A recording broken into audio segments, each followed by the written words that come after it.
to where their beloved or family member passed away, use the branch to hook the spirit, and then bring the branch back with them via taxis, via transport, via whatever means possible to the burial site of their family member, and then lay the branch on the grave to bring the spirit with the body to rest.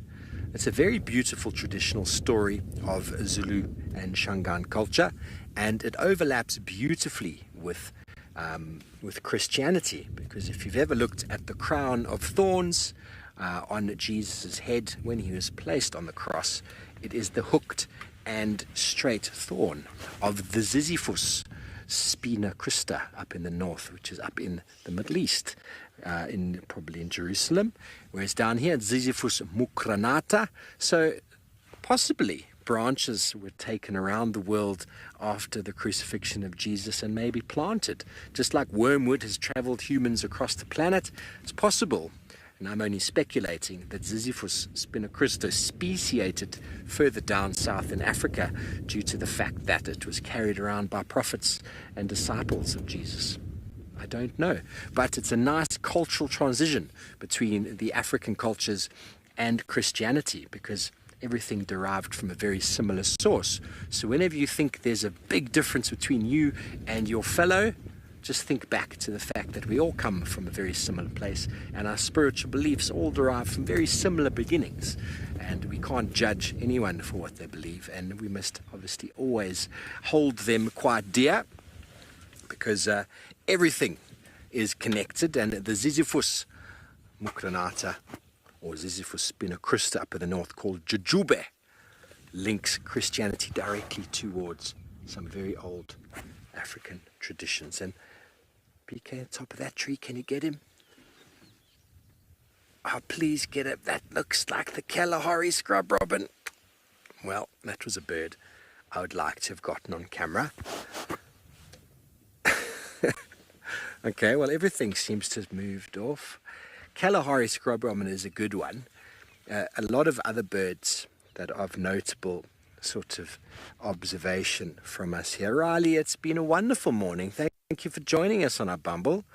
Violet-eared waxbills. We've got the barred wren warbler, chestnut-vented titbabbler. BK saw a yellow-fronted tinkerbird. Oh, you got the... Oh, we've heard the yellow-fronted tinkerbird. The teal is a good one. What else have we got that's really nice? The crimson-breasted shrike has been quite a nice one. They seem to be all over the place. And our buffaloes continue.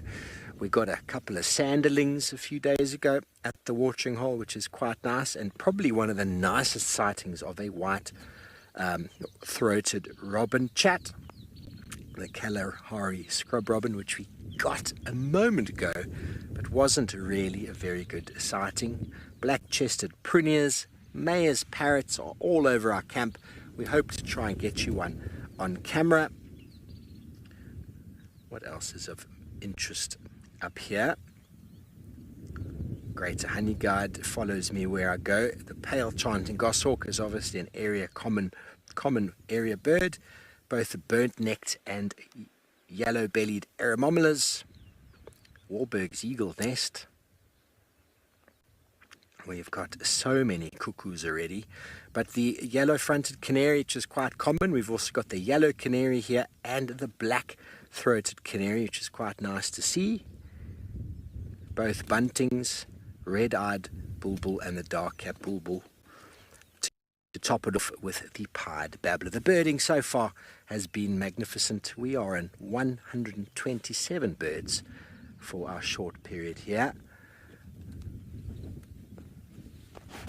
And lots of buffalo, lots of elephant. And we will endeavour to find more birds, more big game, and to point out a lot more trees and shrubs and even some flowers as they materialise. We're excited to show you more of what this wonderful reserve has to offer. But don't go anywhere, everybody. As you know, directly after this show, we are going to be throwing you straight to Escape to Nature, where the action in nature continues, and who knows what you might see this morning all over. I think Ralph is going to be out with Morgan in Amakhala, And as always, we thank you for joining us this morning here in Madikwe and Juma. It has been a wonderful morning. We'll see you again this afternoon for the Sunset Safari. Until then, good day and goodbye.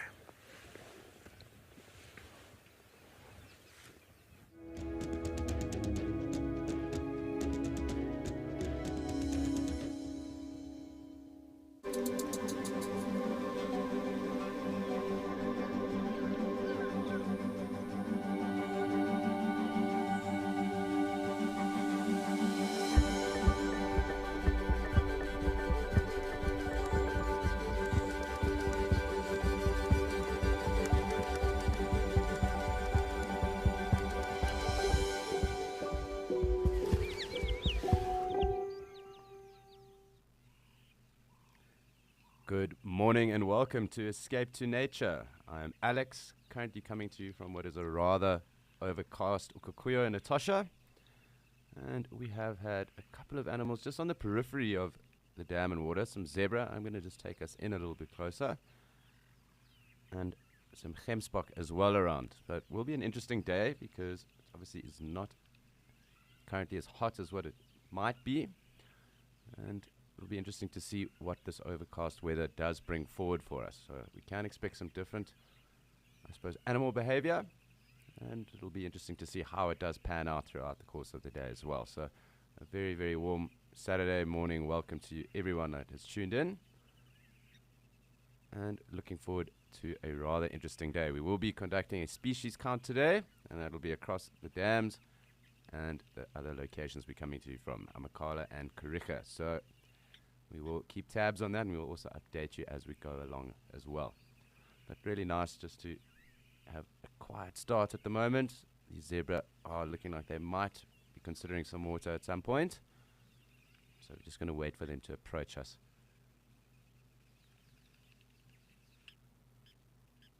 Quite a bit of bird life around as usual here too. And we'll also call out whatever we hear. And if we do see anything or get any interesting sights, we'll obviously try and take you in a bit closer and show you anything that might be of interest. But it is also a live and immersive experience. It is also your journey into the African wilderness with us and your safari. So please do send through any of your questions, your comments, points of interest, things you might wish to see. We love to interact with you and we love to answer your questions. So please do send those through.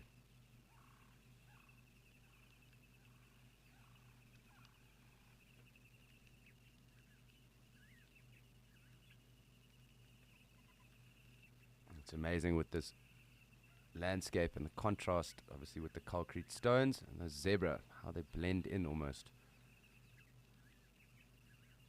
Quite amazing. It has been quite interesting in the last few weeks watching how green it is getting up here. We are yet to have any rain, so it'll be interesting to see how that does change as well going forward too. So really cool just to keep tabs on these things as well.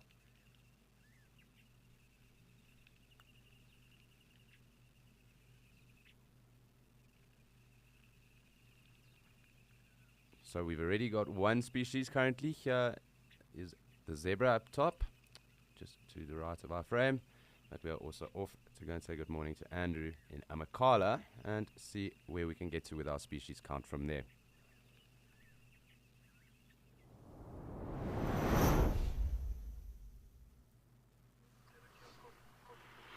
Thanks very much, Alex, and morning, everybody. Yeah, we're starting our drive here in the northern part of Amakhala, here in the Eastern Cape, and definitely a nice sighting of some waterbuck halfway up the hill there, all staring at us with disgust. Hello again, my name is Andrew, and I'm going to be taking you on safari this morning. Behind camera, we do have Morgan. Yes, we have a little bit of rain coming in from the west here, but yeah, I'm sure we'll make do, and I hope you enjoy your adventures with us today.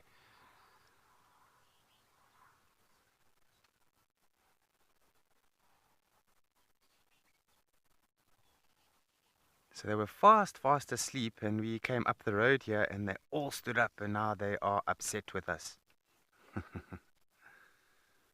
There's a couple of big bulls in there. One is standing, one is sitting down.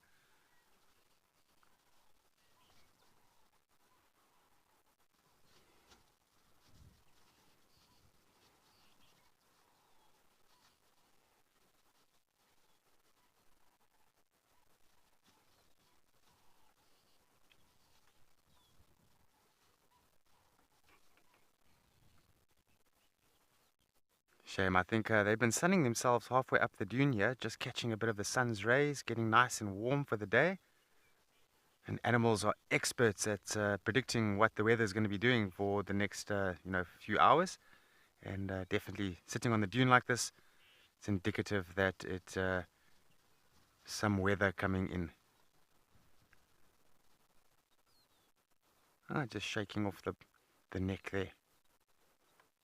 Luckily for waterbuck, they do have a lot of oil on their body, so any rainfall that does fall on them, it's just likely to dribble off, and they can stay quite dry.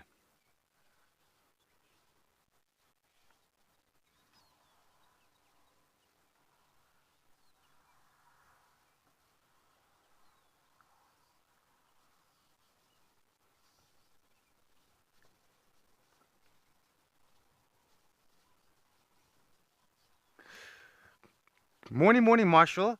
So in southern Africa, we only have the one sort of species of waterbuck. It's this one. But there is another animal that looks very similar to this. I can't think of the name right now. I've never seen one. They lack that circle on the bottom, but looking identical to a waterbuck. I cannot remember the name now of it. But here in southern Africa, we only get one species of waterbuck out here.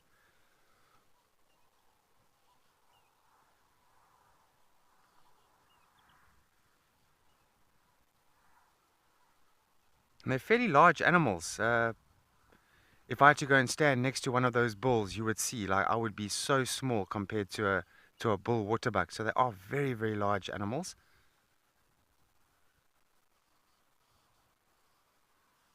And I look forward to the Bushman's River starting to flow again, and then we can see waterbuck sitting in the water and sometimes swimming, which I saw in 2015.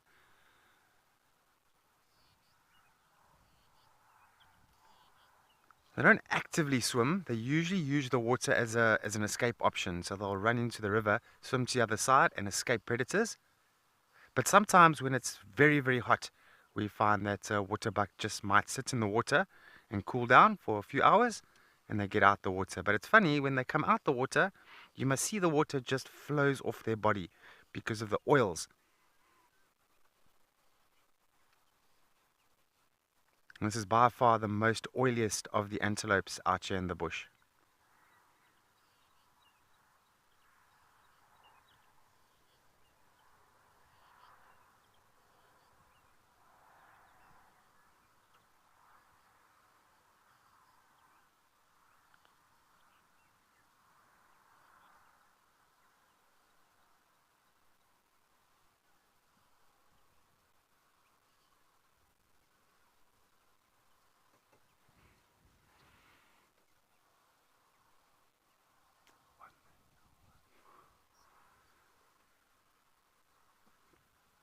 There are quite a few young ones. I'm just going to grab my binoculars quickly. I just want to have a look here. It's deep down at the bottom of my bag as usual.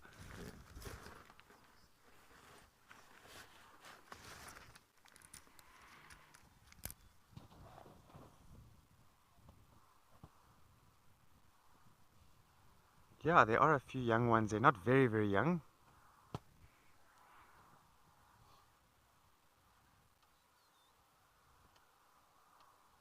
One is very pale there. Can you see that?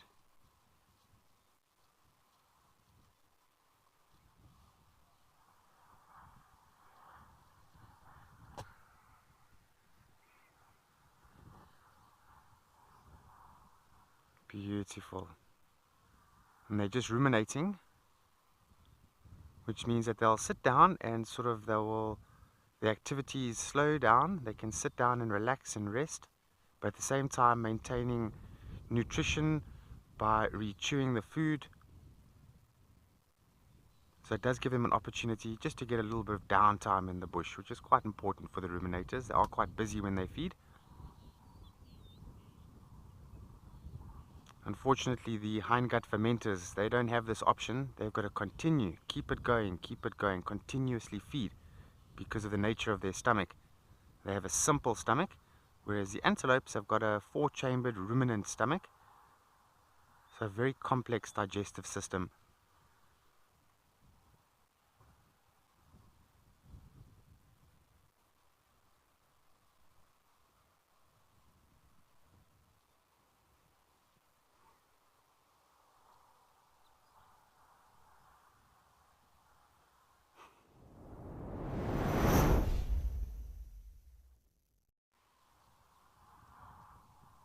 And just above those small ones and that big female is the bull, and you can notice he's slightly higher than the rest of them, and he's definitely watching over this little harem, and he's looking out for other big waterbuck bulls that might be his competition. So rather just be a little bit more elevated in the harem, gives you a better chance of looking around.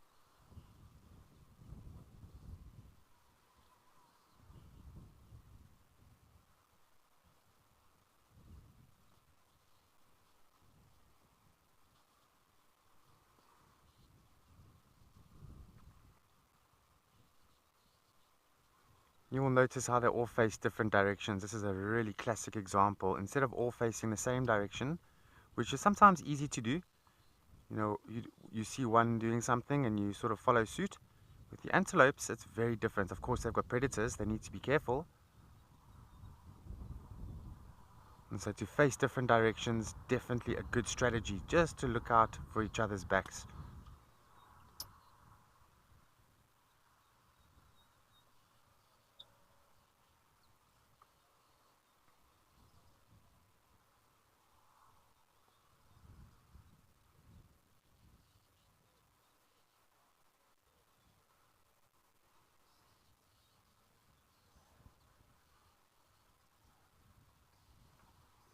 Sure, Tina S. Morning. Do they get lockjaw? I'm not 100% sure. I don't think so, unless there's some sort of maybe a sickness or a disease. You know, there is rabies in nature. It is a natural disease, rabies. I know a lot of us, we cringe when we think, oh, rabies, not good, very bad. But in nature, it is an active thing that will control a lot of the populations of animals, just one of the many, many mechanisms. So I'm not sure if they had to get rabies if they would get lockjaw. Because I know with canines, sometimes that's the case, because rabies does affect the canines very, very badly. But I haven't seen it too much in nature. I think I've seen a case of rabies maybe once or twice in my entire career as a guide.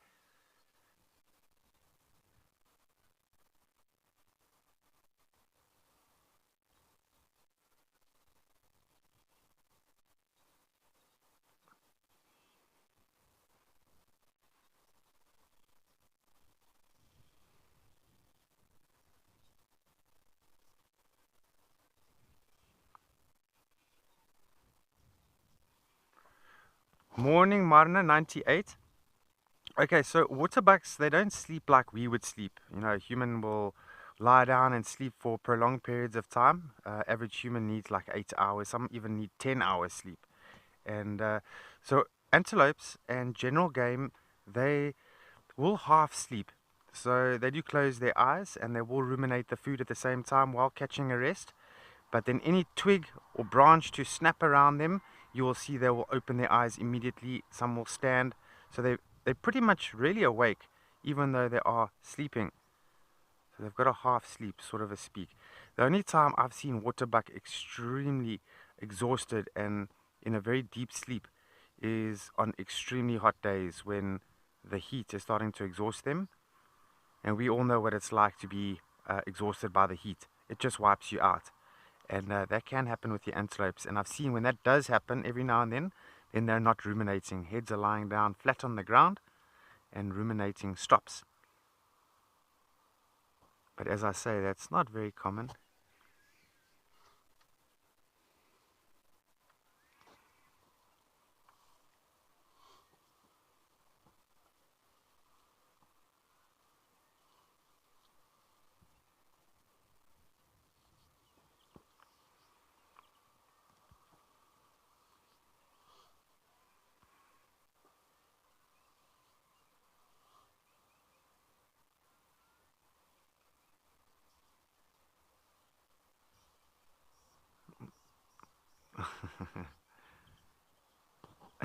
Thanks, Rebecca.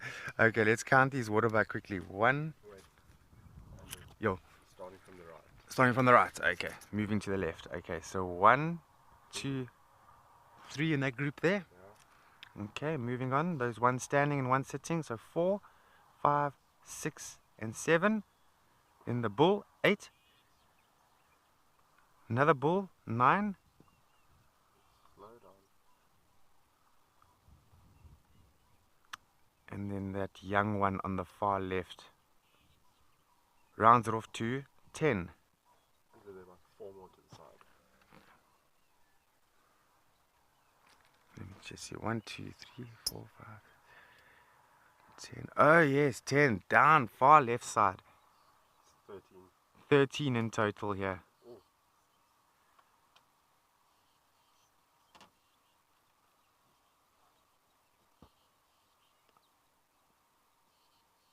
Yeah, 13 in total here. So nice group of waterbuck. Very successful little harem this.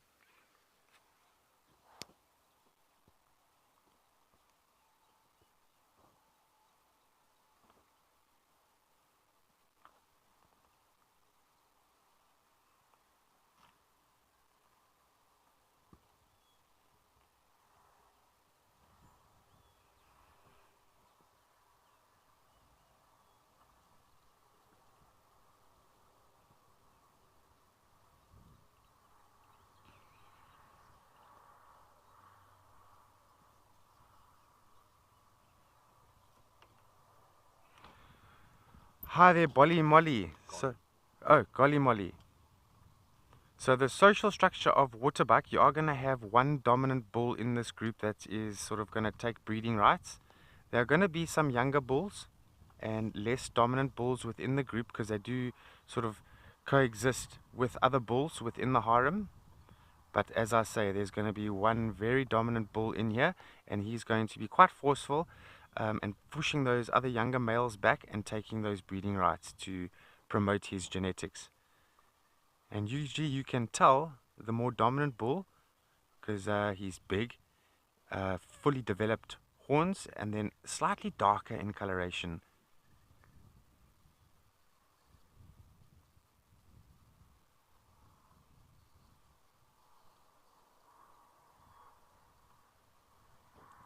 But I must tell you, I have seen waterbuck fighting on a few occasions in my career.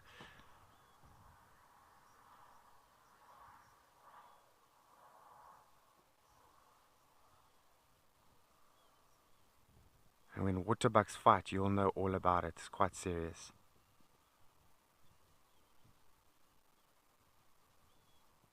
Okay, I'm going to let you enjoy the sighting a little bit.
So far right now, here in the Northerns, we started off this morning setting up and putting everything on the vehicle. It was actually quite humid and a little bit warm with the sun that was shining through. It was brilliant.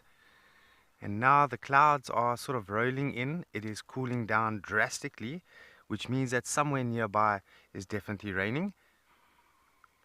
And in this grassland, we can smell a little bit of the fynbos. I'm not sure if it's the buchu or the bitterbush that is around here, but it's definitely something that is smelling quite nice around here, part of the fynbos vegetation. And then, of course, the smell of the rain at the moment, which is very, very nice.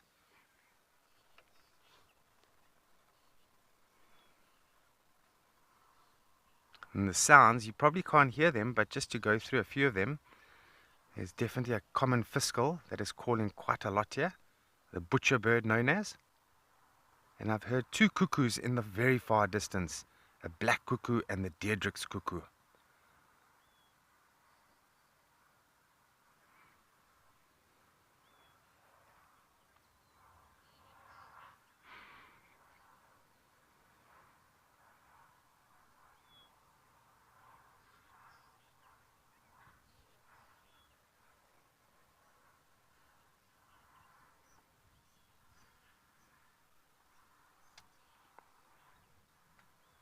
All right, I'm going to send you all to Alex and his Egyptian geese that he's found.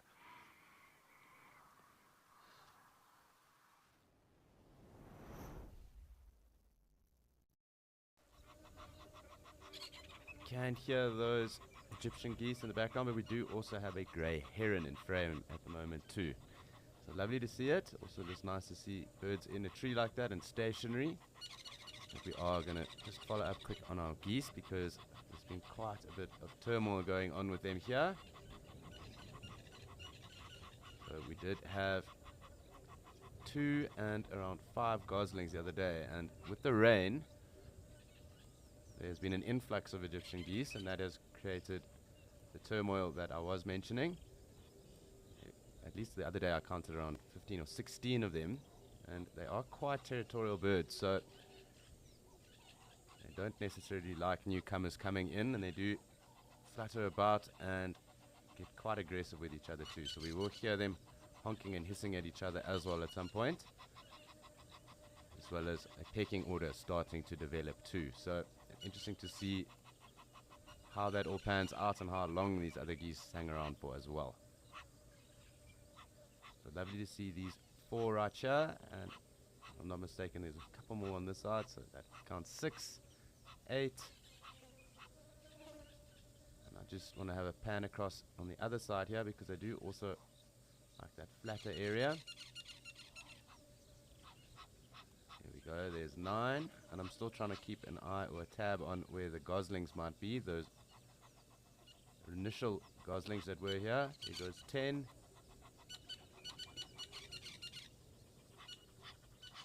11.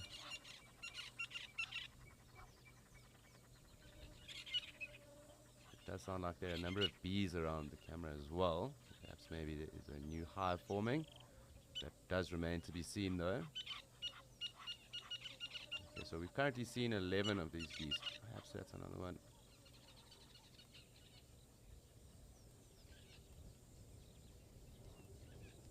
Doesn't look like it.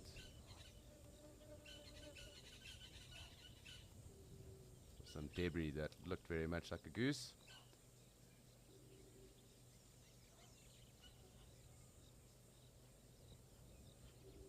I can hear some European bee eaters in the distance.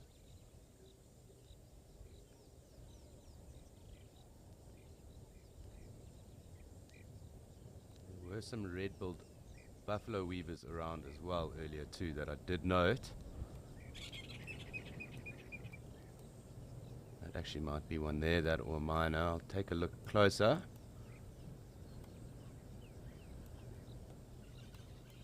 You will notice they're quite big birds, red-billed buffalo weavers, and they do have that characteristic white patch on their wings when they do fly, and you do see them fluttering about. So let's just hang here quickly because they are literally just foraging in this little rough over here.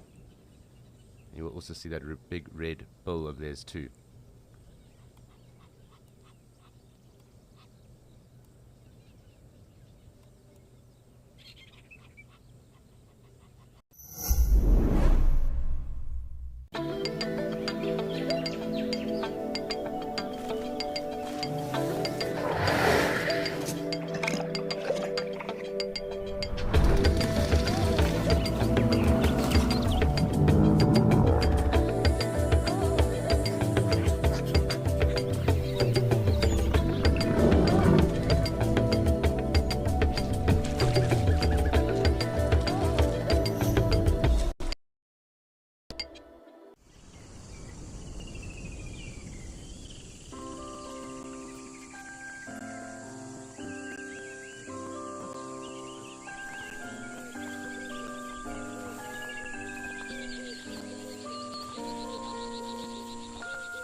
So it does seem that we don't have much else other than our Egyptian geese here, but we'll spend some time with them. So we do see a lot of them. They are very pretty birds too.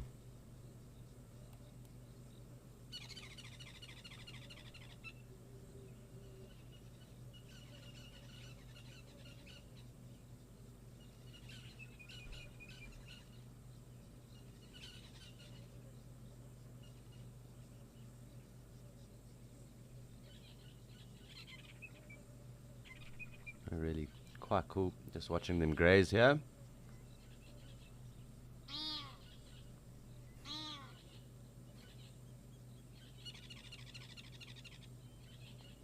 So I'm sure the numbers of the geese will build throughout the day as well. I mean, we did count 12, so let's just keep a tab on that. Obviously, you can't always know where everything is. There is a little drainage line in front too, so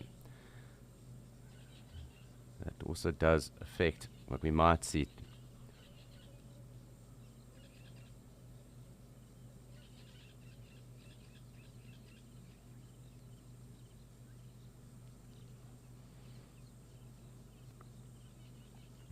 So really quite an awesome scene. It's not often that we spend time looking at these birds or even just appreciating them either, and they really do have such a cool coloration as well. Lots of iridescence when the sun does shine correctly on them. It looks like this one is losing a feather. We've got that red-faced testicular calling in the background.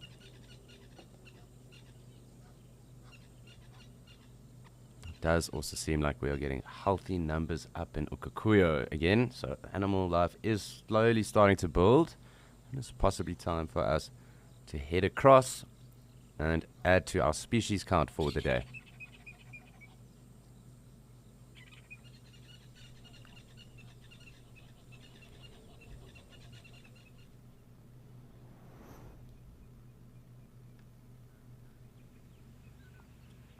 So awesome to spend some time with the Egyptian geese. However, there are some good numbers of wildebeest, and I can see a black-faced impala on the right-hand side of us. So that takes us up to a species count of 4 on the mammals.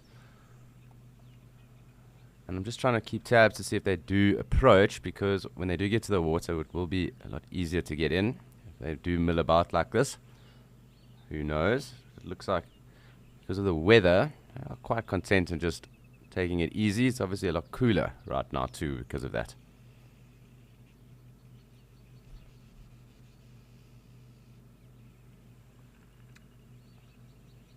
So a little herd of black-faced impala and the brindle gnu.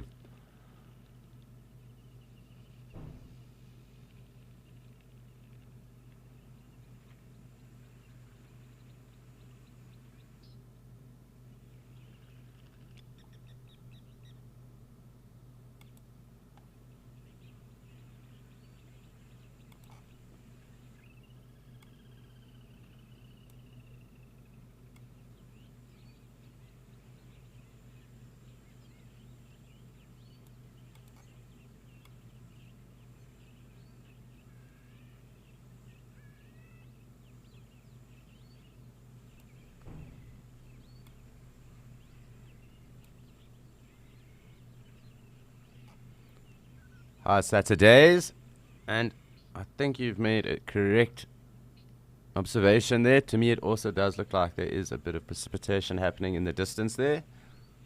It's looked to be a fair amount of moisture in the air at the moment too. So my guess is as good as yours, but it does look like that. Can't tell, obviously, not being on the ground, but at least from the feed, it does look like there is perhaps a bit of precipitation.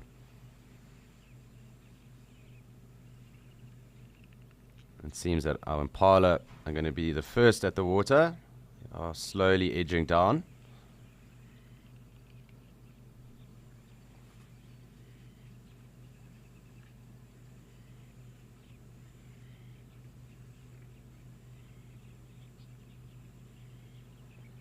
You can also hear the faint sounds of those Namakwa sandgrouse around.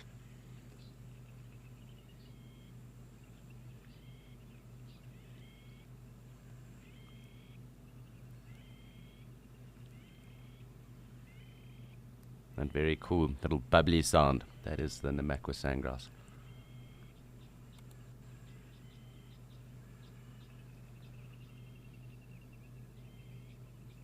And a Kori bustard just in front of us, kind of where that impala is coming down. That impala ram. It seems like lots of sandgrass coming through at the moment too.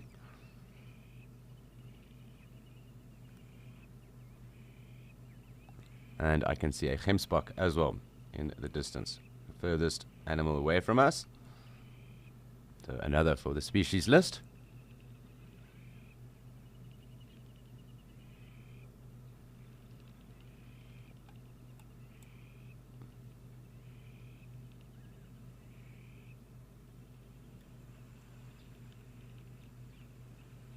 Our ever-present blacksmith lapwings, and it does look like the first impala approaching right now.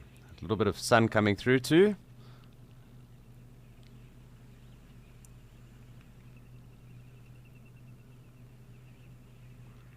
Hi Charleston, I'm sure it's not an ideal scenario, although they do have to walk through all these rocks on a day-to-day basis just about. So they will be used to it, and I'm sure they are very sure-footed as well. So they have also adapted to fuse their bones too, so they are more suited to walking on a substrate like that than us. It would be very easy to roll your ankle, I'm sure, in this area if you weren't paying attention.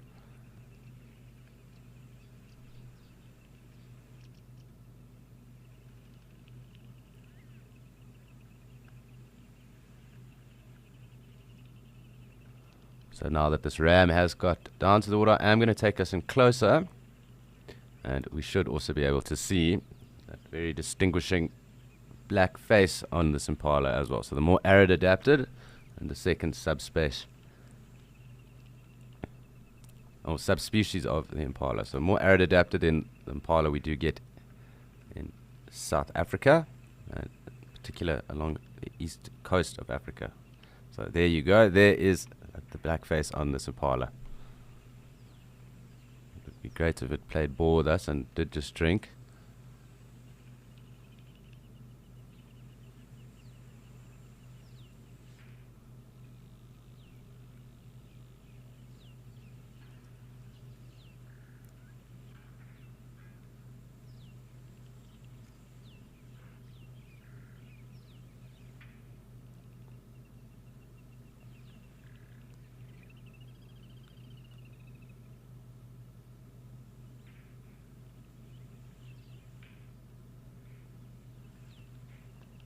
Seems like an odd alarm call going off too. I'm not too sure what that is about.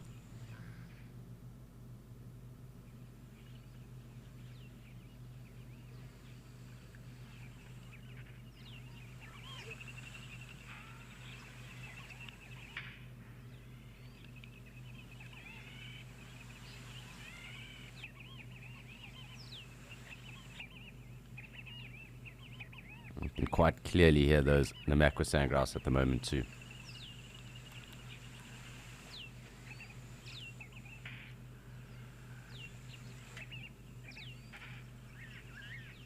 I do just want to come out a little bit. It is a bit shaky.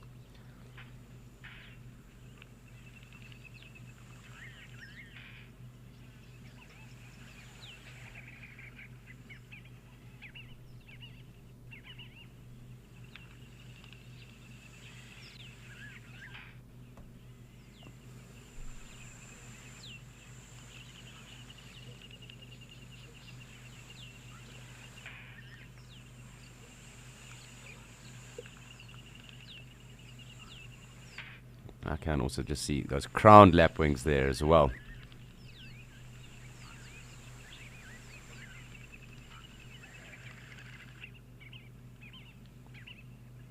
So those are the Namakwa sandgrass as well, just flying through the frame. But we do have two species of lapwing. Obviously our doves now at the waterhole too. And we'll hear the morning doves as well just now, and they do make such a cool sound.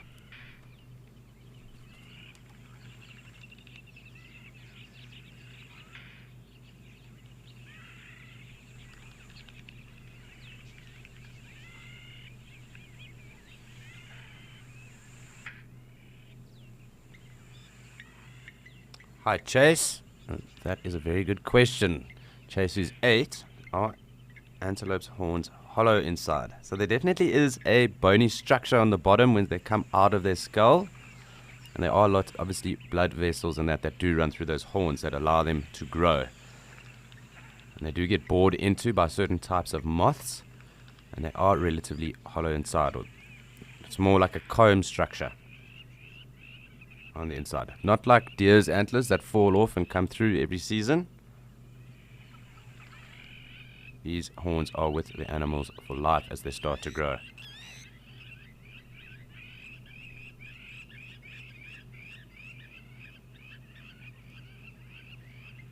So obviously with that lightweight structure that is there, they are fairly hollow. But there are obviously blood vessels on that allow these horns to grow. So on the base of those skulls, there's almost like a protrusion that is obviously bone. But in the center of those horns, there is no bone that is present. So yes, it is hollow.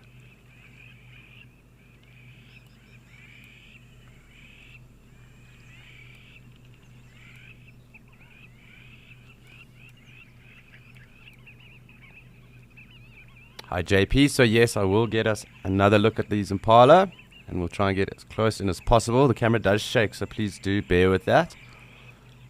So I am taking us in again now. And quite nice to actually see a ewe too, so the difference between those rams and the ewes as well. So looks like 3 rams on the left hand side of us and then a ewe right in front of us. Oh, I don't know why I did that. I'll have to come out again, sorry.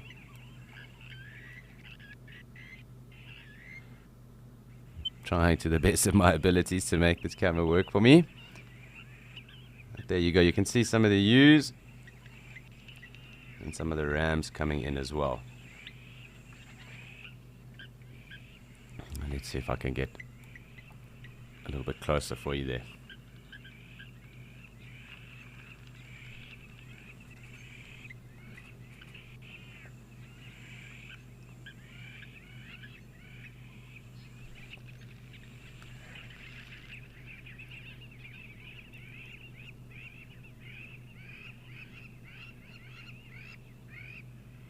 Hi Milo, so it will depend on what antelope is in the area. So for example, eland, you will actually hear them clicking with their ankles or their hooves as they move.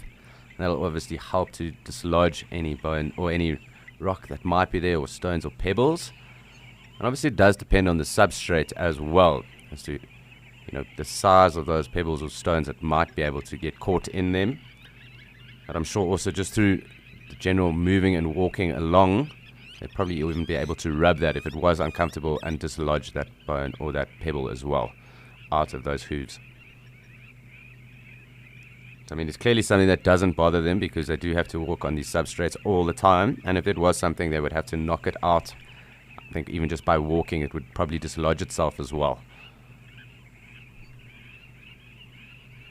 But quite an interesting character trait of eland, though, at least, is when you are with them and you are close and you do hear them walking, you will hear a click, and that is their hooves and ankles that you do hear. So obviously different areas with different substrates will dictate whether pebbles or stones might get stuck in antelope's hooves anyway.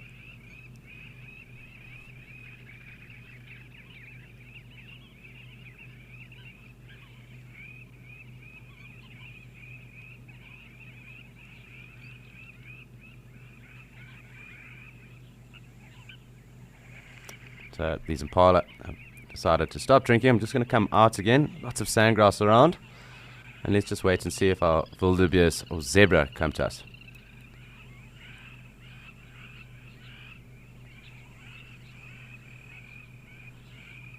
So nice for us just to get a look at everything else that is going on here, but also a shout out and thanks to Milo, Chase and JT for your questions. And for anyone else, please be advised, this is obviously an immersive and live experience, and it's your journey into the African wilderness with us. So please do send through any of your questions that you might have. If you have any answers that we can provide you, we obviously love to answer you to the best of our abilities. If there's something that we don't know necessarily, we will look it up and get back to you after that. So please do send it through. We love interacting with you guys. You do keep us on our toes. And it's always just fun getting to hear what you guys are interested about.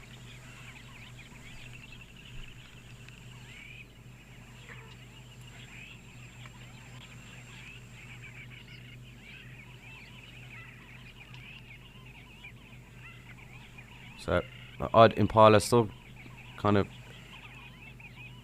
negotiating its way down here. We are waiting for the zebra and the wildebeest. I do think with these clouds starting to burn off a little bit, they might start to get a little bit thirstier as the day does get warmer. Lots of sandgrass flying through the frames right now.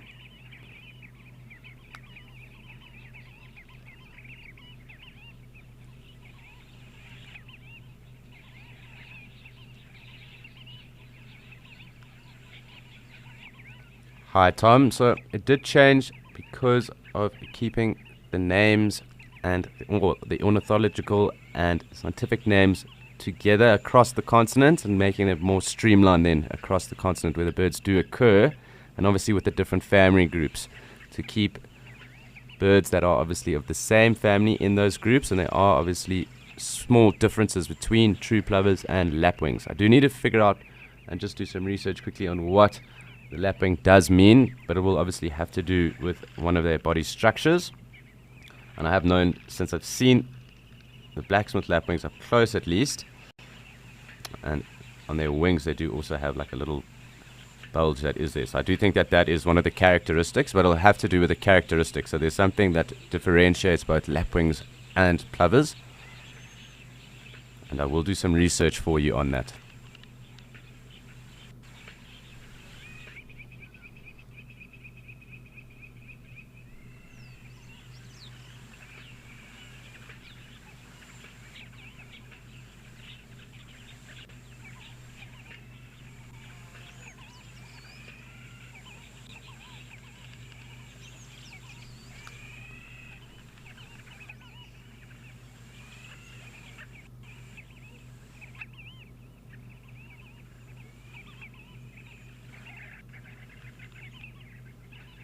So I am just trying to do some research as to why it is a lapwing. It's actually a very interesting question as well. They're obviously closely related to the plovers.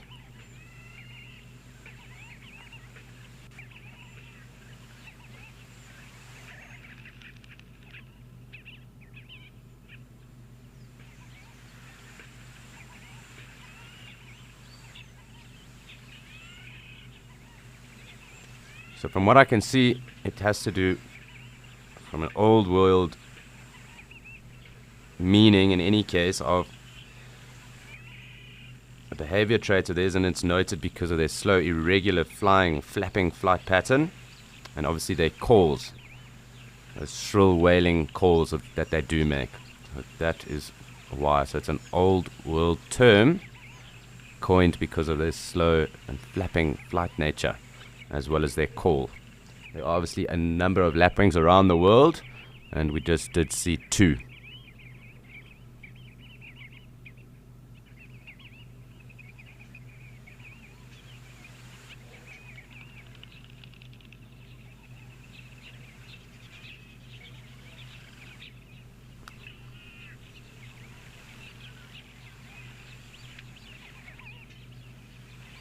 So it seems we are engaging in a game of patience at the moment. Who will win out? Us, the zebra, the wildebeest, or those gemsbok? Stay tuned, because we don't have anywhere else but to go and to see if we can outlast them at the moment. And that is definitely on the cards.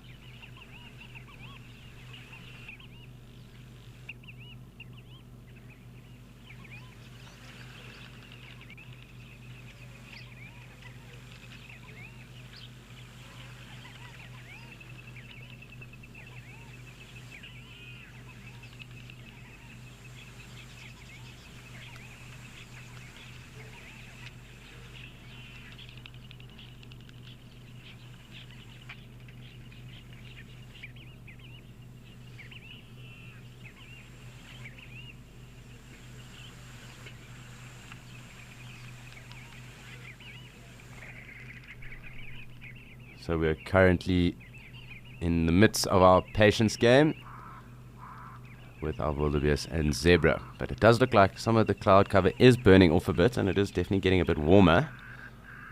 So I do think we are going to slowly start to get them coming down to the water. But great to see their numbers build, and appreciate that they can just hang around like this.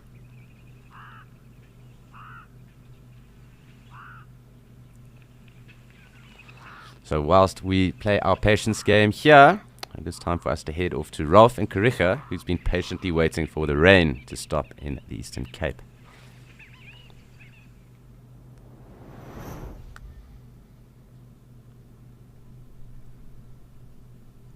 Hello and welcome to the Kariega Game Reserve in the Eastern Cape province of South Africa. My name is Ralph Kirsten and I am back here next to the Scotia Dam, where I have seen some new characters that have come down to the water.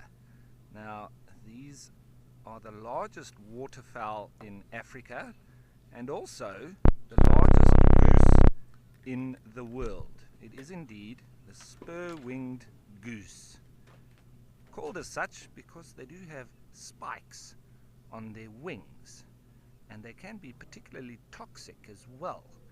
And well, if you've ever heard the saying, you are what you eat, well, the spur-winged goose is the epitome of this saying, because they have a very big liking for blister beetles, which are toxic arthropods, and as a result it makes their flesh toxic as well. So you can't eat them, but they are hunted, particularly in Nigeria, for traditional medicine. And as I say that, they disappear off behind the island there. But that's another species to add to the list. I hear that you were watching Egyptian geese earlier, a lot more common around South Africa and Southern Africa in general, but this one a lot more rare and quite a special bird. So special we can't see it anymore. Maybe it will pop out on the other side there. But it's good to be back and nice to see a fresh customer here on the water. I can see the little grebes moving around in the middle there, and I'm sure a little bit later I'll be able to catch up with the youngsters that have probably grown about double in size, I'm sure, in the 2 weeks that I've been away. There are those spur-winged geese on the other side. Let's go in a little bit. They can very often be found in large groups, up to about 50, but with it being breeding season, they've all coupled up, as with most of the other birds as well. They are seemingly a little bit camera shy as well. We've had some typical weather here in the Eastern Cape, 4 seasons in one day. It's getting hot now, but there were some pretty heavy showers earlier, and we have more rain on the way as well. So we expect the unexpected, as always, here in this part of South Africa. Lots of animals out on the plains, so I'll be adding to the list of species quite substantially today. For now, I just wanted to go in on those birds, but they don't seem to want to let us.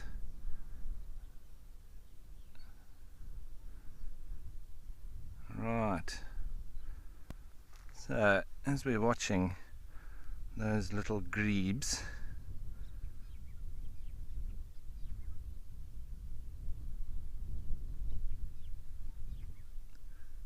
and they have been rather busy. I'm sure they're building on their nests and feeding the little youngsters.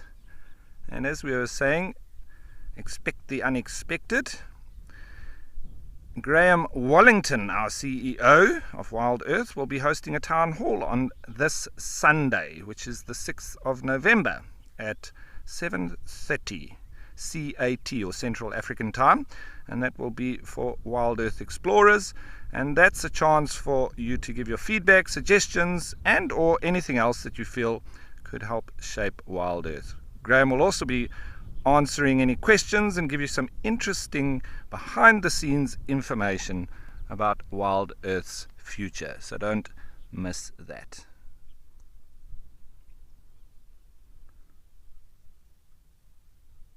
So there in that frame we had the spurwing geese. We do have Egyptian geese there as well. We've got the little grebes that are moving around on the water there, on the water's edge. We've also got the blacksmith lapwing on the island.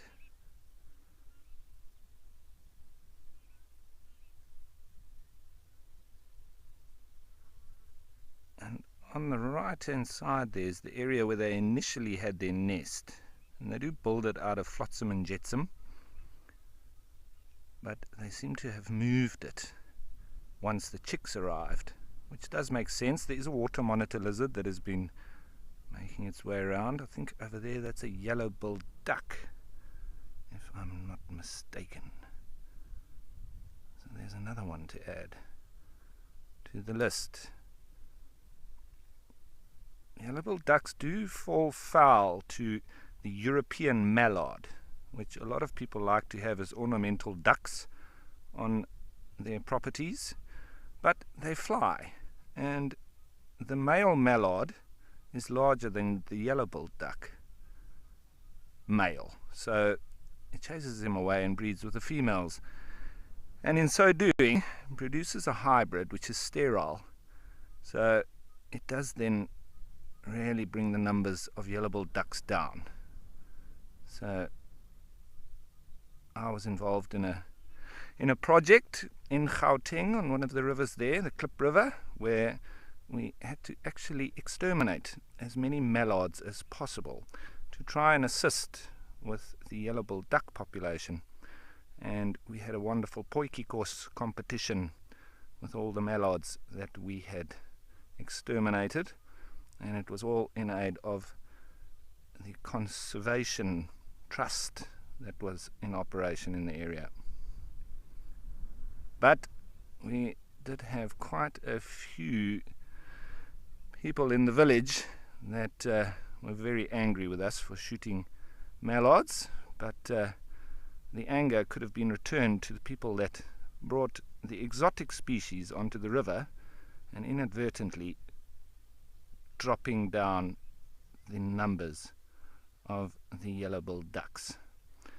So we need to remember that when we bring exotic species into natural areas, that it does always have an impact. Lots of people like bringing these ornamental birds, including white geese and so on, and it really does have an effect on the natural populations. So we need to remember that. And that was one of the first conservation sort of practices that I was involved with. I'll never forget that. And I always remember the lovely meal that we had on the mallards whenever I see a yellow-billed duck.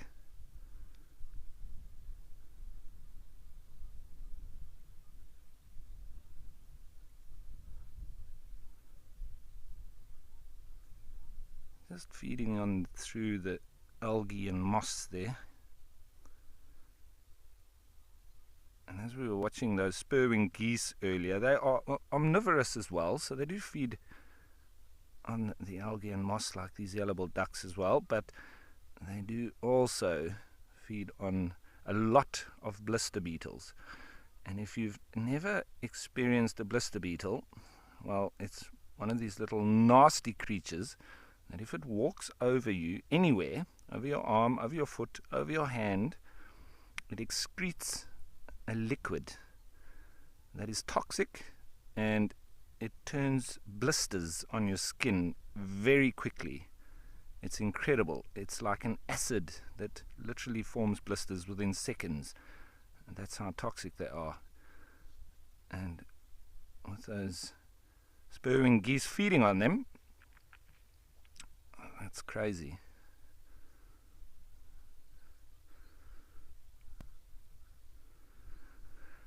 Righty, so a little bit of talk of our indigenous species, exotic species, conservation practices and all sorts.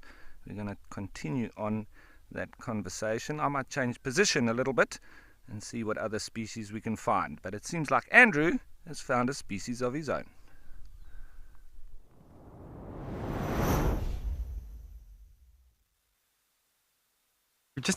Which is quite nice to watch in the open area. Some black wildebeest making themselves look nice and proud. And they're enjoying the nice grass and open area here.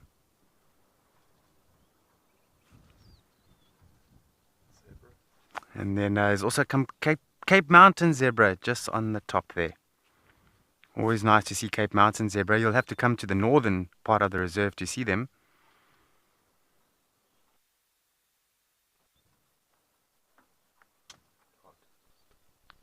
Okay, and then some hartebeest, red hartebeest antelopes.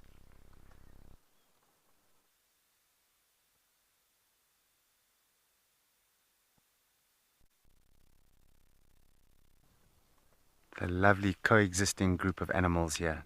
Very, very special.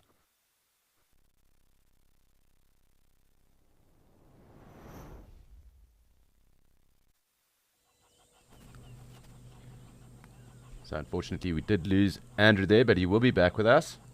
And he did just add 3 species for us quickly as well. That was black wildebeest, the Cape Mountain zebra, and the red hartebeest. We can still just hear our Egyptian geese in the background, and I'm just trying to see if nothing has snuck through the drainage line on the other side over there, because wildlife does move freely. And unfortunately I don't have a GPS for every one of them, but we'll try our best. Sounds like we might have some elephant joining us. Yeah, just keep an eye out for them.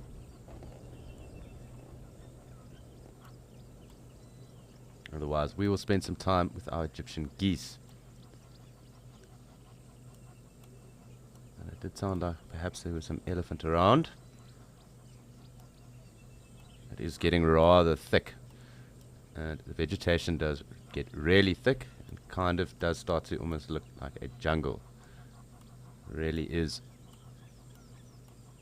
quite remarkable to see from winter or the dry season. Once it does get really thick in the wet and rainy season, that contrast and difference. So I just want to give one more pan onto this plain over here, and we'll otherwise go back and join our Egyptian geese and see what they are doing.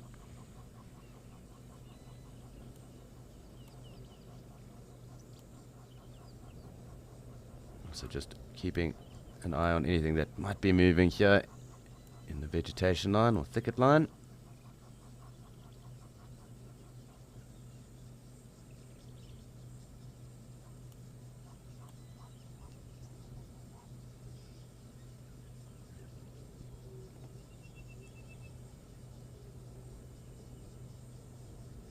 Can also just hear those cicadas as it does get hotter and humid.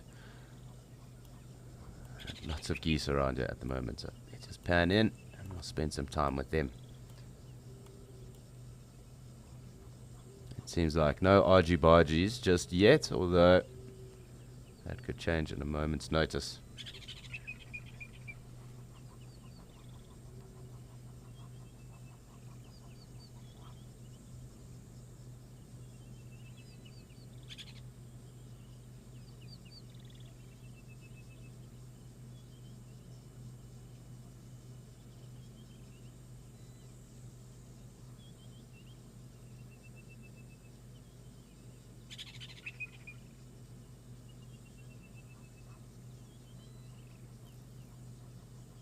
Seems like a little foraging party has started to form. So lovely to always spend time with our Egyptian geese here, and obviously as the numbers have built, it's been quite cool too. But it is time for us also to head across to Mashatu. We haven't been here yet this morning, and perhaps there's some interesting things to hear and find on that side as well.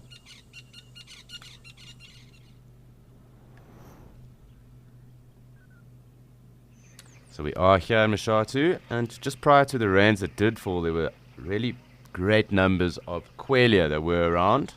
We also have our resident goose family here too, and they have managed to keep one gosling.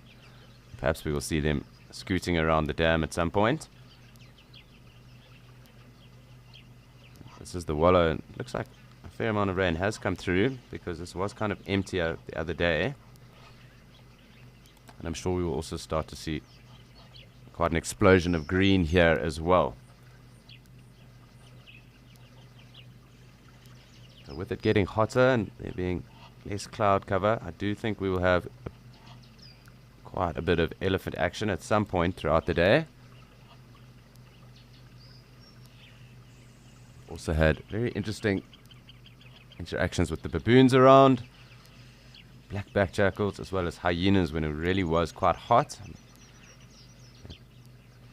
Just something for us to keep an eye out on. So quite an interesting scene here, and it's almost quite weird to hear it so quiet because it really can get loud at this waterhole.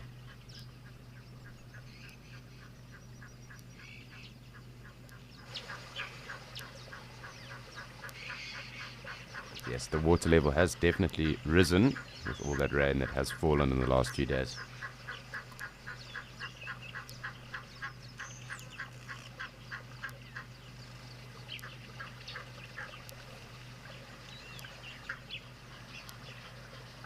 Still keeping an eye out for the croc.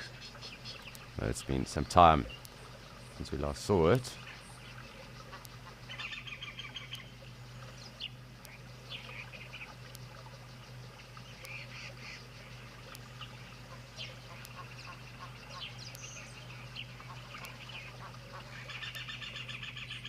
I'm just trying to look on the distance there, watching any of these game paths, because there are a number of game paths that do lead straight to the dam. And it's always quite interesting watching the animals almost appear out of nowhere as they come through.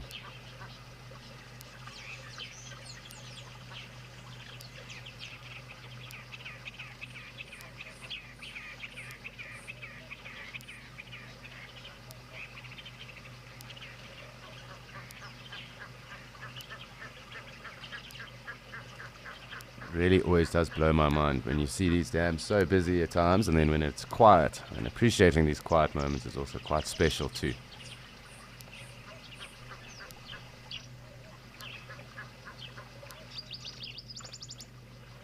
Sunbird calling. Some weavers.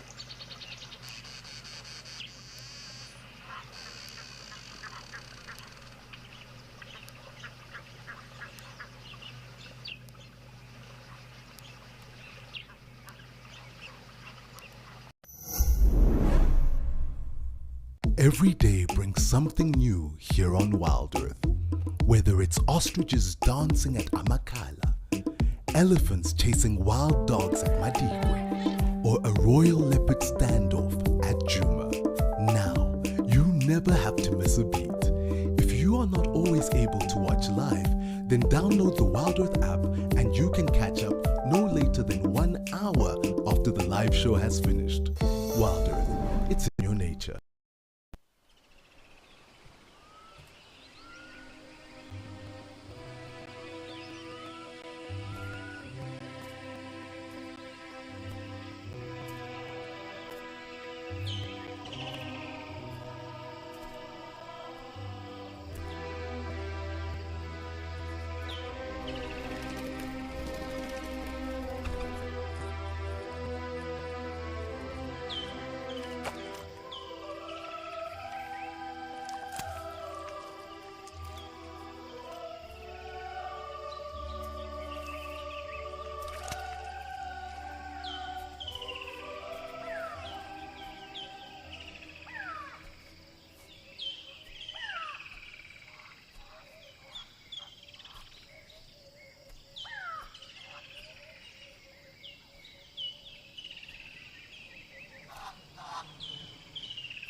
So it looks like we are going to have to just listen and wait to see anything here this morning at the moment. But there is quite a bit of action still happening up in Okakuya. And I think while we wait for the action to heat up here in Mashatu, it is time for us to head over there and catch up with our patience game.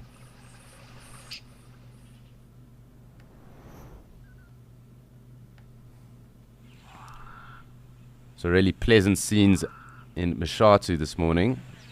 Very relaxing. But it is time for us to engage again with our patience game. And these wildebeest and zebra really are digging in their hooves, for want of a better word.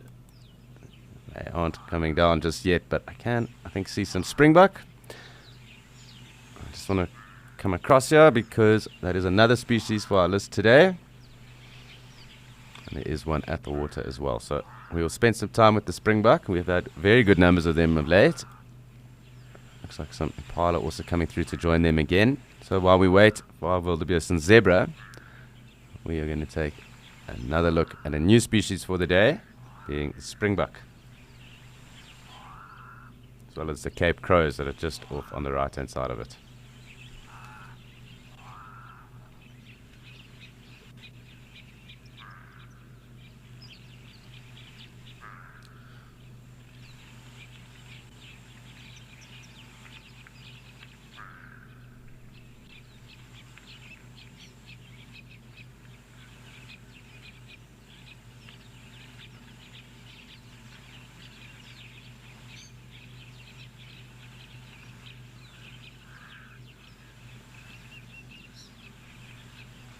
And again, really quite pleasant this morning, and it's amazing how the weather changes the animals' behavior on a day-to-day basis.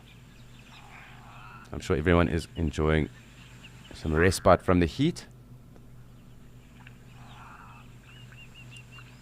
and possibly a relaxing start to their Saturday too.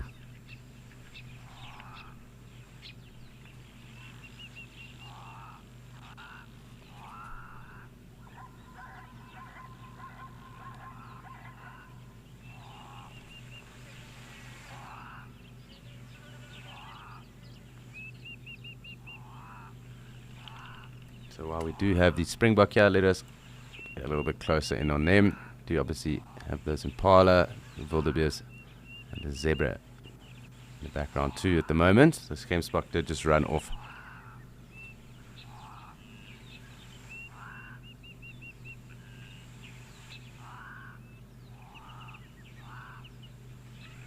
And a little grebe also just ducking down, two of them there. Little synchronized swimmers.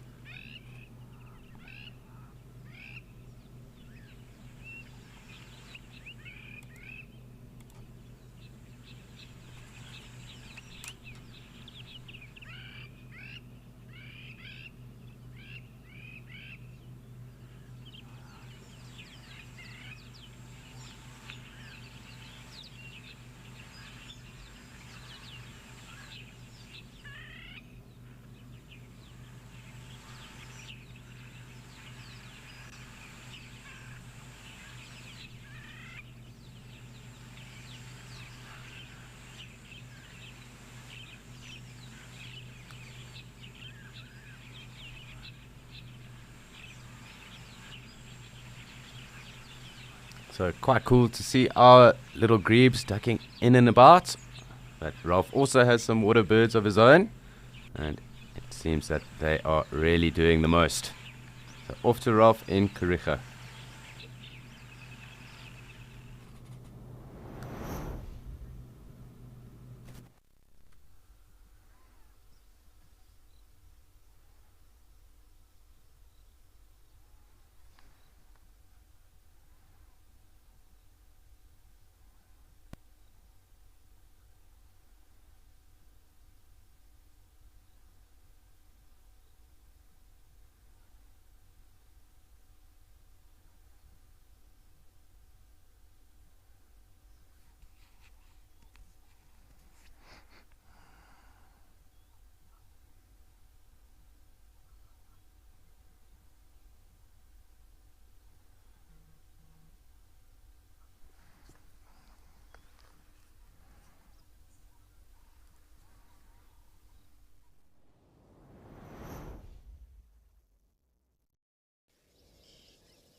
quite cool just watching them all mill about, and that terrapin as well that has popped up.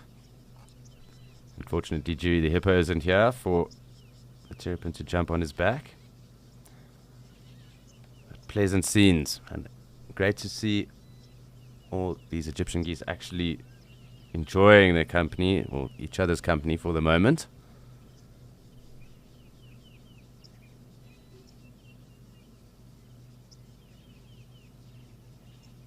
And as I was saying earlier, they really are pretty birds. We do see a lot of them, and sometimes overlooked because of that, but they are pretty birds, and the iridescence that does show on them, that green iridescence as well, when the sun is light and the light hits them correctly, it's also pretty cool too.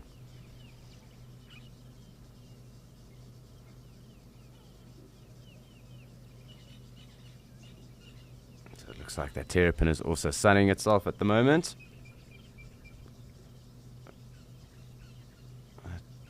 Interesting just watching these others kind of scoot around and feed.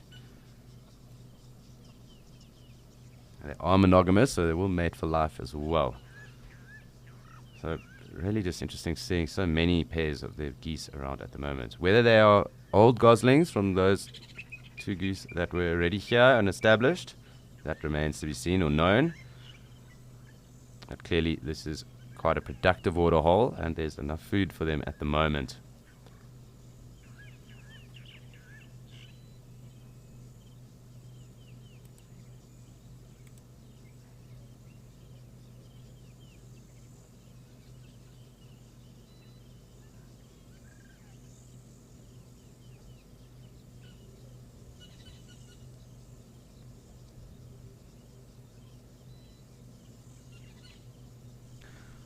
So they'll obviously take green or vegetation as well. They do also eat insects and that too, so they are omnivorous. And quite clearly you can see them just taking these fresh green shoots.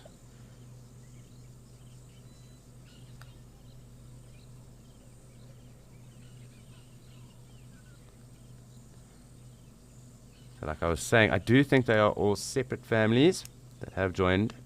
They might be from older broods that have now come back to their old birthplace and joined the initially established pair that was here with their goslings.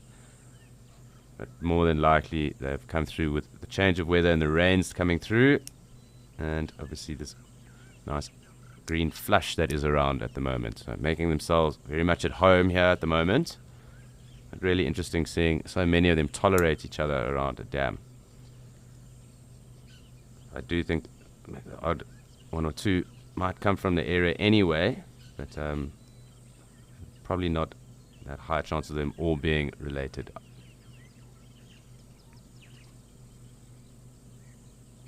It seems to be quite a relaxing morning at the moment. You can see them quite tucked up and just chilled in this water at the moment.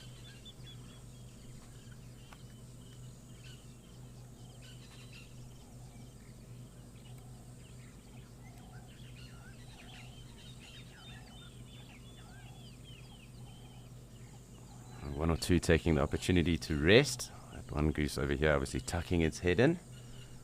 And what's interesting is that they are called geese or goose, Egyptian goose or geese. They are actually more closely related to shell ducks than they are true geese or gooses. Goose, geese. Getting my words mixed up there at the moment.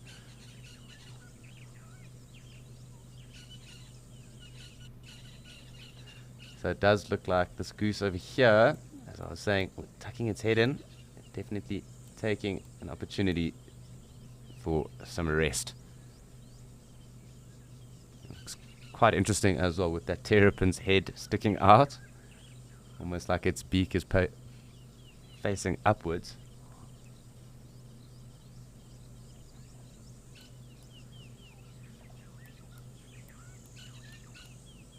Just behind the goose with the tucked in head, you'll see that terrapin's head sticking out.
So quite cool watching this. Not every day that you get to see a sleeping Egyptian goose. They're normally waking everyone up.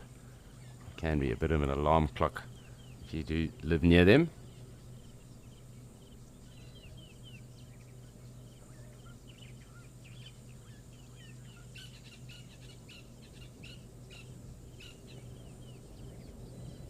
But quite cool. You can even see that terrapin blinking.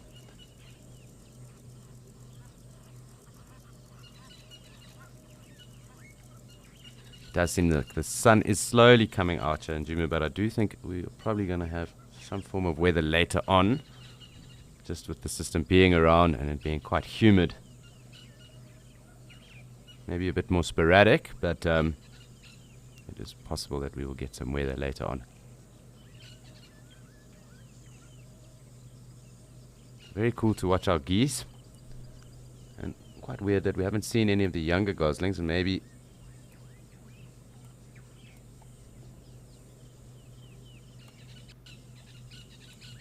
there's been another altercation. I just want to zoom in again here on these other two that are in the pond. It looks like an opportunity for rest has also come about.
It's quite cool watching them honk and hiss. But very pleasant scenes here. Not often that you get to see these guys taking it easy like this. So clearly quite a relaxing Saturday morning across in Djuma.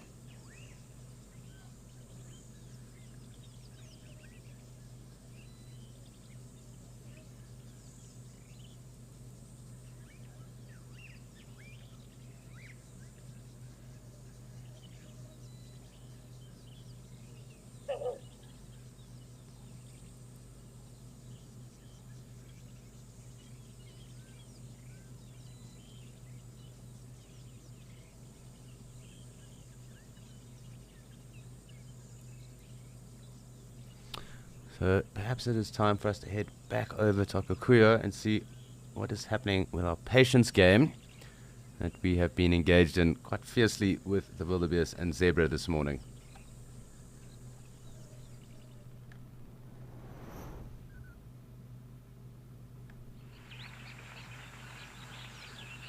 Really such a contrast in scenes when you consider the landscape here in Okakuyo and in Djuma. I'm going to take us in a little closer. I'm really wondering when these wildebeest are going to kick into gear and come down to the waterhole at least. But we can just see them and the numbers starting to build with them and the zebra. And one thing of note, at least a point of interest and note, is that there really are good numbers of herbivores here in Etosha.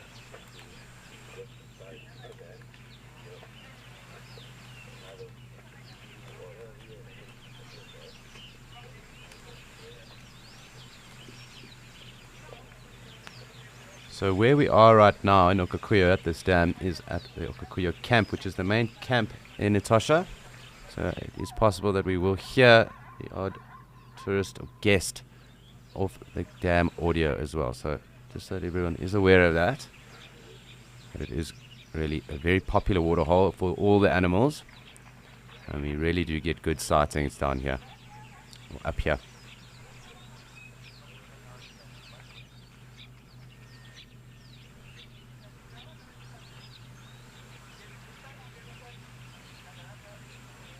Really quite a healthy herd of wildebeest that has developed. It does look like the zebra are also building their numbers. The odd gemsbok as well, just on the right hand side too.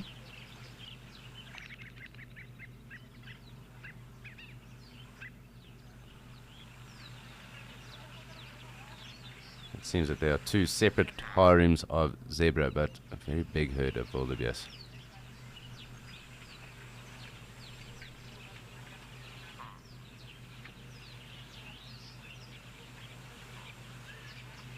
It does seem like they are almost taking the opportunity to rest, probably ruminating. And obviously with it being a little cooler, they can afford to take that time to relax.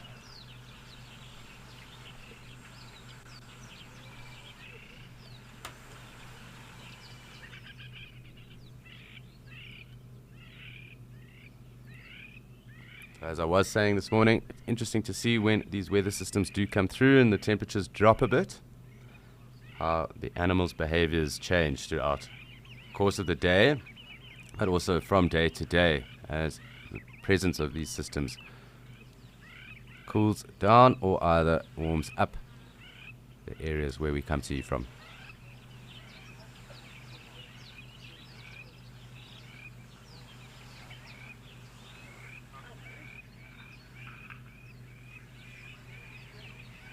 So I would have thought the zebra would have come down sooner because they do need to drink almost twice a day. But again, I'm sure it is the weather that's playing into their hands right now. There's a springbok as well walking off there.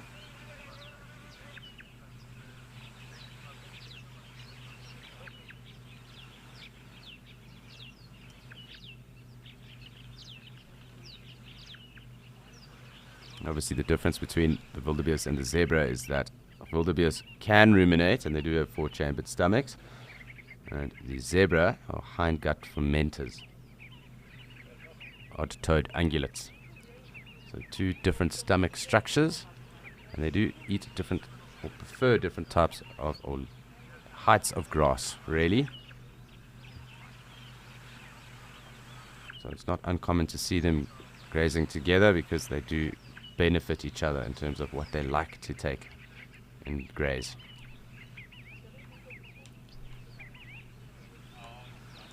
The zebra enjoying the taller grass, and the wildebeest enjoying the shorter tufts. That is their preference.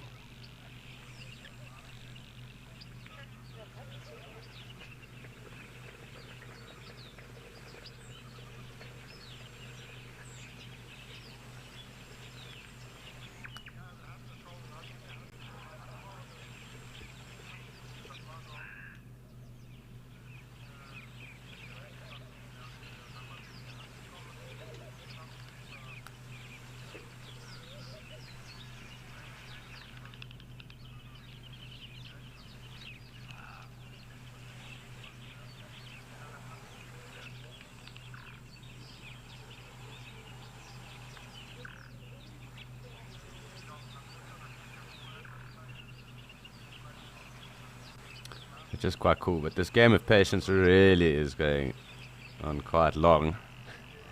And I am thoroughly enjoying it, however. It is exactly what does happen in the bush. We can't script it. And sometimes it's actually just awesome watching the numbers build.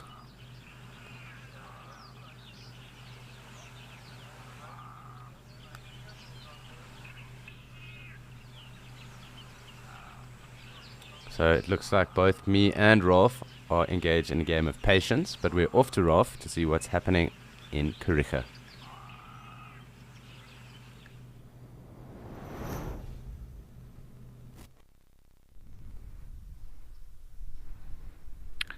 Well, absolutely, Alex. You know, there were a couple of lessons that I learnt as a child sitting next to the river fishing, and that was patience always pays off. As we are watching these ancient reptiles, these are indeed chelonians, which have outlived dinosaurs.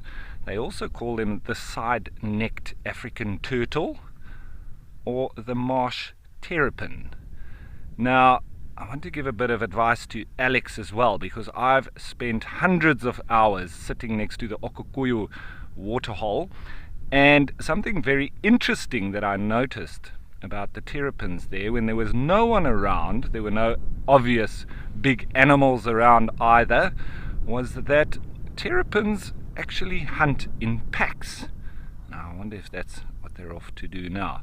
And if you watch very closely at the Okukuyu waterhole, right on the edge, in between the calcrete rocks, the terrapins, there's no crocodiles in the Okukuyu waterhole, but there are a lot of terrapins, and I've actually seen them slowly move up to those calcrete rocks on the side, and there's a lot of Namakwa sandgrouse and doves that come down to drink, and these terrapins would attack, kill and eat Namakwa sandgrouse and doves.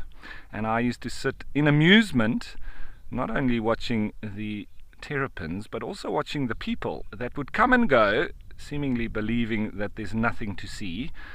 But I used to watch not only the terrapins hunting the doves and the Namakwa sandgrouse, but also the sly jackals. So it's quite incredible to watch, actually. Rather difficult to see sometimes, but the bigger animals at the Okukuyu waterhole, they don't worry because there's no crocodiles in the water, so they walk right into the middle. But you'll see the doves and the sandgrass are very cautious as they come down next to the water, and as a result of me seeing these terrapins hunting there, I now know why. So whenever I go to Okukuyu in the wonderful Etosha National Park, I always sit and watch in amazement, and pretty much every time I've seen them hunting birds. So always worth looking very closely along the edges as those birds come down to drink, sometimes in their hundreds. The sandgrouse come pretty much in the early morning and late afternoon. The doves come more so in the heat of the day, and that's when the jackals also move in to hunt as well. So patience is a virtue. You never know what you're going to see. And what I have seen is that I do believe that the Cape cormorant that was an immature when I first arrived seems like it's turning into an adult with that lovely white breast now. It was very patchy when I first got here, but I'm pretty sure that's the same individual, and he's now come of age.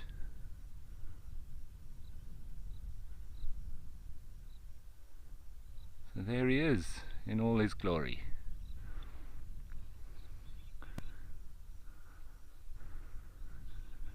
Thank you, Heidi. It's good to be back. It's not very far from where I live here in Kariega. I live in Port Alfred, which is about half an hour's drive, so not too far for me to go, but I must say it's like being at home here on the Kariega Game Reserve. I really love it here. It's my favorite Eastern Cape reserve by far.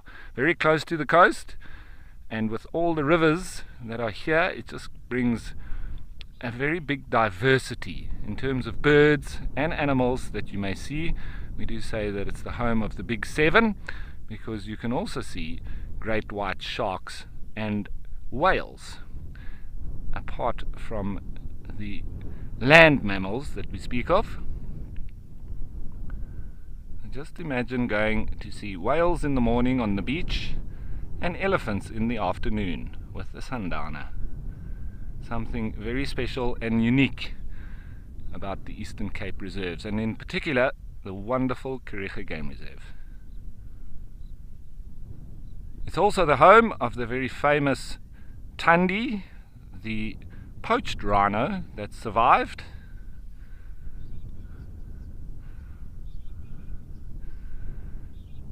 The JP, yeah, it's always good to concentrate on the smaller things. You know, we do take these little things for granted, and we're seeing all the big iconic animals. Not to take anything away from them.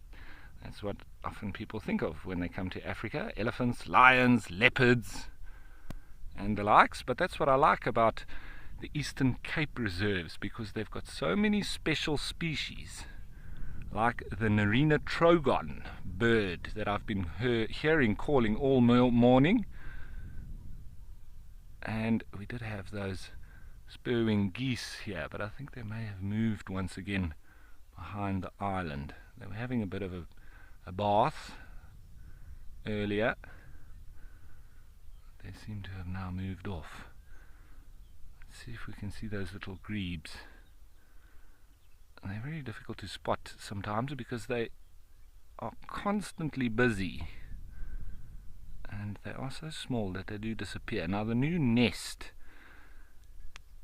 with the little chicks is somewhere in that corner.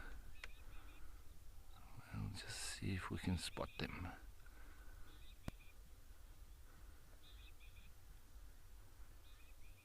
Somewhere over there. Now that's also going back to the terrapins. One of the reasons why I believe you find them clambering on top of hippos. They do sun themselves on the hippos, but it would be much easier for them to go out on the shore, because it is quite a round, smooth rock that they're climbing up onto, rock-like. A lot of insects and all sorts of things that do follow hippos around as they defecate in the water. A lot of fish and insects and all sorts feed on that defecations, and then the terrapins, I think, take advantage. So that's why they're all clambered up there. And when they are in big groups like that, as I've said before, they do hunt in packs. So, but very often we don't get to see it because it's all happening underwater.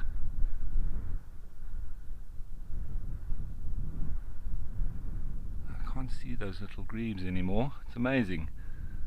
They do disappear. I think they may have moved on to the other side. Maybe we'll spot them now.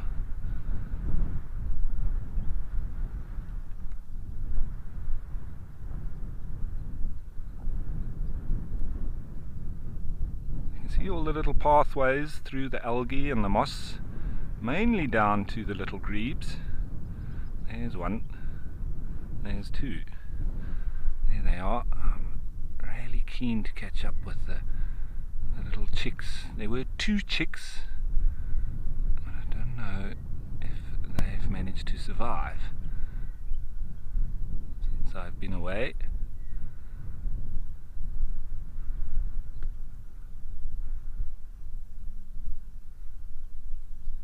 That's one of them. They do grow astoundingly quickly, almost as big as the adults already, and that's in about 4 weeks.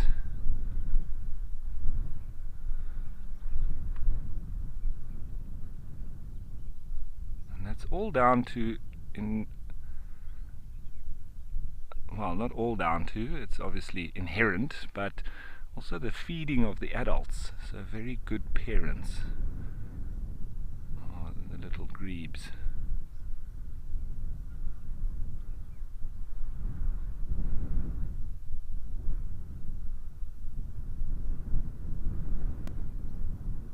Seems the adult is diving, and the little juvenile there is just following it around. It's still got its downy feathers, but not quite the full plumage of an adult. Still got a way to go.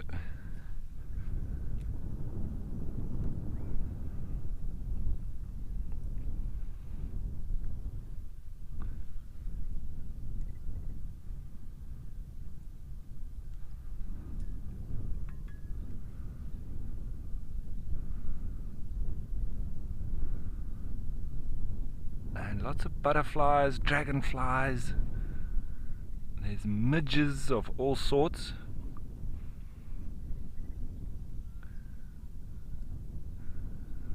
Righty, so the day continues while we escape to nature, and from one of the smallest little bird species around, off to one of the biggest land mammals.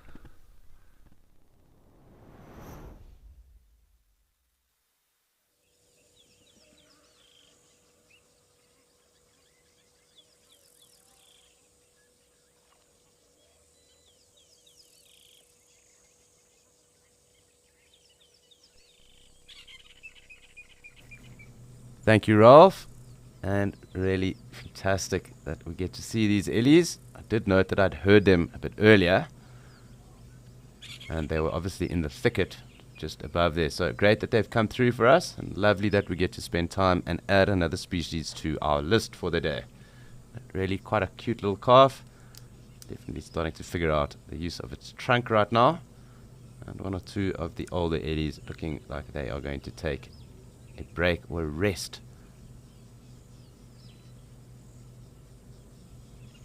A little bit of a temporal secretion here on this cow. I'm not too sure why, but she is definitely resting her trunk on her tusk, and quite a nice set of tusks as well. So really special to watch this family unit just come through.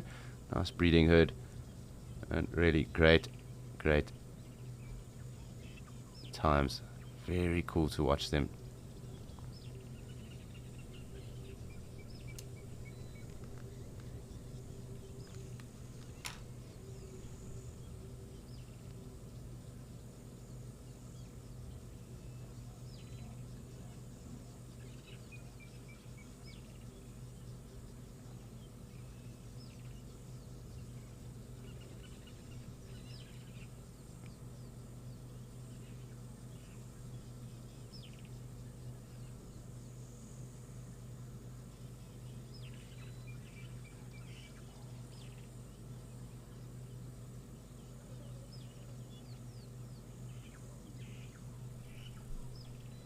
Really special moments with our elephants.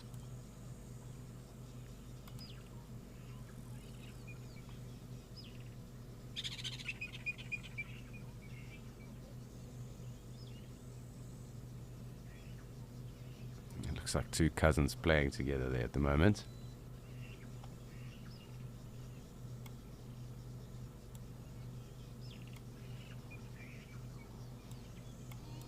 Perhaps we're going to get one or two of them coming down to the wallow. That's on the left-hand side of us. We will keep tabs on them, though, as they do move around.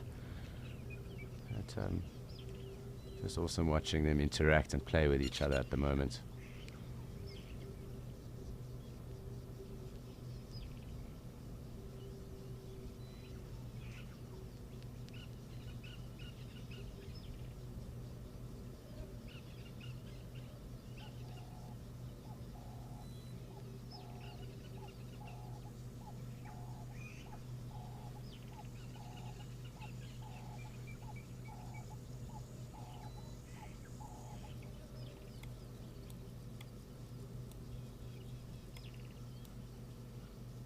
Rattling testicular going off in the background too.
So really lovely to be able to spend some time with ellies.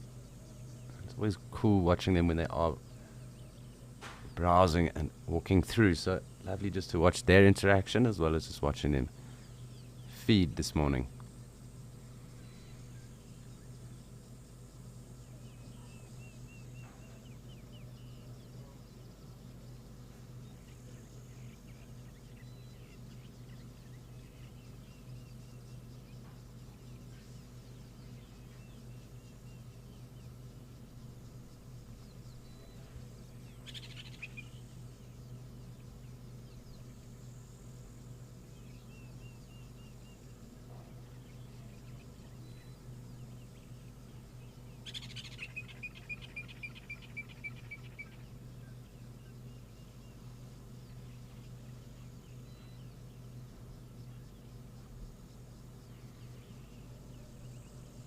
Thoroughly enjoyable scenes. That youngster also really getting right in there.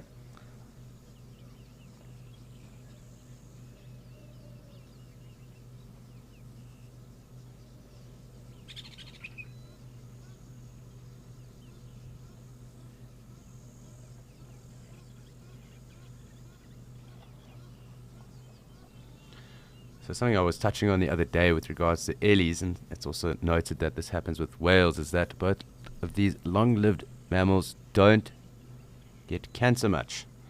And it's got something to do with a scientific paradox called Peto's paradox. And obviously cancer is caused by gene mutations that accumulate in the cells over time.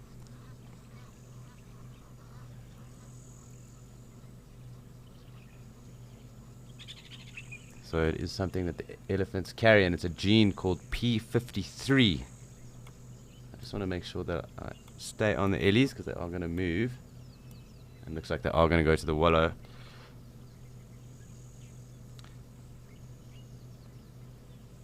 So what this gene, the P53 gene, does is that it helps animals repair DNA damaged through the replication of those cells. So elephants have around 20 copies of the genes.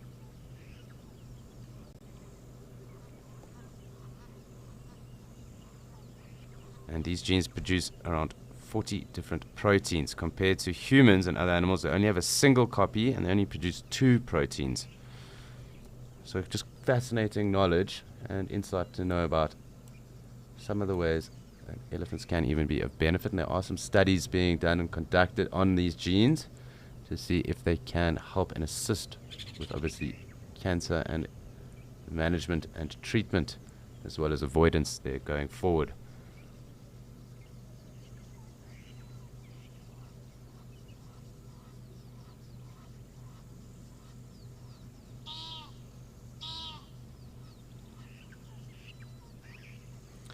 So obviously with that study, the study will obviously then focus on how our cells then protect themselves from damaged genomes. So obviously noting how those damaged genomes affect cells in human bodies and on human cells, and obviously with elephant cells and in elephant bodies too. So just fascinating insights with regards to some new research that is coming out. And another fascinating insight, or further fascinating insights into elephants, who really are very amazing animals. One of my favorite. I love spending time with elephants, but great to get further insight into how their bodies and cells work.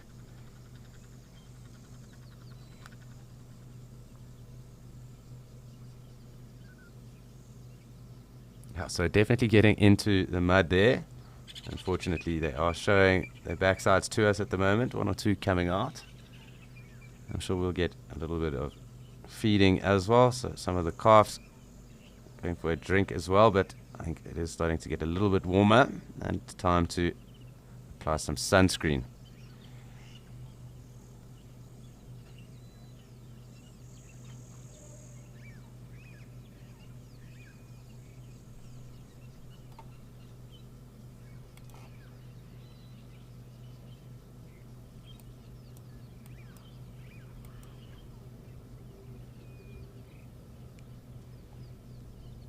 Looks like that's the youngster getting its trunk scratched on that ellie rubbing post, that dead tree that is there.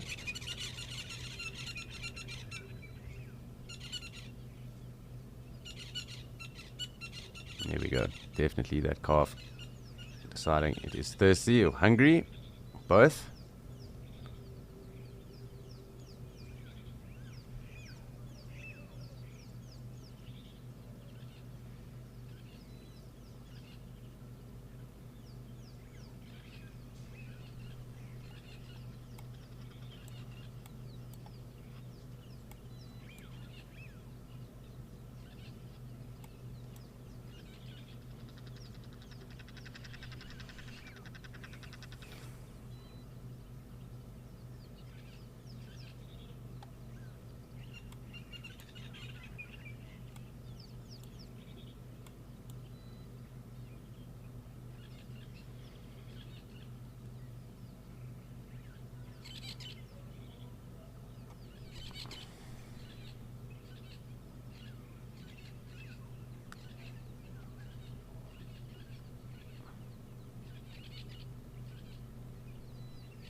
So they are slowly making their way across, and it might also be time for us to make our way across to see what the wildebeest are doing in Okakuyo.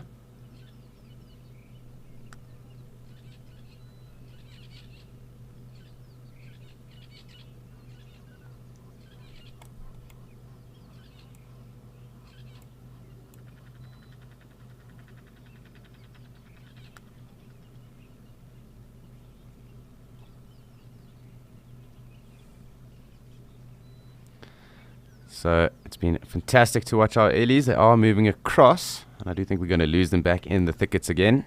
But time for us to see what is happening with the wildebeest and if they are still being stubborn and not coming to the water.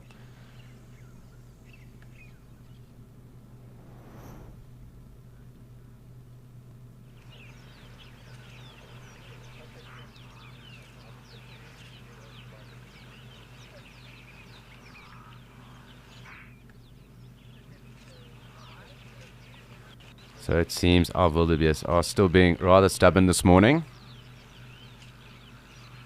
which isn't fair if you ask me. I'm joking. They are on obviously their own time, and I can't expect them to jump when we ask them to. But fantastic just to see how their numbers have built up over the morning as well. So I'm going to try and get a closer look for us. Really are milling about, and it seems some of those zebra have kind of pushed on as well.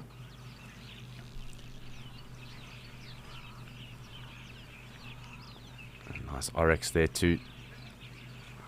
They really seem to be very relaxed this morning. So as I was saying earlier, I do think they're just sitting there and ruminating for now. I'm sure we will get them at the waterhole. That is what Rolf was alluding to as well. Also probably a good idea to keep an eye on any of the terrapin action while there aren't so many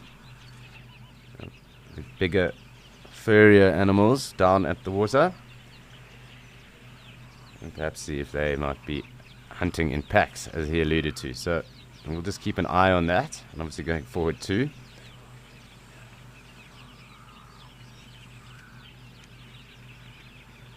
You have a rather big impala ram that's here as well, so we're going to have a look at that. His horns are rather large.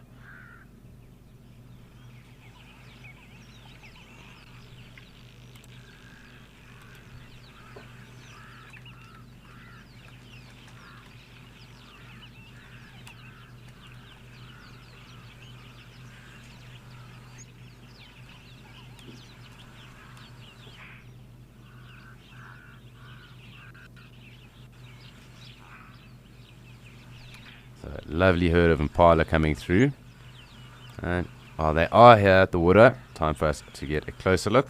Springbok as well joining the fray. Of course, the Springboks are playing later against Ireland. Hopefully we will get a W as well, so good to see the Springbok here as well. And the two-legged Springboks we will hopefully see later with a victory.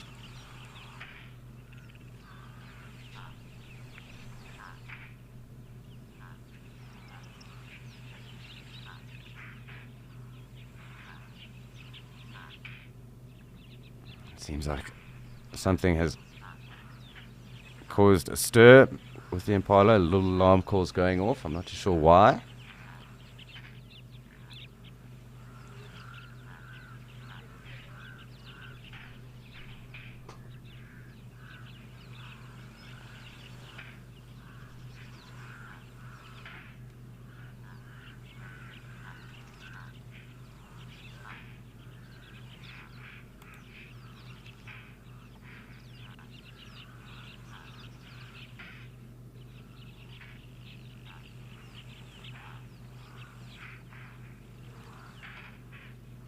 So definitely something that they aren't enjoying. Lots of alarm calling and snorts going off right now, so I don't know what is the cause of it.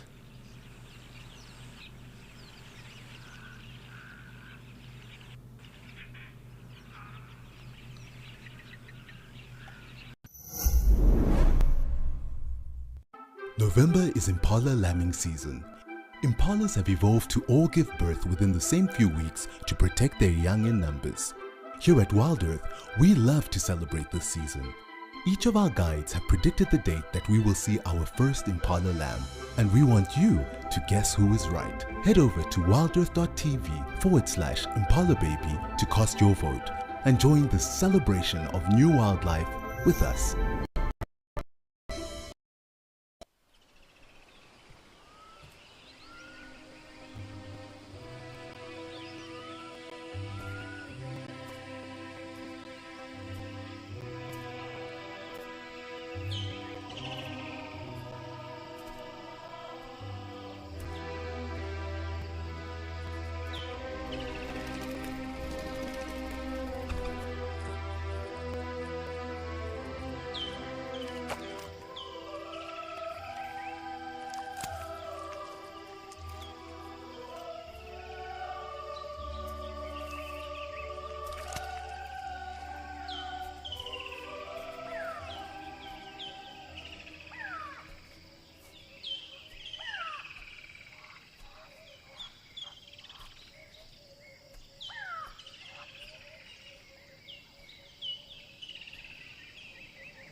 Really special seeing all these black-faced impala around right now, as well as the springbok, the gemsbok, and the wildebeest. Yeah.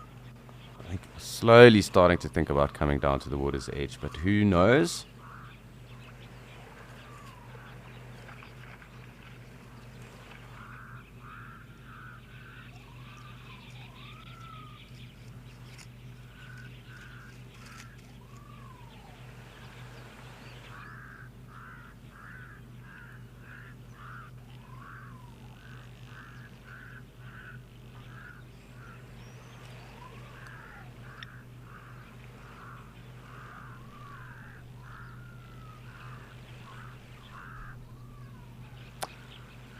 Hi, Twickenham. I do need to probably touch base with Rolf on that one, just because he has been there and knows the area very well. I haven't yet. And we are obviously here with the concrete stones and that, so I do think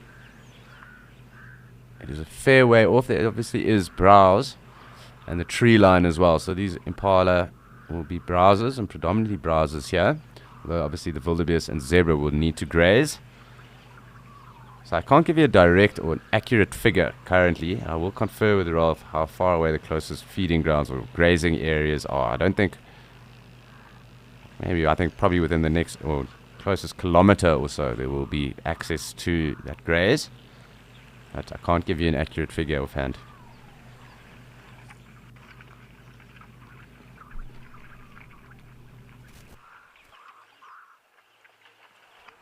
Seems like some thirsty zebra dispersing the impala clan or crowd, herd.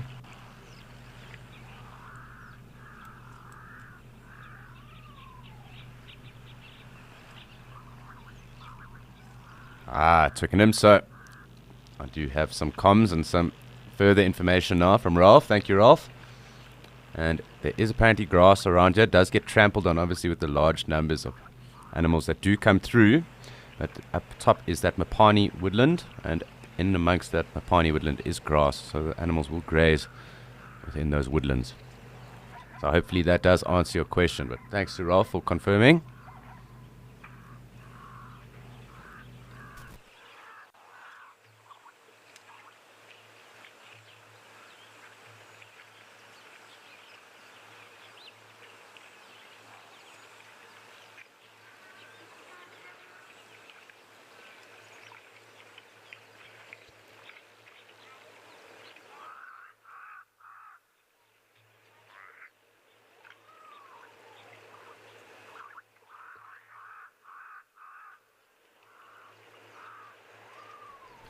Slowly getting more interested in the water, it seems, as wildebeest are taking the lead from the zebra right now.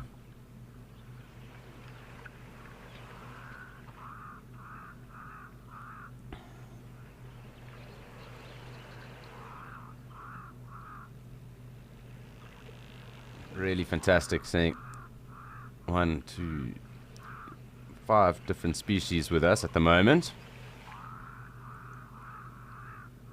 No complaints.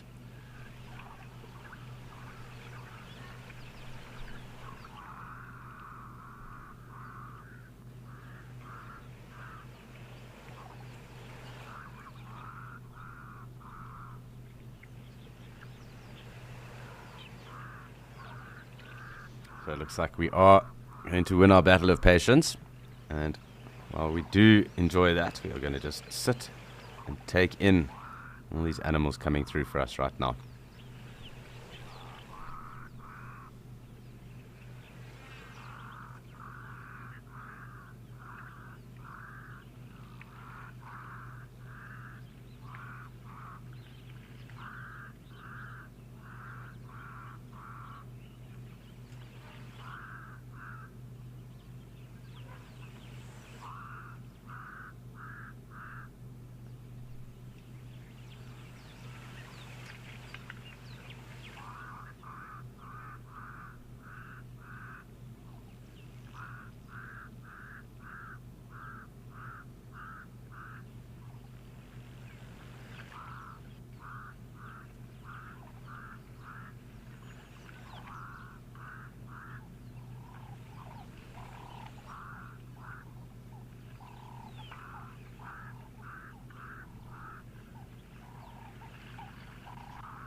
You'll hear that acacia-pied barbet as well in the distance. It really seems like we are here at the right time. Great to get this approach, but also great to have everyone drinking.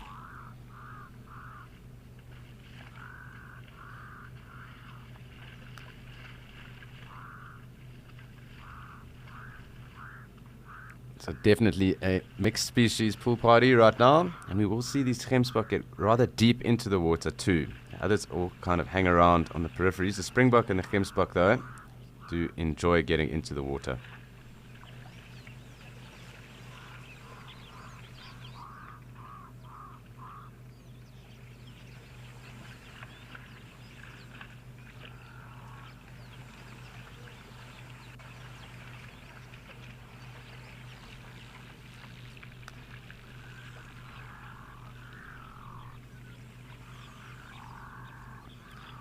I'm just getting asked a question here from one of our directors and MCs about the temperature of the water here. So I would think it's probably around 20 to 22 odd degrees there, because it has been rather hot. But it is pumped too, and maybe with the cooler weather it might have dropped. So it is a bit of a thumbsuck to think about what the temperature of this water might be. But I would gauge, and I think this would probably be at best an educated guess, but between around 18 and say 22 odd degrees currently.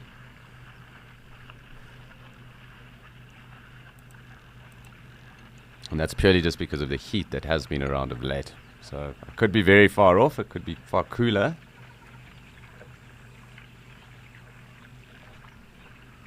But I would think around that.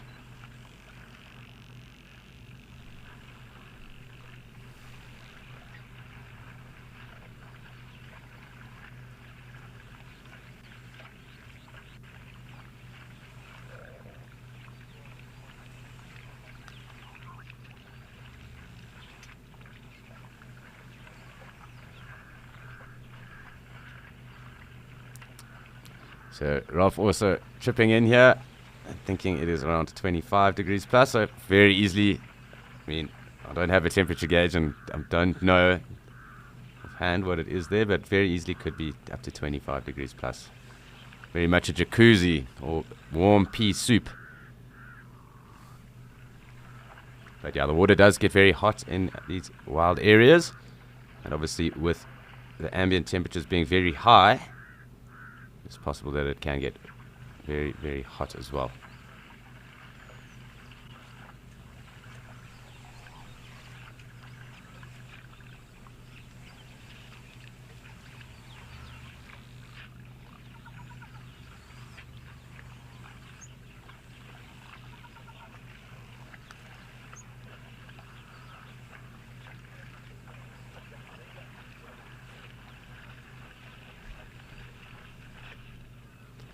Hi, Macon Bacon. It's a fantastic handle you have there. And if there were crocodiles present, yes, they would be inherently scared of it, because obviously the water then would pose a danger, as they might lose their lives or lose a member. But without there being a presence of any predator in the water, that being a crocodile at least, they are definitely less perturbed. But also this is ingrained and learned behavior, so having seen others over years come in and drink like they do, that kind of also does set a precedent. The other only dangers around you would be any of the terrestrial predators, and if they were around, there would definitely be a marked difference in the animals' behaviors around the water. They are skittish when they do come down, because obviously they are vulnerable when they are drinking. Obviously having strength in numbers and lots of eyeballs, and obviously very good other senses, so smell and hearing. They will obviously use those adapted senses as well to make sure that they are safe.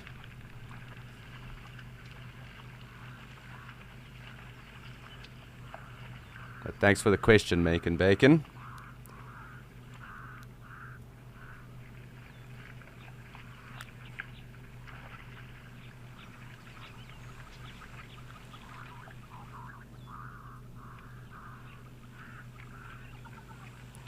So just as Macon Bacon asked a question, just a reminder to everyone else that is here and watching and joined us this morning, please do send through any of your other questions, any of your requests, any points of interest you might have. If you are interested in a story or stories that you might have or you've heard, please also send those through. We love to interact with you guys. As I did say earlier, you do keep us on our toes.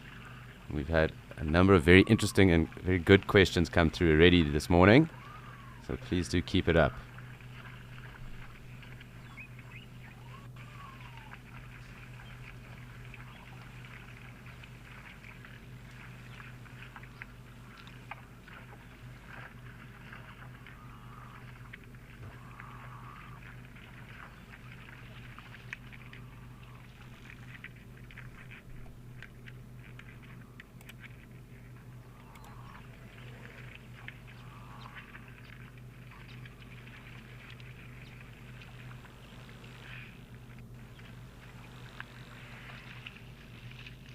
So really, really cool. Did take some time for the wildebeest to pluck up that courage to come down.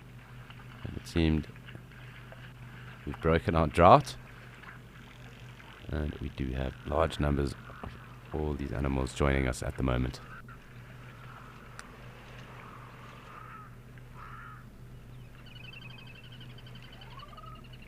Hi Archie. So really not that deep a dam. Obviously this is also a man-made dam and it is pumped. But if we gauge on those gemsbok that are currently in there, I think there are one or two deeper spots. I did notice one or two just areas the other day where a springbok actually had to kind of swim. But I would say around 1.5 meters odd deep at its deepest. And that's just purely a gauge just on the size of those gemsbok that are in the water.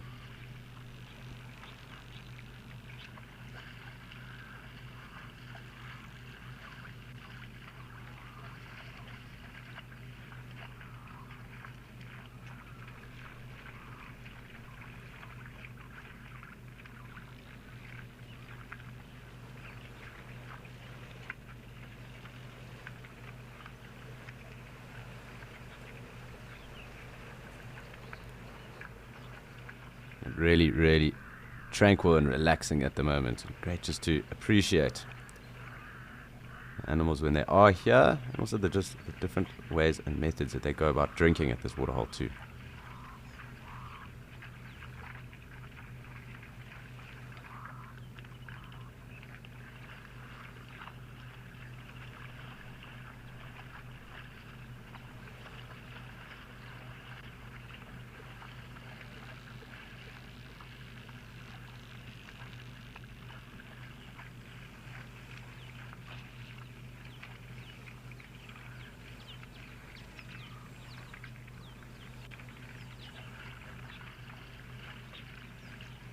Nice that we also have these zebra. Also so cool to note the contrast in everyone's coats, different colors and colorizations that have evolved over many years.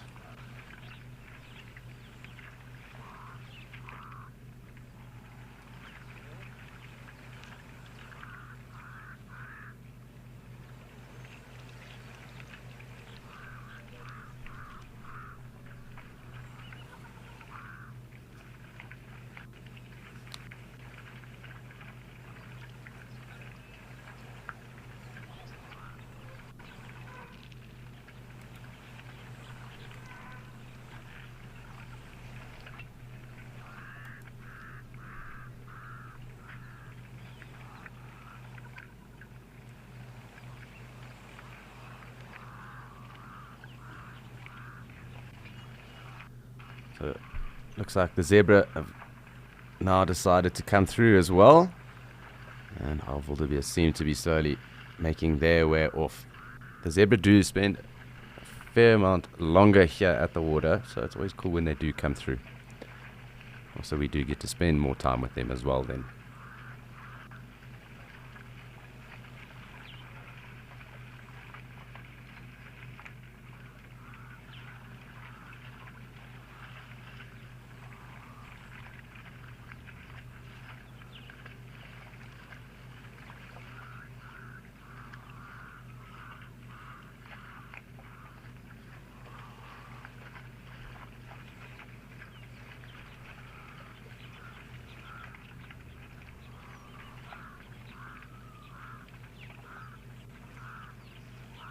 Some straggler wildebeest also walking down.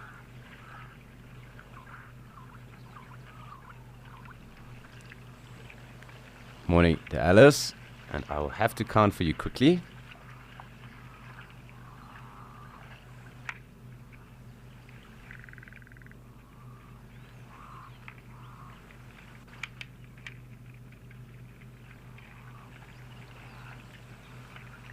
I can roughly make out about 17 of them at the water now. They do mill about and those stripes can get quite confusing, so there could very well be more than 17, but I currently make out about 17. I'm going to just double check that though.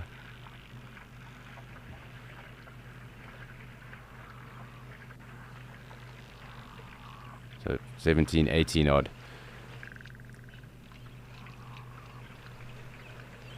Looks like more wildebeest coming down. Another big herd. So really, really cool. This is clearly where the action's at the moment. And lovely that we get to watch and spend time here.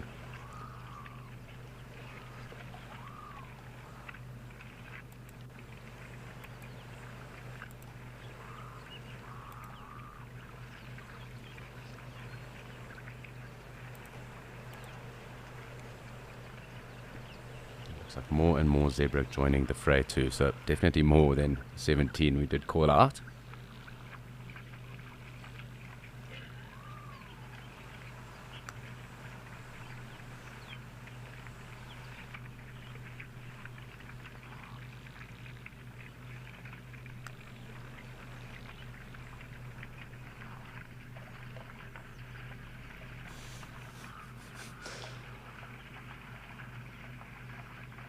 Really quite cool watching another approach. Ooh, I wonder why everyone got spooked. I'm sure we'll get them back again. They kind of do spook and then everyone kind of decides it's okay to come back to the water too. So here we go, just as expected. And how long it'll take this next herd of wildebeest to come through, that remains to be seen.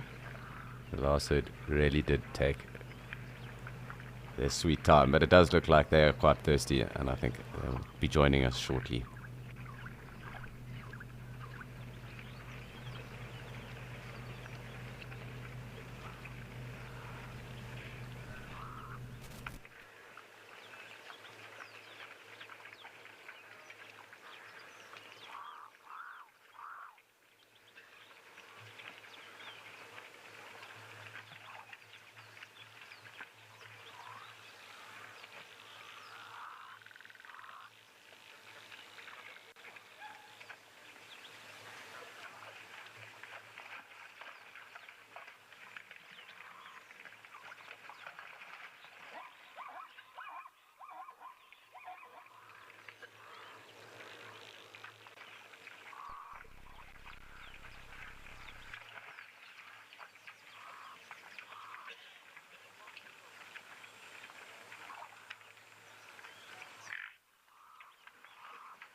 So really, really, really nice, relaxing moments, for now at least.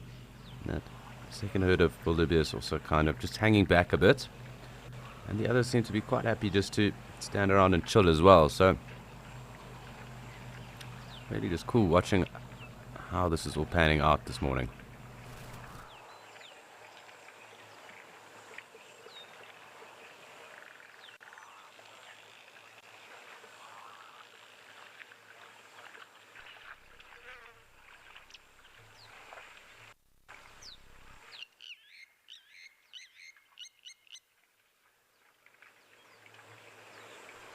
So it has been really quite peaceful and enjoyable sitting here with the various animals coming through, and a lovely dazzle of zebra. Apparently Rolf has a dazzle of his own, and we're off to Kariega to catch up with them.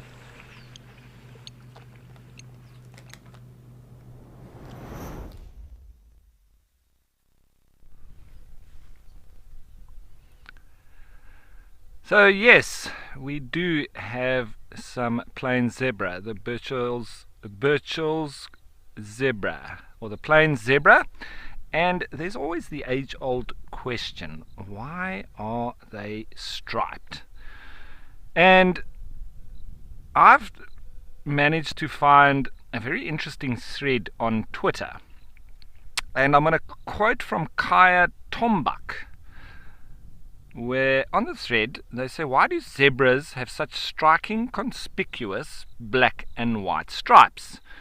This more than 150-year-old mystery, puzzled over by Darwin and many others before him, still isn't solved.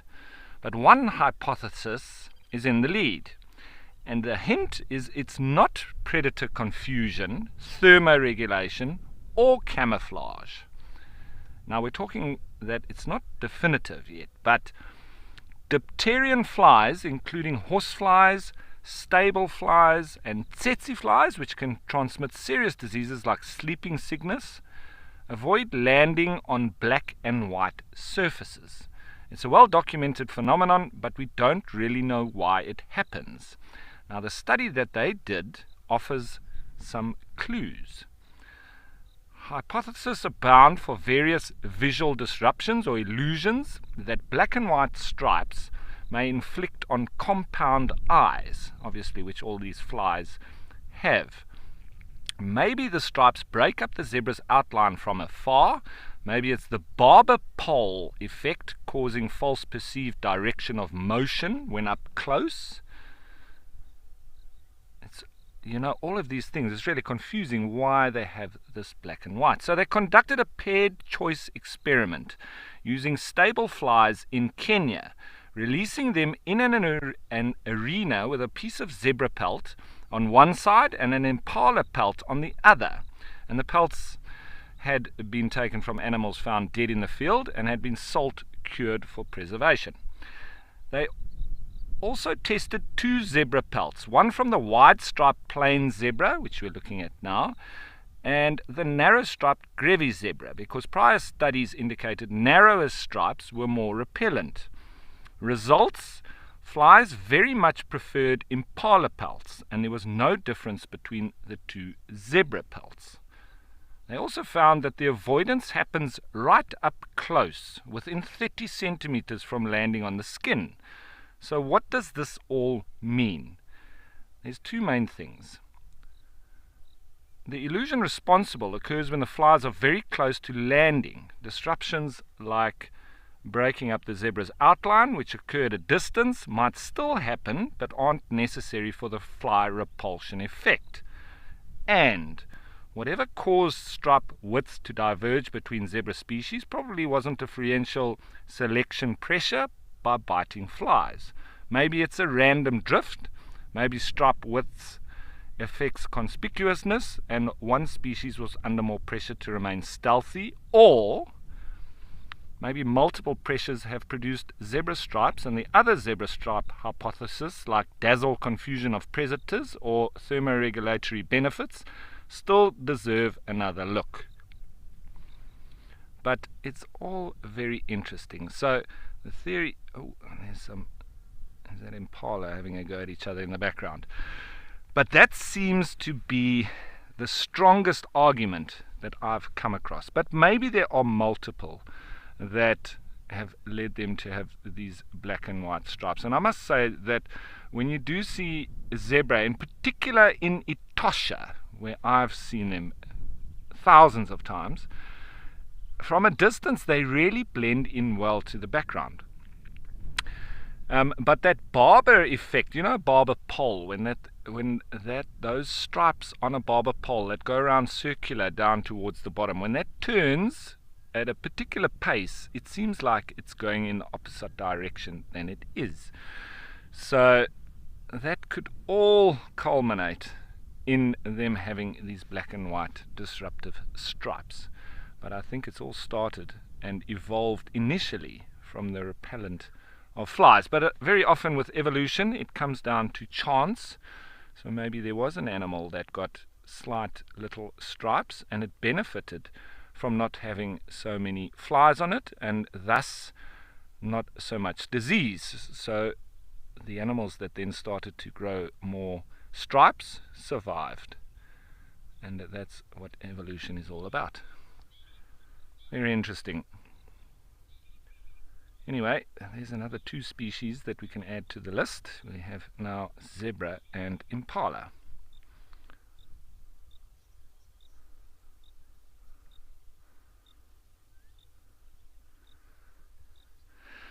So Sophia the Great, I haven't been playing bingo. One, because I can't get really in front of the camera here, I'm behind it.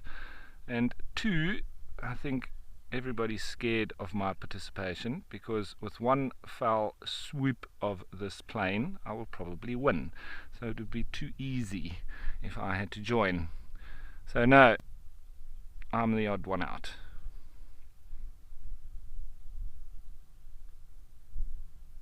Nevertheless, I'll just give you a bit of a further look out on this plane. Yeah, I do indeed need to give everybody a chance. Maybe I'll join one of them, but I'll have to join in much later on in the show, because they'll have to give me 10 minutes and I'll have bingo. Lovely big herd of impala there in the background, and it's just such a wonderful contrast that we have here.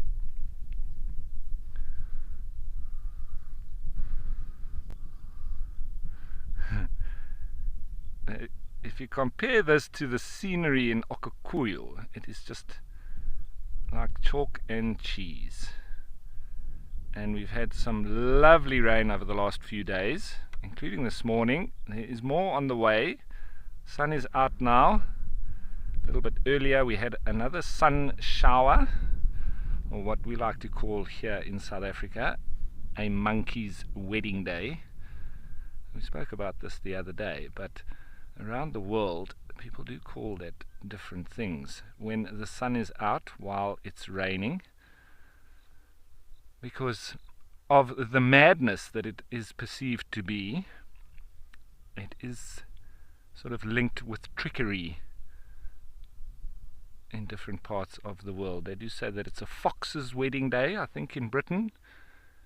And I have heard, I don't know if it's true, but in some parts of America, they say that when the sun is shining and it's raining, the devil is beating his wife. Well, I don't know if that's true, but you tell me.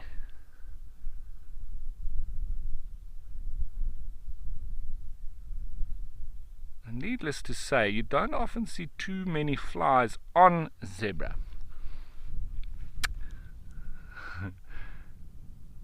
But you do see their tails working incessantly, chasing the flies away from especially the nether regions. I'm still waiting for some of these zebra to drop foals. They do look quite pregnant. I'm not sure on these 2. One on the left potentially. Look now how that sun is just bringing them into the foreground, and the impala have literally almost disappeared in the shade.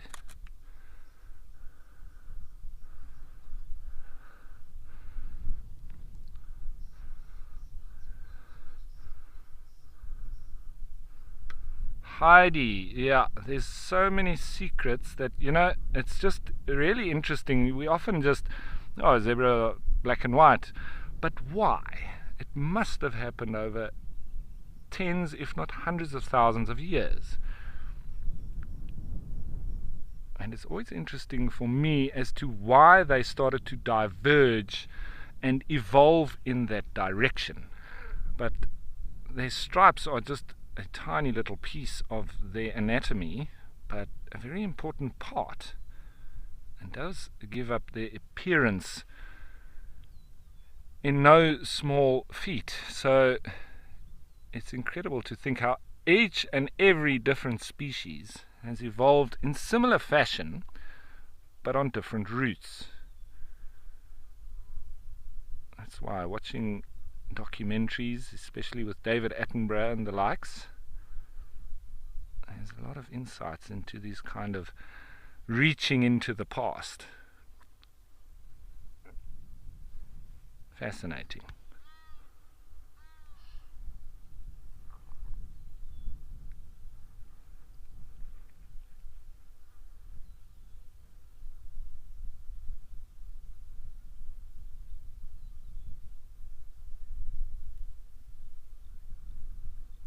Those two quite happily grazing with each other.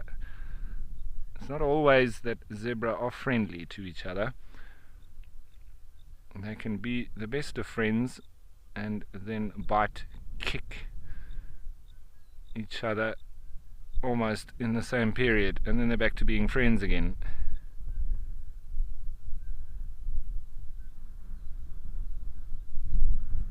There comes the sun now in the background with all those impala. It's a nice big herd, that. Maybe that's why that male was probably chasing another male around. He's got a big herd of females to look after.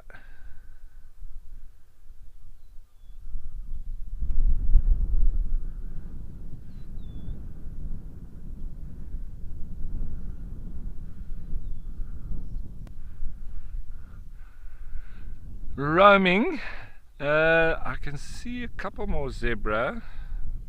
This harem is probably about 10 strong, but they are spread out a little bit. There's another couple over there.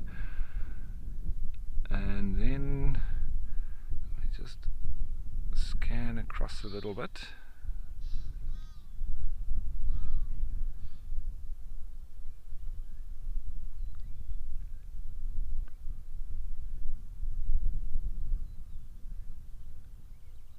It's kudu making their way through, some females. I'll go back to them now. We just see some more zebra over there.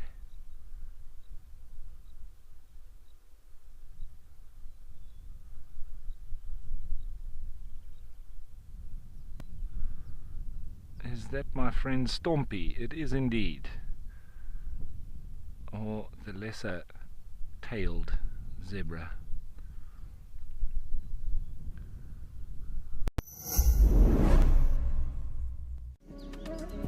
The Mara Triangle is one of the most stunning locations that we have had the privilege to broadcast from, thanks to the unsung heroes, the Mara Rangers, who risk their lives to protect this Eden. These brave men and women deserve our support. Donate and be one of the helping hands uplifting these rangers, so that we may maintain this icon, the Mara Triangle.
Is a good looking male Inyala,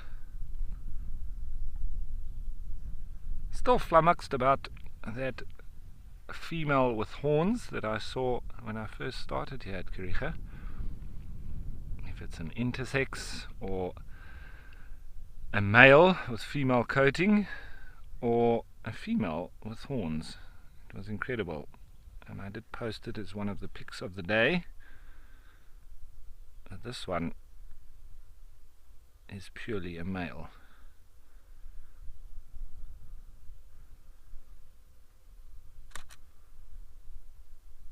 With white tips to the edges of his horns. Oh, and there's a little warthog. Is grazing with the zebra.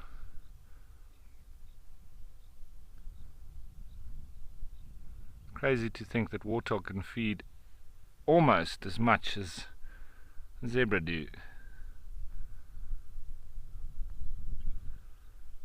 Why they do need to be kept in control, especially in areas that are susceptible to overgrazing.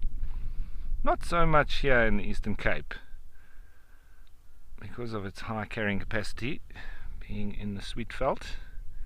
They don't have as much of a big impact as they may have in the Sauerveld, like in the Lowveld. Luckily there, a lot of cats and big predators, leopards, lions, and they do have a healthy knock on the warthogs. I mean, they can give birth up to 8 piglets at a time, and they can give birth up to 3 times a year. So if they're not controlled, you can have problems, especially for your veld management. It's getting a bit warmer now. They may be thinking of going for a wallow, being one of the wallowers as well.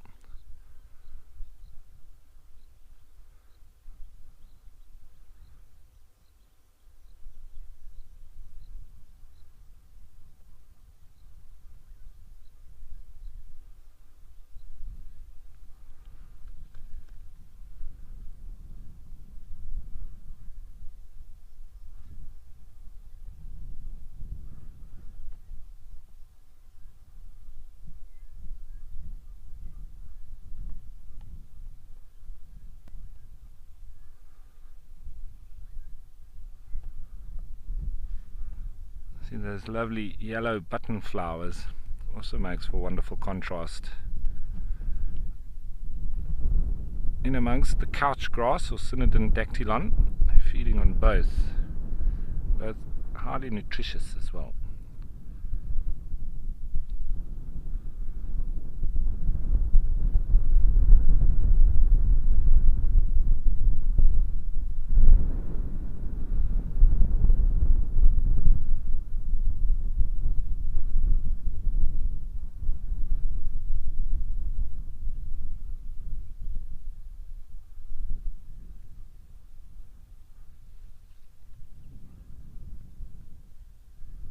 There's a little pan not too far from here that the buffalo, the rhino and the warthogs really like to go and wallow in. And I wonder if that's where they're on their way to. Oh, I've got a flying blesbok.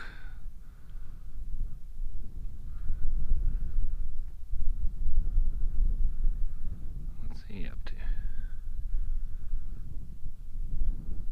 Not much.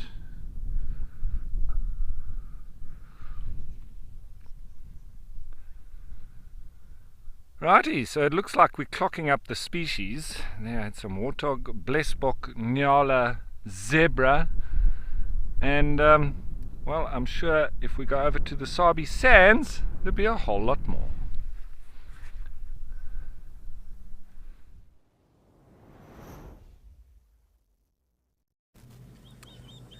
Many thanks, Rolf. And we are here with some Inyal of our own.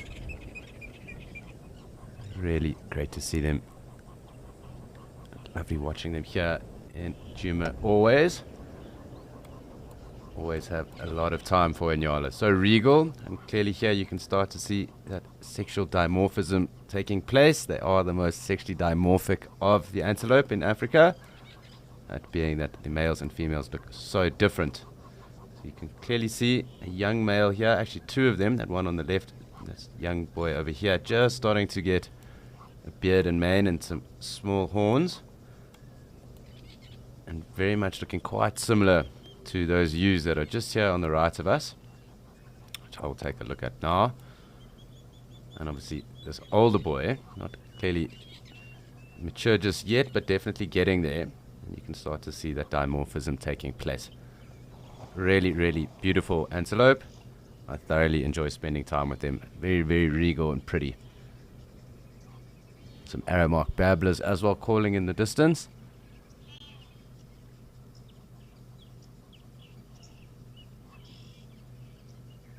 It does seem that we are getting quite a bit of sunlight at the moment too, so very, very cool. Some oxpeckers as well.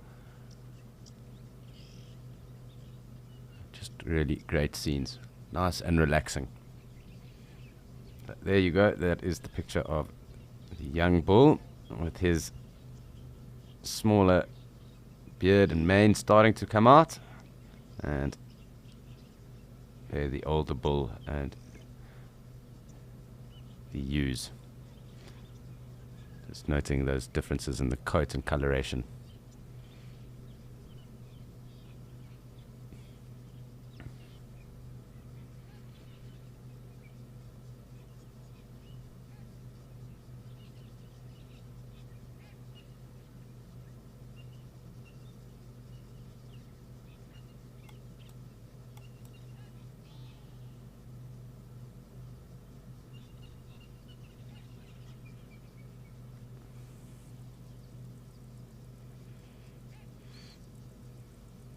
Very, very pleasant way to spend Saturday morning.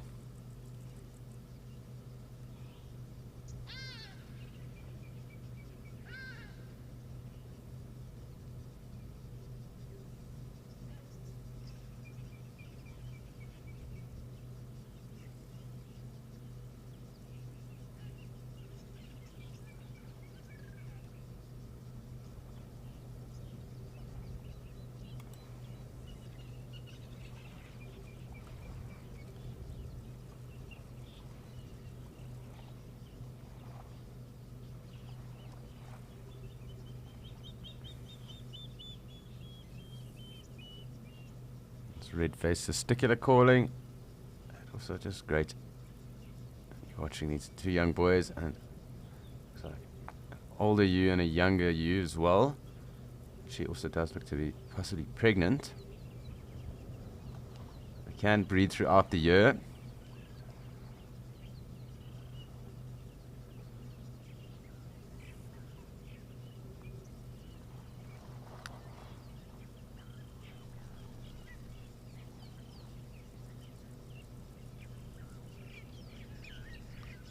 Hi Carlos, sorry, I just need to get the question again. An antelope and a buck. So that is a very interesting question, because technically we use the term buck as a generalization on those antelope. So I think that is the best way to explain it, because as far as I'm aware, and actually what we would use or what we would say in terms of buck is generally the term or generalization or slang colloquialism for antelope. But I am aware that we do call deer male deer buck sometimes. And we don't get deer here in, or not at least here in Southern Africa. There are fallow deer apparently in the Eastern Cape, but they were brought in. But I am aware that in the States and in North America, they do call them bucks.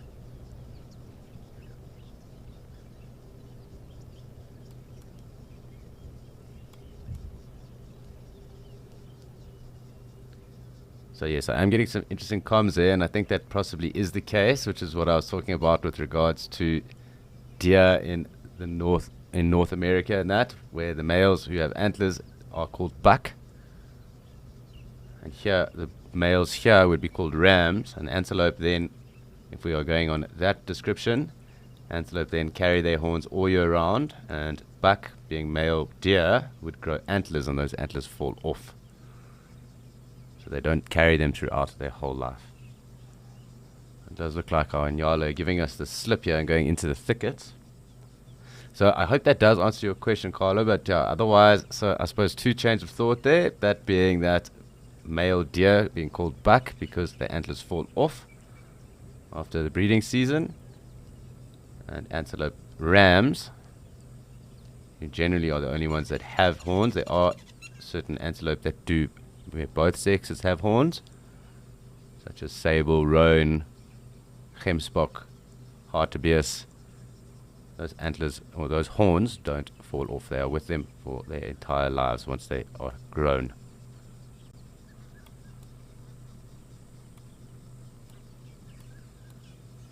So it looks like our Inyala have given us the slip. And talking about slips, it's time for us to slip away back to Okakuyo and see what's going on there.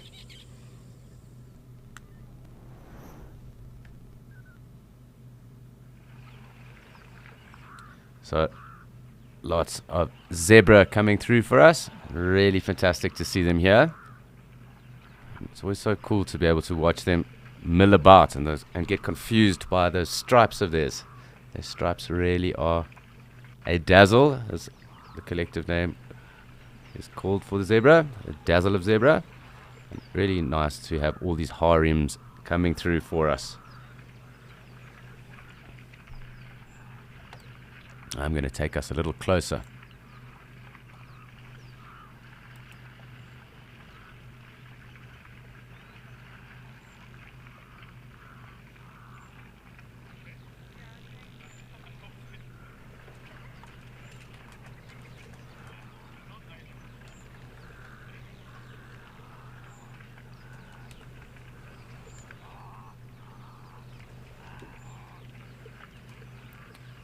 Hi Teboon, that is a fantastic observation you have made there. And it really does look like quite a barren and open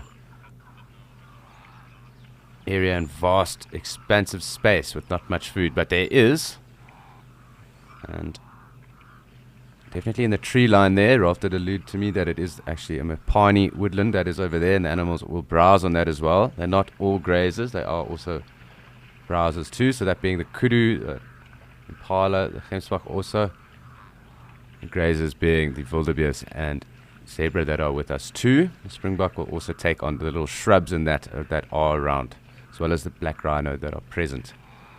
So through these thickets, and obviously with the camel doering or thorn that is around, another number of other trees that are found as well, so moringa, some taboti in the east, date palms. The vegetation in the area does change. And it's also noted that roughly about a third of Etosha is actually taken up because of that old Salpan lake that was here. And you can actually see it from space. But I was also reading that there are around 134 different plant species that are around. Obviously, a lot of them will be seasonal too, and they will coincide in showing themselves when the rains do fall. And the grasses and that then do grow. They do have access to that as well. So there is enough vegetation for the animals. It's known as one of the last haunts of good animal species left in Africa, here in Etosha, and it was actually established through old hunting that was done by German colonists back in around 1904. Was when this area was kind of established as a hunting area, and then Etosha itself was then established in around 1967 as a game reserve and conservation area. So really, really cool. And it's one of the last areas, like I said, that in Africa where you can see large numbers of good game species like we do see.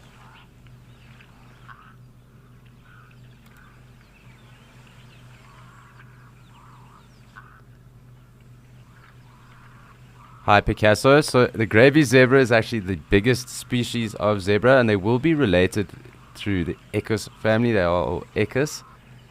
However, the wild ass itself is actually very endangered as well. Both of those are very endangered species, and while they are related, the wild ass is not a species of zebra. It's its own separate species. There's actually also an Indian wild ass as well.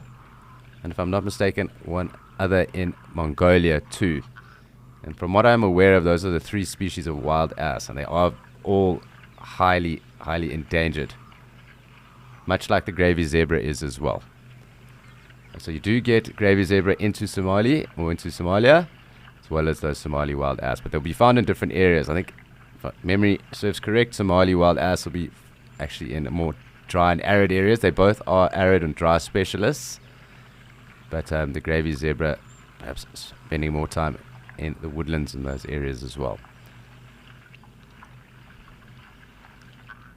A very endangered species, both of those.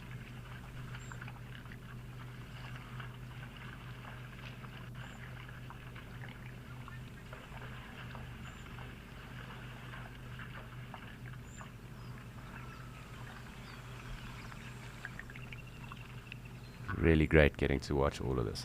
But yeah, as I was saying, I mean, gravy zebra are really, really beautiful as well. You get them from Kenya into Somalia, so like Laikipia up through, and they really are stunning zebras. They're the biggest. Some interesting behavior patterns with them as well. And there is actually a gravy zebra trust that has set out to help conserve and bolster the numbers. So they do assist with feed and sometimes water in the areas where there is drought. And that is obviously to maintain those numbers where they can. But yeah, quite a bit bigger and different stripe patterns and colorations as well on them. They obviously are black and white like normal zebras, but with a far more white belly, very thin kind of black pinstripes on them. Very, very iconic species.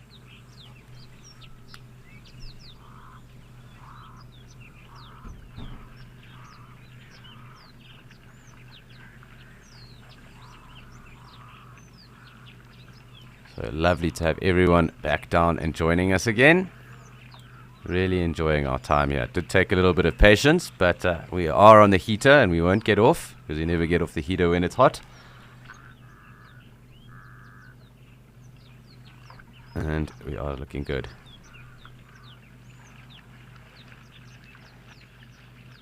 I suppose we'd have to regulate the heater so it wouldn't burn us, but you don't get off when it is hot. But really, really cool. Lots of numbers, lots of game, and great to spend time with all of them.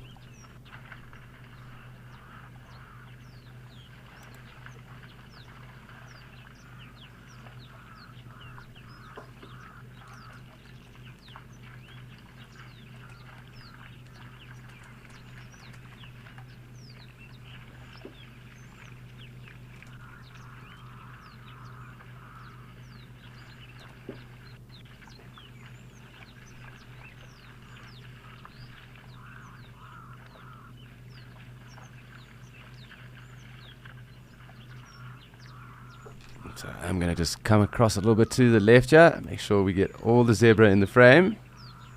They kind of are pushing a little bit left.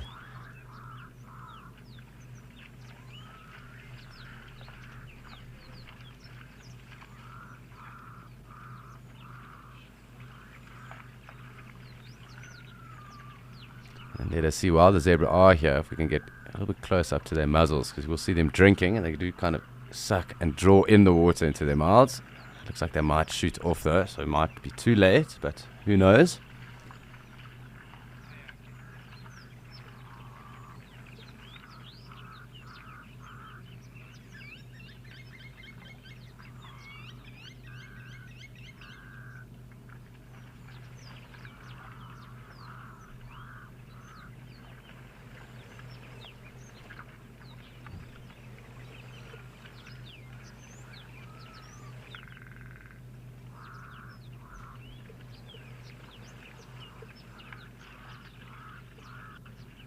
Really pleasant scenes here at the moment.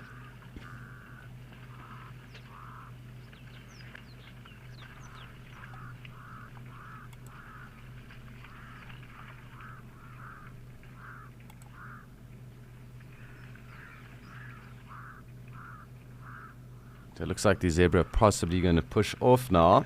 but there are a number of gemsbok around, and I think we're going to see them in the water momentarily.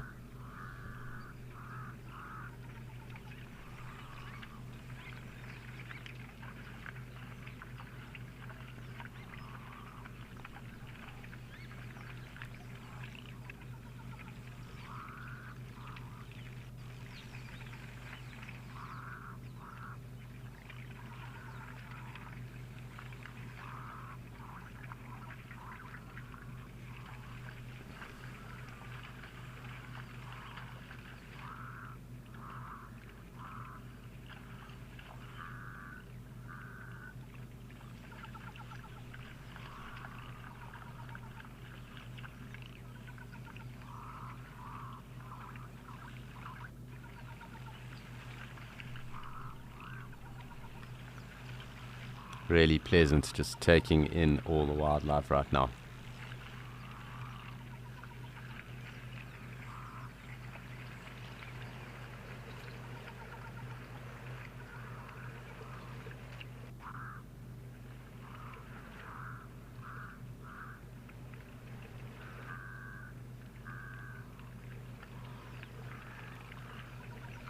So I'm just going to zoom out and just let us wait to see how the numbers of animals build up again and perhaps come through.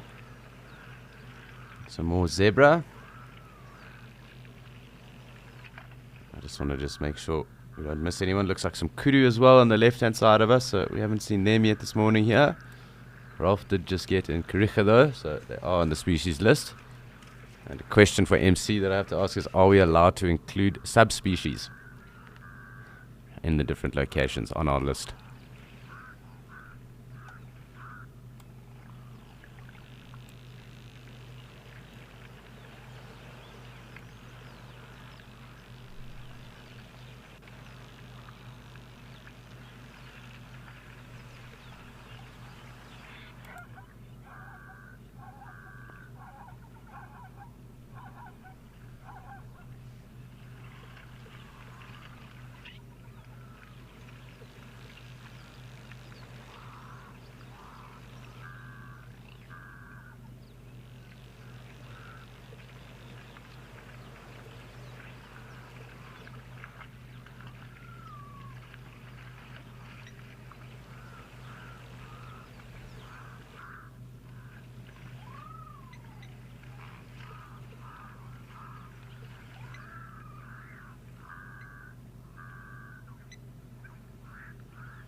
Really, really peaceful.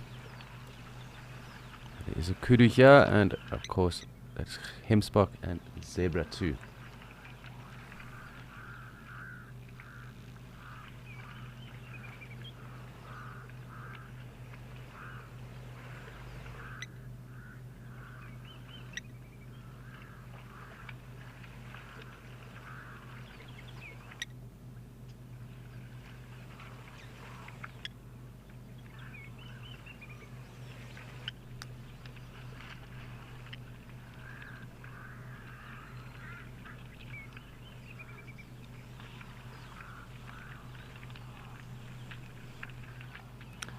Hi, barefoot, and in fact, because Etosha is a pan, an ancient old salt lake. These are concrete stones, and these are the deposits left as the remnants of that old salt lake that was here. So that is why they're all white, is because of the concrete, the calcium that is present in the deposit that was left behind as that lake, or that inland lake sea dried up. In fact, you can actually see the Etosha pan from space, and it is roughly the third of the size of this park, this reserve, and it's in the center. So these are the deposits left behind from that old lake. So I'm sure there are dry riverbeds around here, but we are very much within the pan system right now, being so flat. So I'm sure there are little river systems that do lie or lead in or lie around these areas, but this is very much the pan system, and these concrete stones are the end effects of the deposits that were left behind once that lake dried up.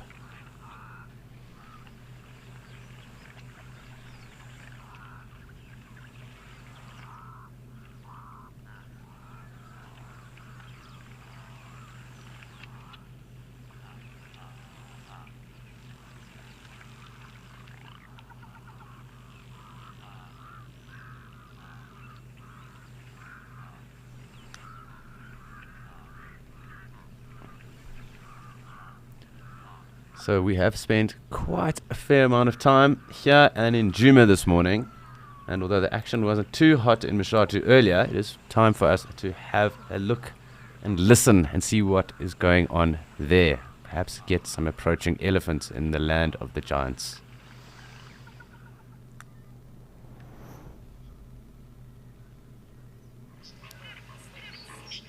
So I can just hear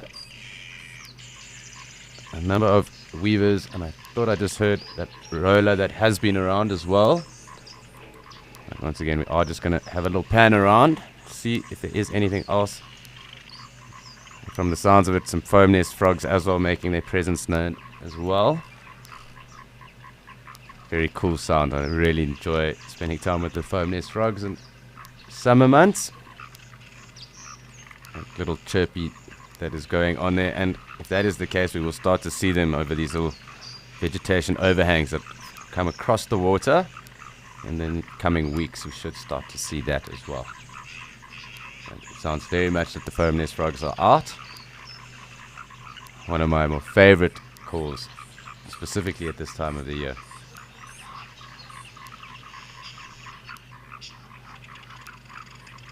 They are very camouflaged, almost like white stony color.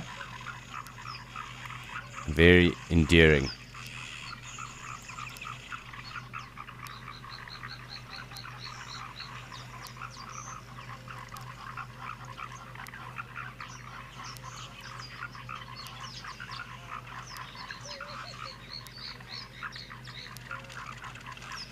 It does seem like we're going to be enjoying the chorus of the frogs from the moment, which I have no problems with.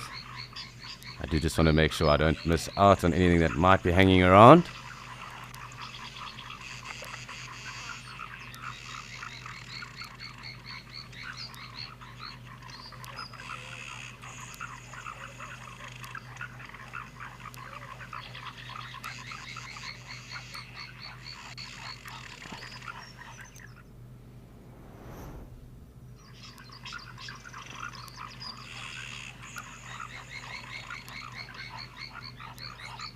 Looks like there is our Egyptian goose family across the dam. We'll have a look at that. It's quite cool to see the gosling as well.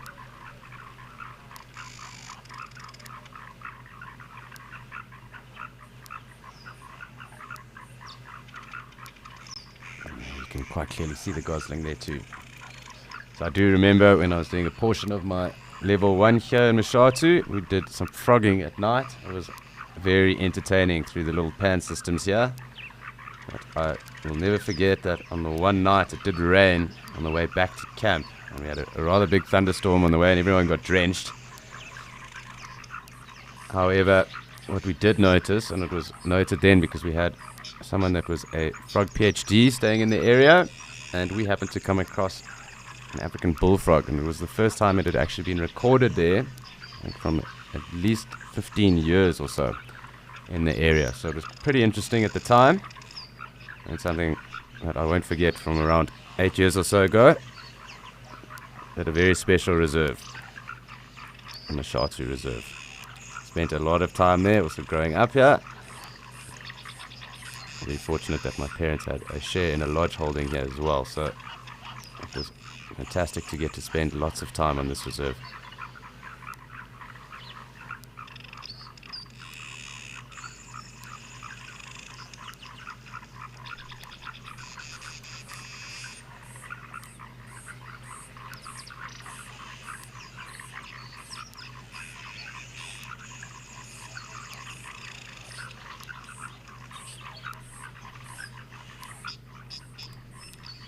Trying to keep up with the geese. They are moving rather quickly.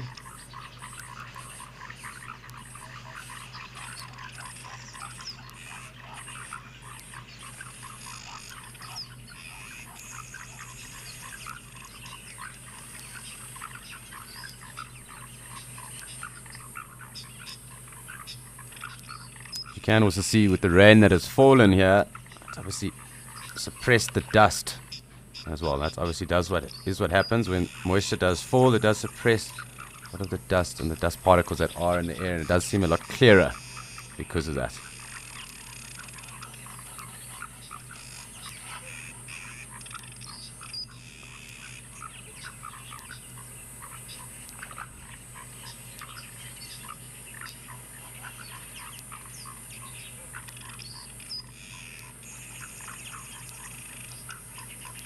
And that gosling has grown very quickly over the last month or so.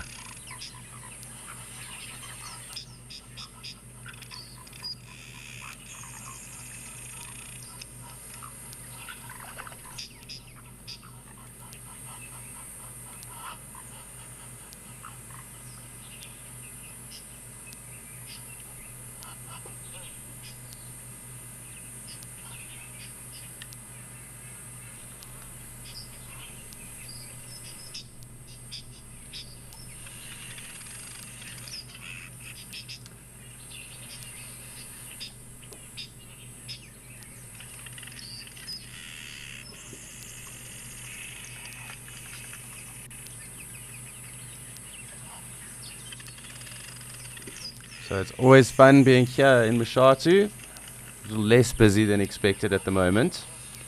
But time for us to shoot across to Djuma and see what action is unfolding across there.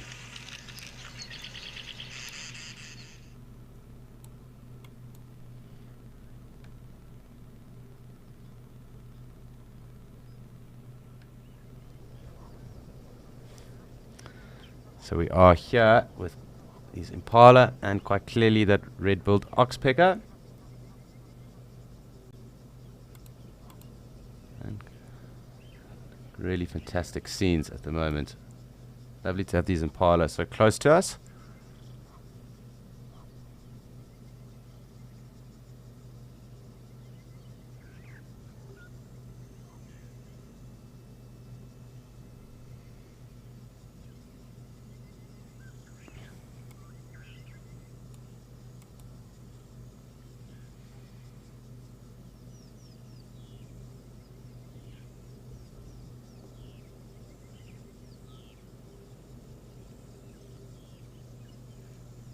You can see that oxpecker getting a little hot. Gular flapping, opening its beak like that, and getting back to feeding.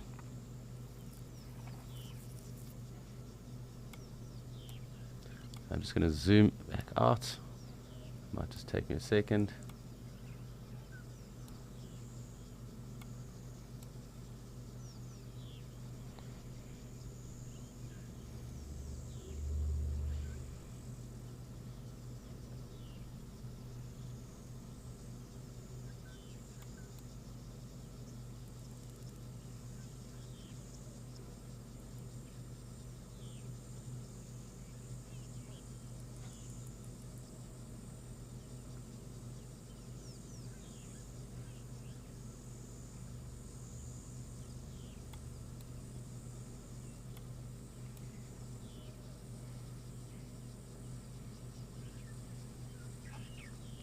So I have just swung the camera across. It is just taking some time to get there, and we will just stay on our impala anyway.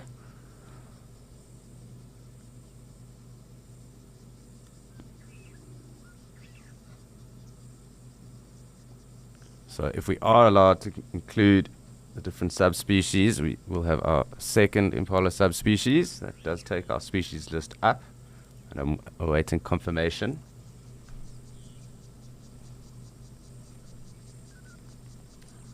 So I'm told that we can, and every species counts. So fantastic. Lovely to work the system.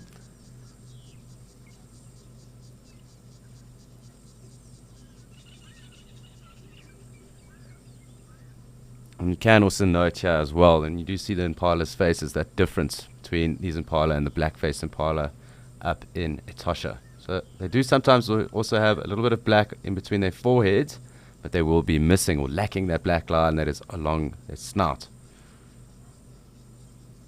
So forehead, a little bit of black there, but not as present as the black-faced impala up in Ukakuya, Etosha. So when one does stick its head out again, you'll also be able to note that. So along its nose, that nasal cavity, there won't be any black there.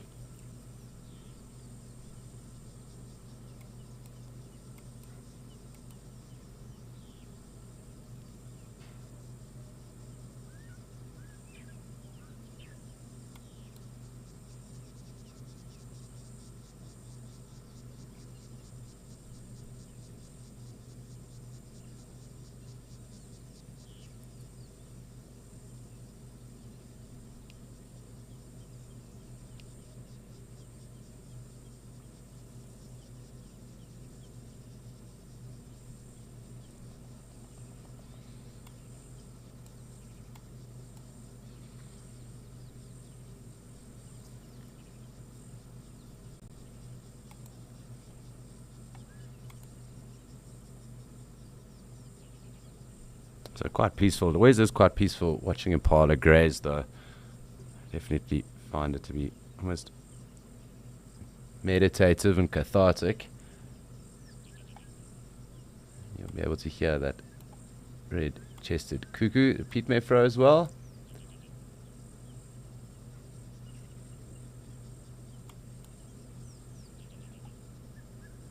You can actually see, you will see just now, how these oxpeckers feed, kind of grooming down the coat as well, using those fine little tooths that they do have, or little teeth structures that they do have on their bill, kind of to comb through the fur. So I'll point it out now, because this oxpecker is enjoying these impala.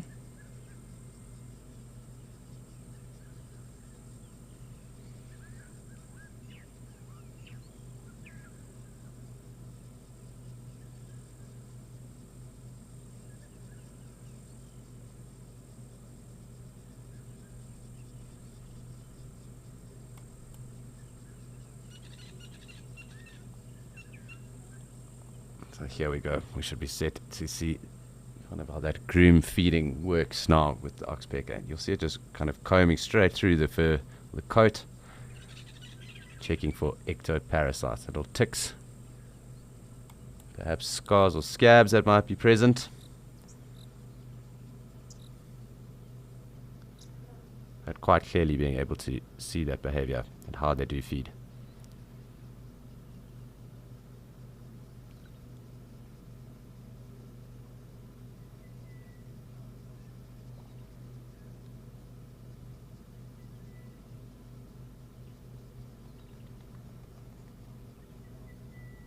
Orange-breasted bushshrike, very pretty bird, also calling now.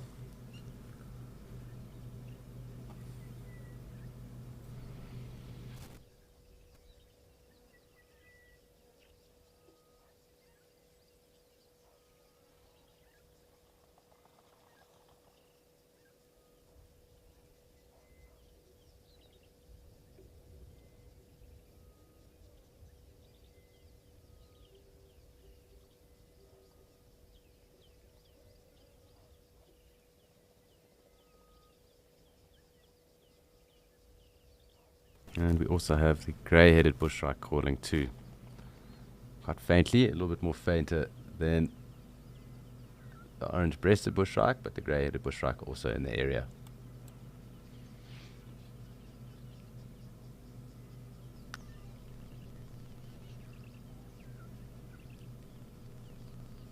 Hi Tori, so this is a red-billed oxpecker, and what it is doing is combing through this impala's hair or fur coat for ticks or ectoparasites that it will feed on, so known as an oxpecker.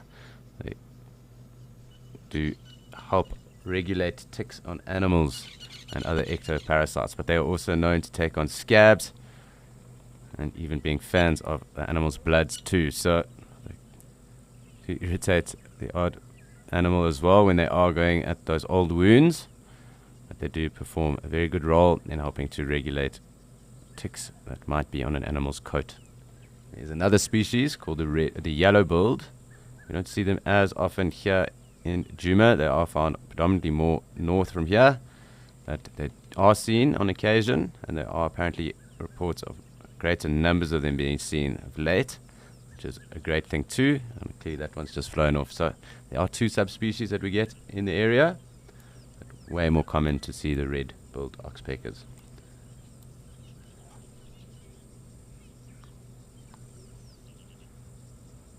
They do have quite a good comeback story because they were actually impacted quite a bit back in the day, and fortunately through conservation efforts they have re-established their numbers.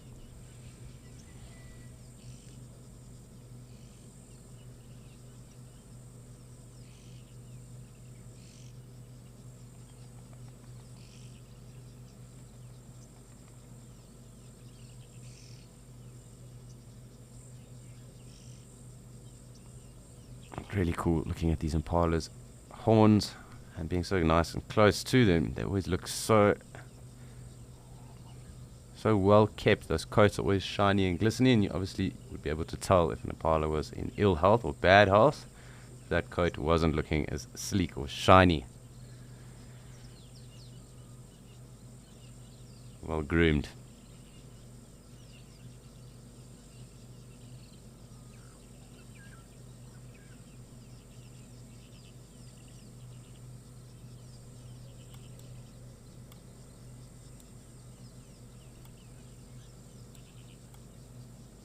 I just want to have a pan around quickly and to see if anything else might be around. Otherwise we will just stick with our Impala. It's very cool to sit with elegant antelope like them.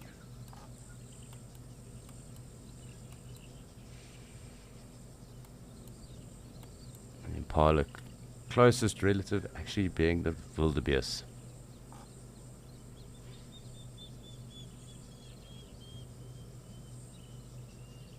A very ancient and old animal evolving many years ago.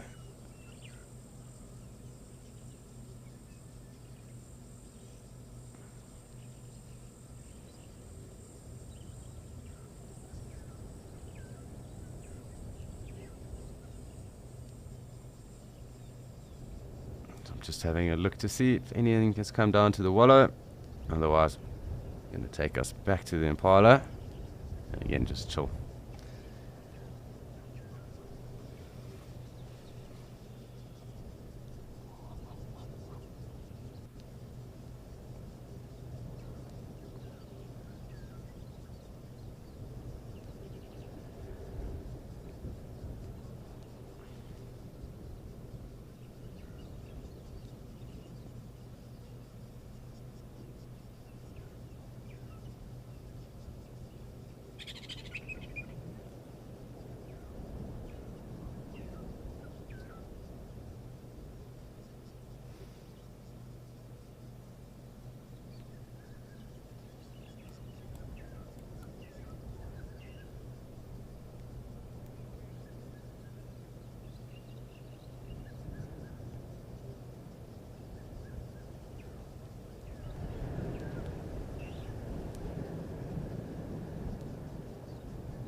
So nice to hear all the different bird calls and those European bee-eaters that I can just make out as well. Really cool to be able to sit here with our Impala, with them being so close. Just quite a relaxing scene at the moment.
it seems like our Inyala at some point are going to come back down and join us.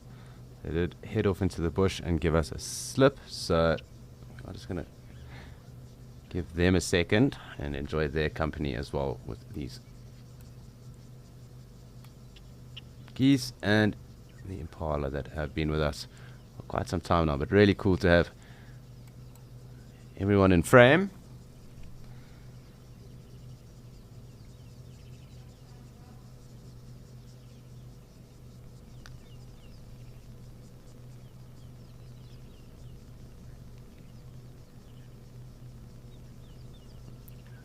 Hi, Richard. So I haven't seen them getting aggressive with any antelope. I have only really seen them getting aggressive with each other. And that intraspecies competition that does happen with them. And they really do go at it. It's kind of like watching two karate or kung fu artists going at each other, because they do chop each other with their wings and kind of really do get into it with their beaks as well. But no, I haven't seen them with any antelope, just with or in amongst themselves.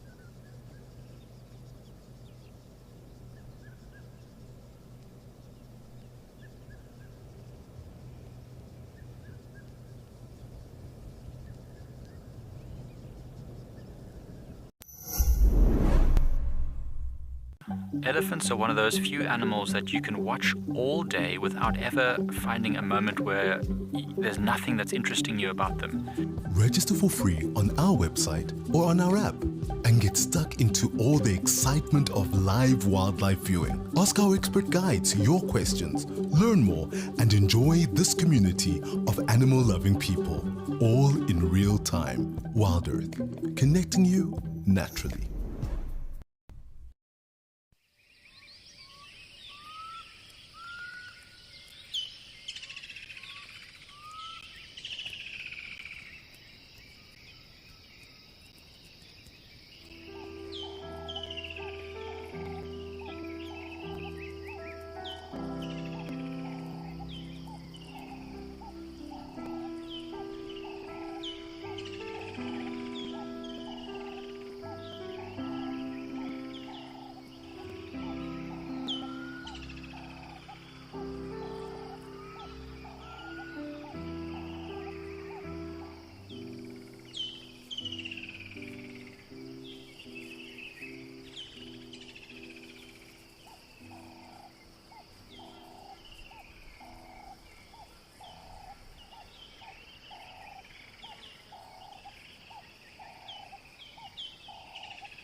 also really enjoy hearing those wood hoopoes as well, greenback wood hoopoes.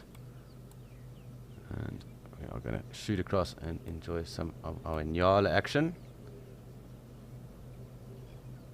Really special to spend time with them as well.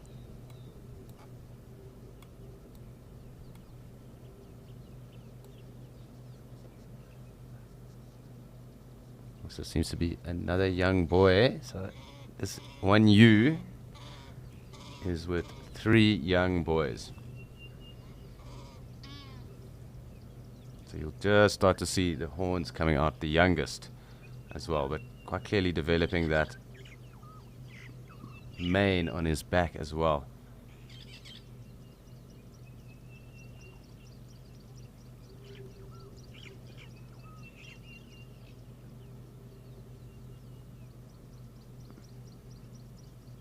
So you'll just be able to make his horns out there.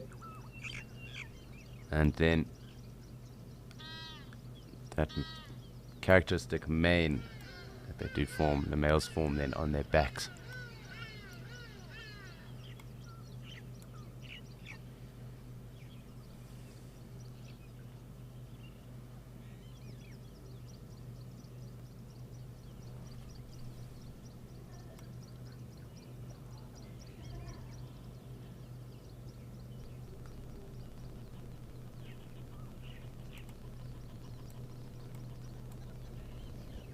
Hi Lillian, yes, they really are adorable. Probably, well, for me at least, some of the better looking antelope out there in the world. I'm a fan of a number of others, but they really, really are pretty.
Hi Carol, it is something that my ears have been listening out for, and we haven't yet heard one. And I've been listening here and in Mshatu as well, and I'm yet to hear one just yet. But I do think probably within the next week or so we should start to hear them. As Mariah Carey defrosts for Christmas, the Woodlands Kingfishers will be back in time for that as well, and the festive season to really get underway.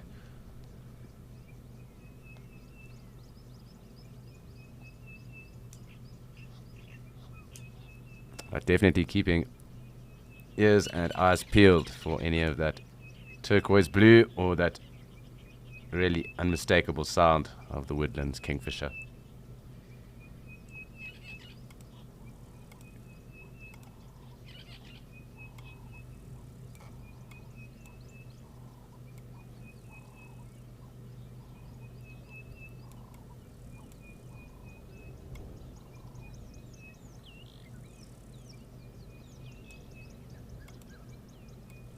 Lots of cuckoos around. I've heard classes, southern black, Deirdricks, and obviously the Piet Mefro, the red-chested cuckoo, calling as well.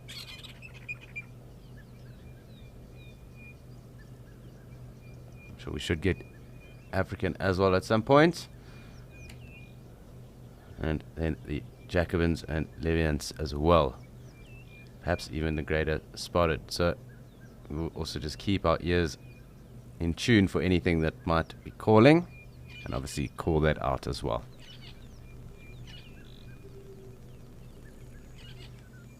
So it really has been very fun across here in Djuma, but I know it'll be equally as fun when we join Ralph now in Kariega.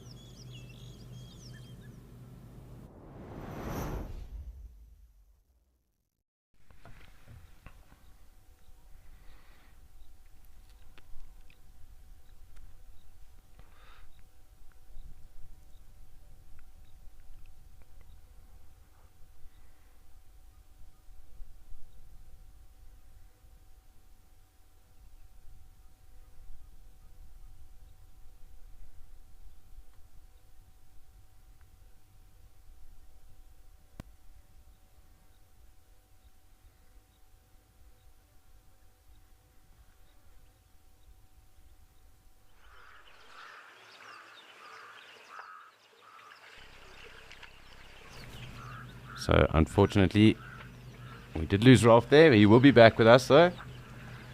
But we are back in Okakuyo. So very different scenes. Lovely Gemsbok and Springbok around with us at the moment. Some zebra in the distance too. So nice just to keep tabs on who's around.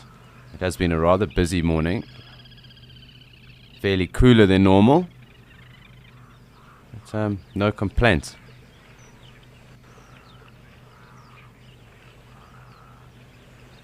Nice oryx approaching us as well.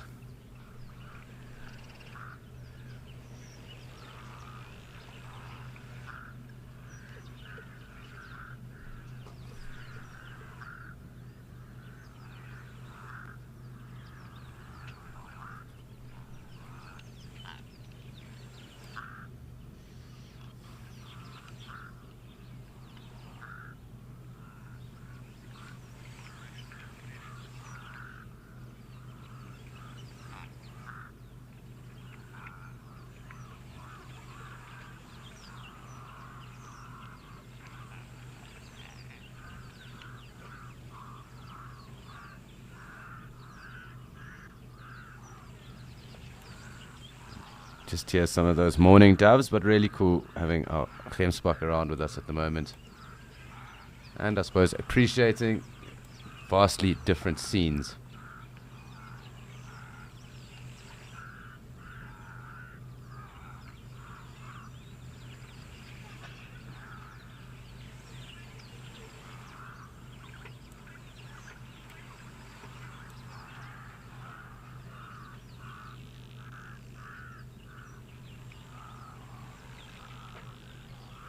Looks like our black-headed heron is back on the other side of the dam. I'll take you into that for the second. Nice to see some different birds.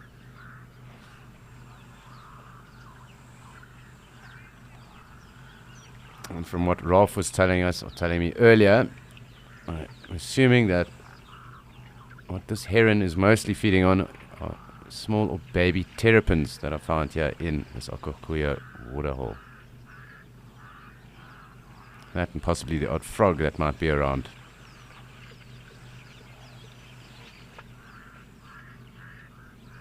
Really cool to see.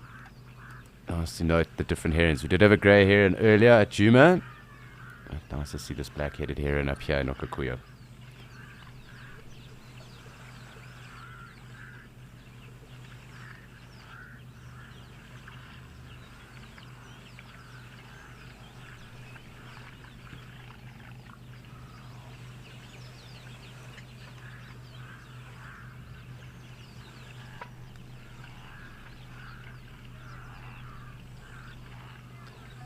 So we do have Ralph back, and it's time for us to check in with what he is up to in Kariega.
Well, here we are back at Kericha, and as I suspected, a lot of the warthogs have come for a little wallow.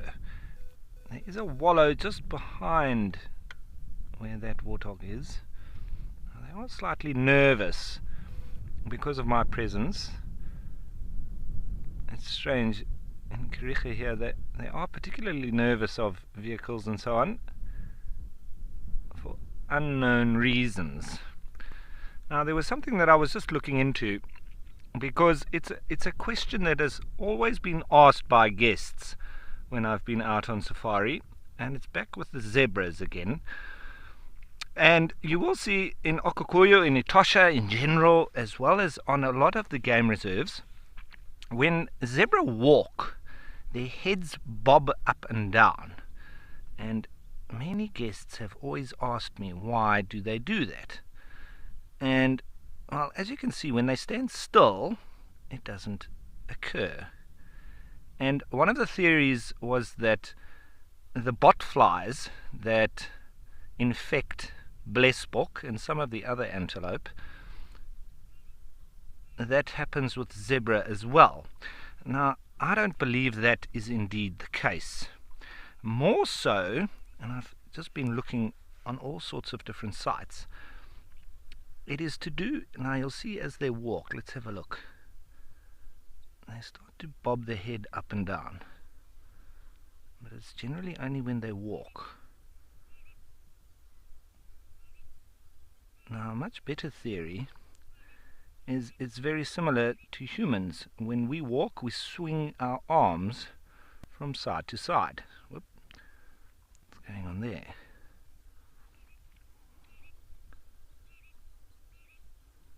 And I'll get to the theory in a minute once we see what's going on with these three.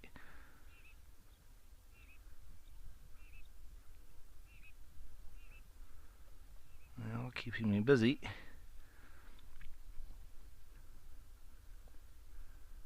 A little bit of a harem tussle.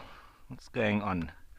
I think that Stompy is a stallion, and maybe there's another stallion that is not agreeing with his presence.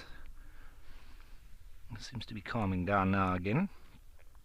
So the elastic ligaments in your neck store and release energy, and so it's the same with horses. And when they bob their head, it makes the animal more efficient over long distances. So they don't bob their head at a trot, only at a walk and a canter.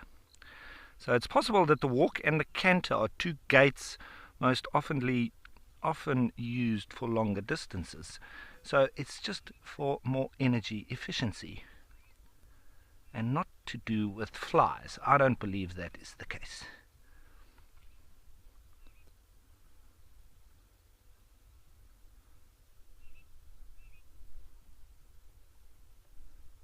It's about 15 strong, this harem. I thought it was about 10, but there might be more. Maybe it's the coming together of two harems.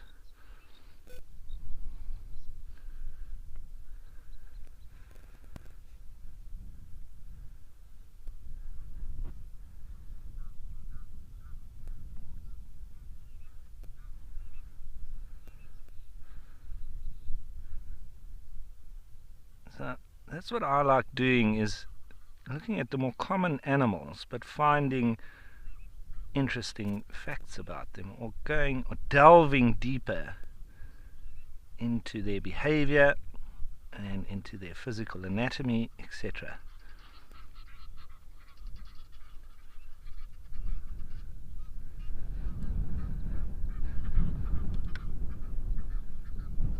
They are right near to where that wallow is.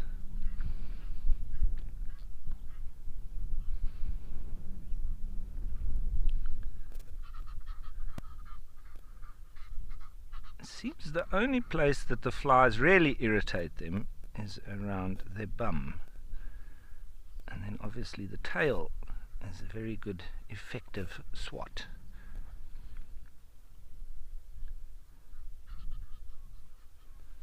continuously hearing the Egyptian geese carrying on with their gang warfare. It's that time of the year.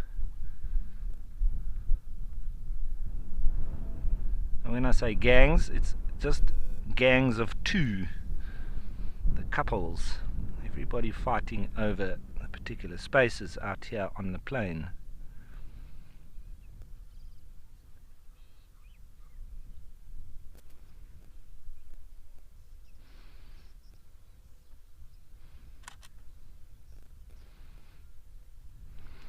Thanks, Kim. Yeah, well, we do try to keep it interesting, and obviously for new viewers, I like to discuss things that you may generally not know, but I like to delve a little bit deeper, especially into the more often asked questions that I have received over the many years of guiding guests.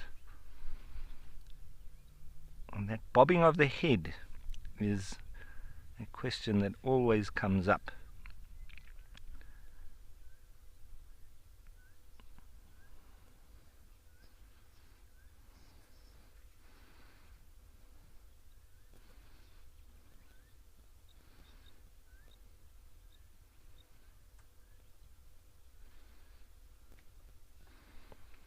So, like I say, if it was flies, when they stand still, there would be a lot of head bobbing, but it's only when they walk that the head starts bobbing.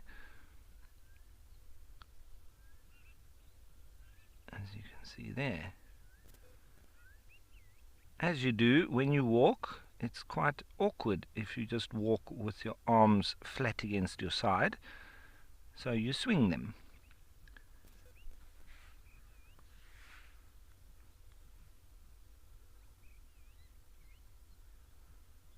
And going further with that, for the same reason you swing your arms back and forth when walking or running, even though they don't reach the ground and can't offer much help, they're connected to your legs in ways that aren't always obvious. So a zebra's neck is closely connected to the locomotor system, and in particular the muscles that pull the shoulders upwards and forwards cause the neck to be pulled down. So I think it's just more of an anatomical feature that results in the head bobbing up and down, and the muscles related to that.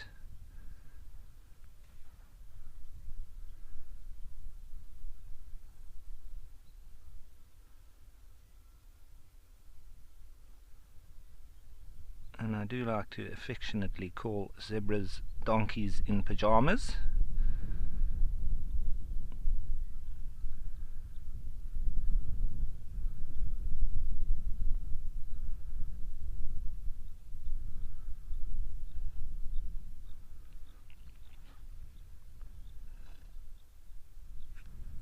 Lots of snorting going on.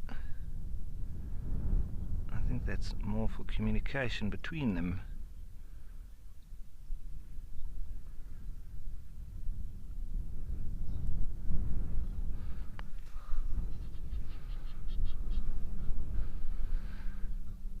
So, a question around, will these zebras stay together for life? No, not necessarily. It's possible, but it all depends on the males that move in and become dominant with the harem. So the females can stay together as long as they live. Potentially, they can also split up, but the males will come in and out as long as they can maintain or keep that group of females as theirs. So it is in a state of flux with the zebra. It seems like they've decided to move off now, a little bit away from the wallow site. Maybe they're going to go do a bit of grazing. Being hindgut fermenters, they need to spend a lot of time feeding. Not so much, or the ruminants don't feed as much, but they need to spend more time digesting the actual food that they've fed on.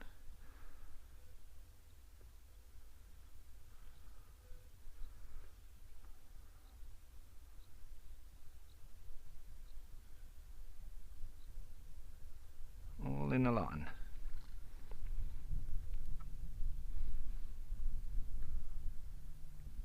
They are going to pretty much make me screw my head off now, so I just need to move position.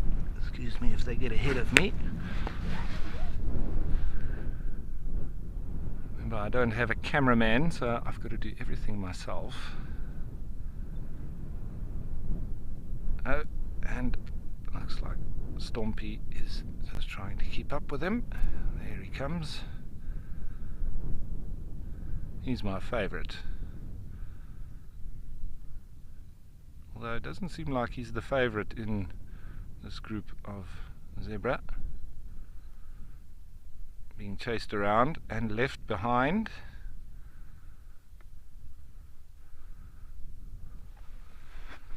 Always like the underdog.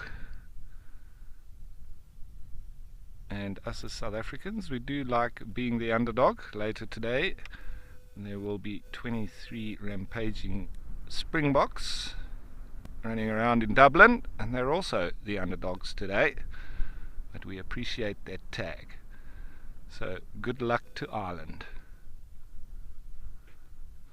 Now they're going behind my vehicle, so I'm going to just pan back and we'll see if we can find something else.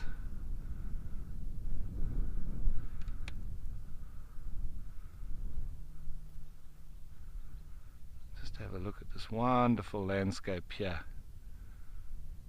at Kariega on the eastern side.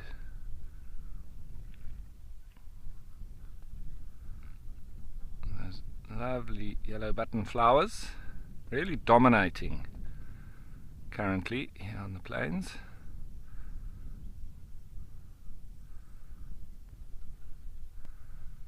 I'm sure I saw some giraffe off in the distance there earlier.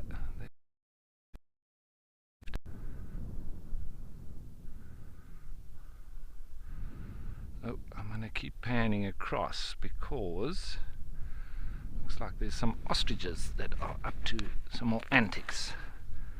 Let's have a look.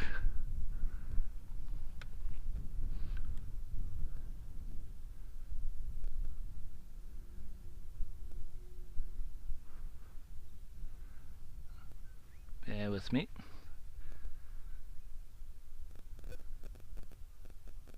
Here they come.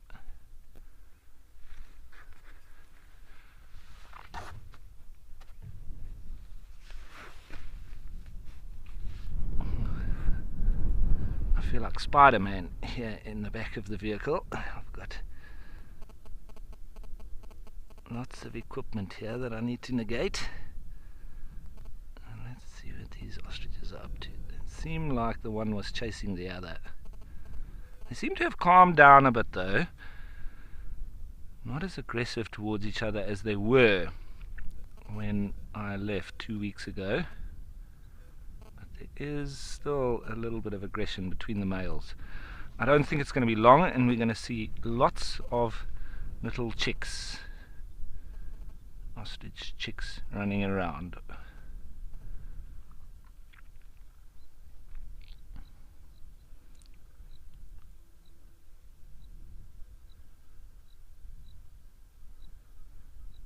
See the clouds are moving in and out, so we sort of get sunshine and shade intermittently.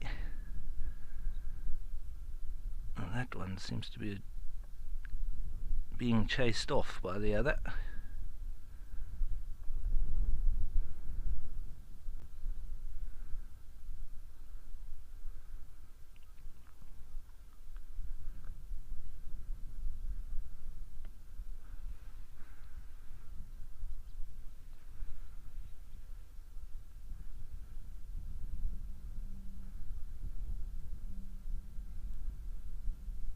I haven't heard them calling as much either.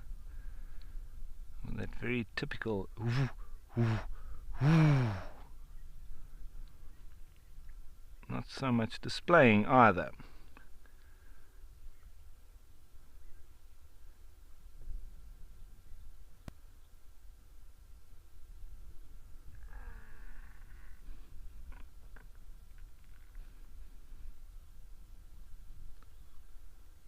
just disappearing there now.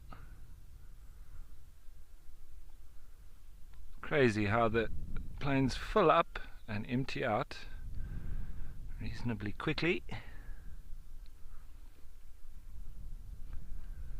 Let's pan across and see what else we can find. I'm still here next to Scotia Dam, so all the little birds are continuing on with their daily business.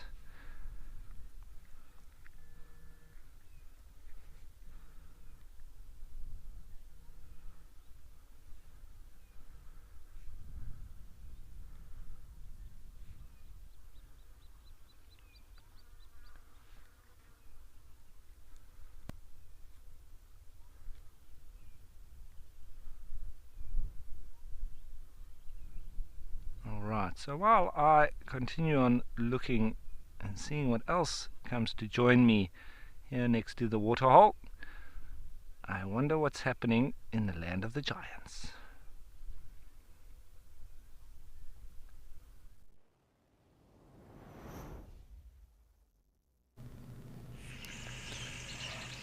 Thanks, Rolf. And yes, we are back in the land of the giants, Mashatu. And again, just listening out to what or who might be around. I haven't even seen anyone yet this morning, but quite a fair amount of interesting bird interaction going on. And we did hear those foam nest frogs too, so that was rather interesting.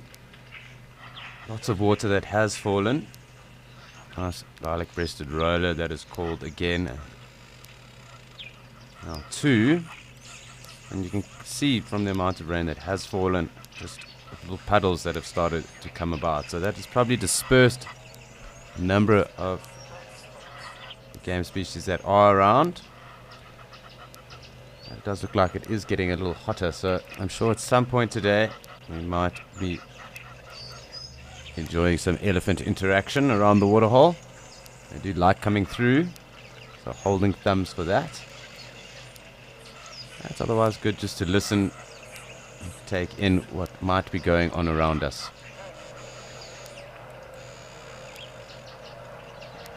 So we are quite close to the airstrip. That is why we can also hear that plane flying overhead.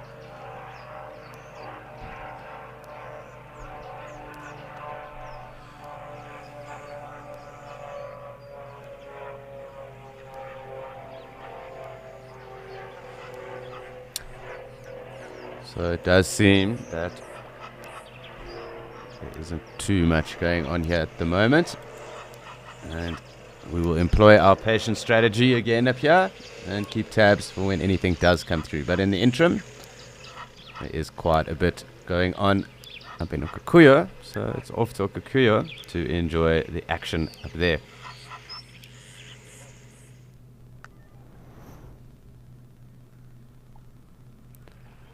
And as you can see, we are inundated with zebra again. Lovely to have them with us, and we're going to get in a little closer and just enjoy another fantastic scene.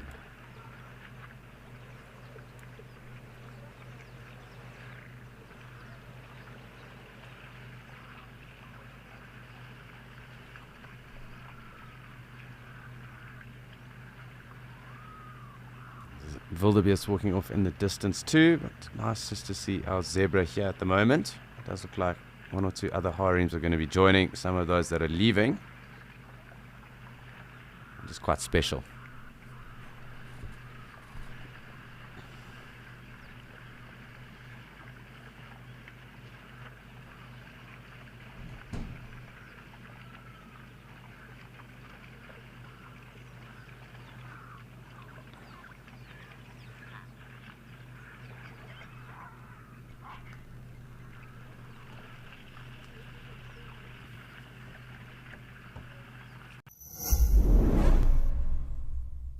Elephants are one of those few animals that you can watch all day without ever finding a moment where there's nothing that's interesting you about them.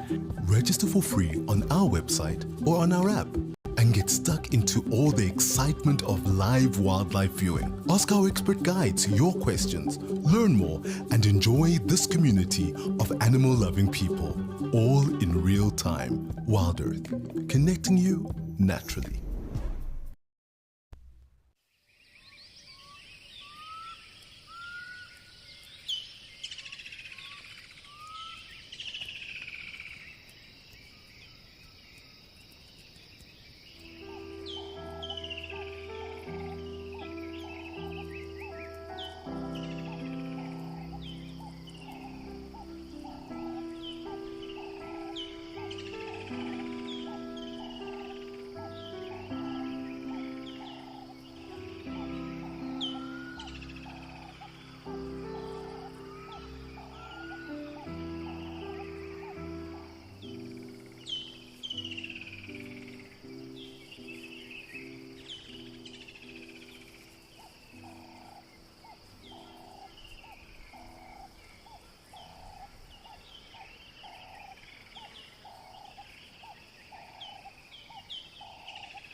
So really, really awesome just having our zebra with us at the moment. It did start off quite slow here this morning, but it has throughout the course of the day. It got busier and busier. And nice just to be able to spend some time with the zebra as they come through, as well as the springbok that are with us too.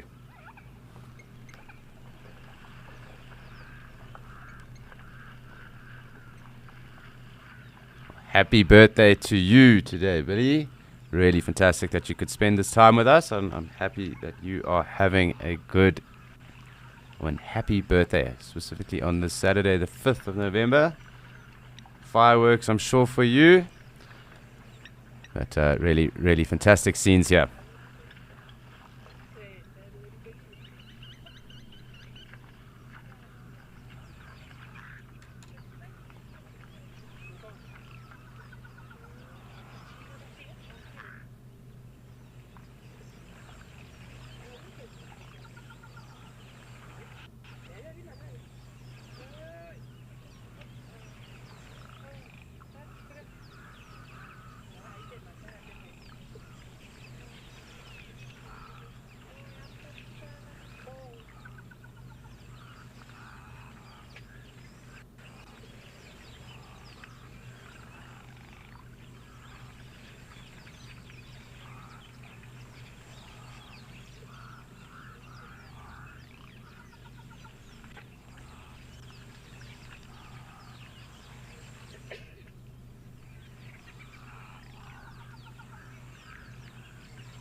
So awesome to see how it chops and changes as we go throughout the day. Lots of springbok now coming through and replacing those zebra, but it does look like there are a few others in the distance coming down to join us now as well. So I'm also just going to zoom out, and then we can enjoy some of these zebras coming through just now as well. Really lots going on. I did just want to zoom out just to make sure that I was correct with that. I'm going to zoom in on some of these springbok, and hopefully we can watch those zebra approach as they come off the Mopani thicket line.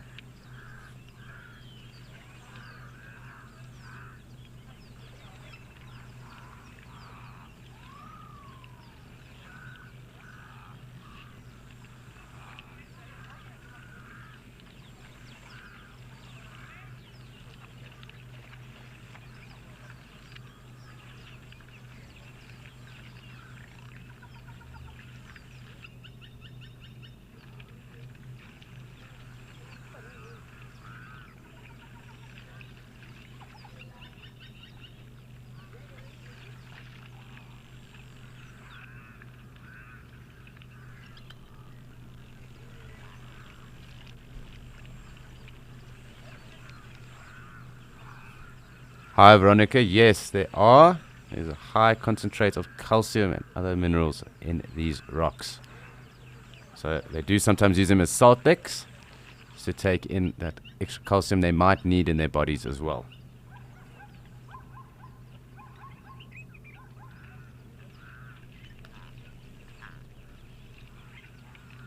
So cool just to watch the zebra now coming to join the springbok. Quite a fascinating scene developing.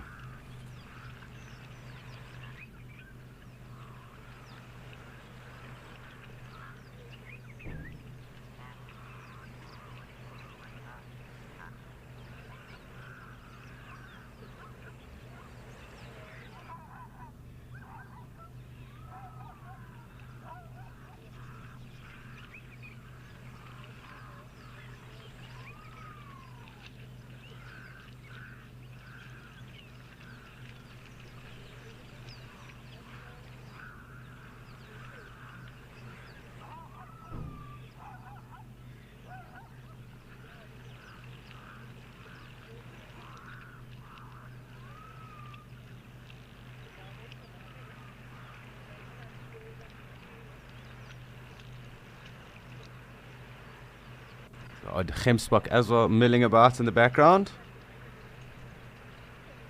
So just going to keep tabs on everyone, and as they do approach, we'll get in closer.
Hi Hamish, it is a freshwater pan. So although the deposit that's left here is from an ancient salt lake, the water here currently is freshwater.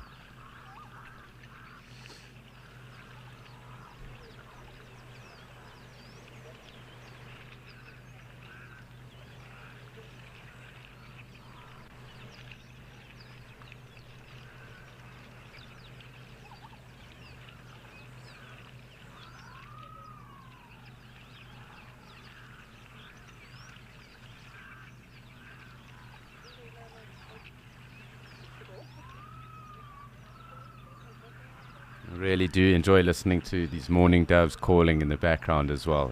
They really are quite endearing, which is quite special to hear them as well.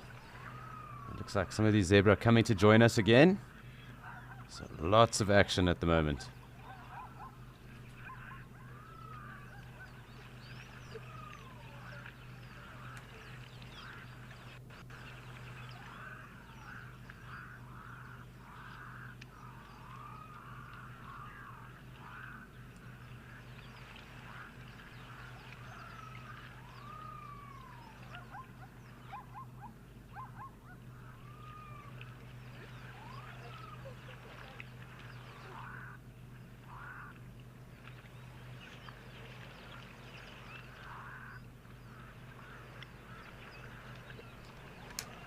So I'm going to take us closer now because the zebra are approaching, and we should get a good look at them when they do arrive.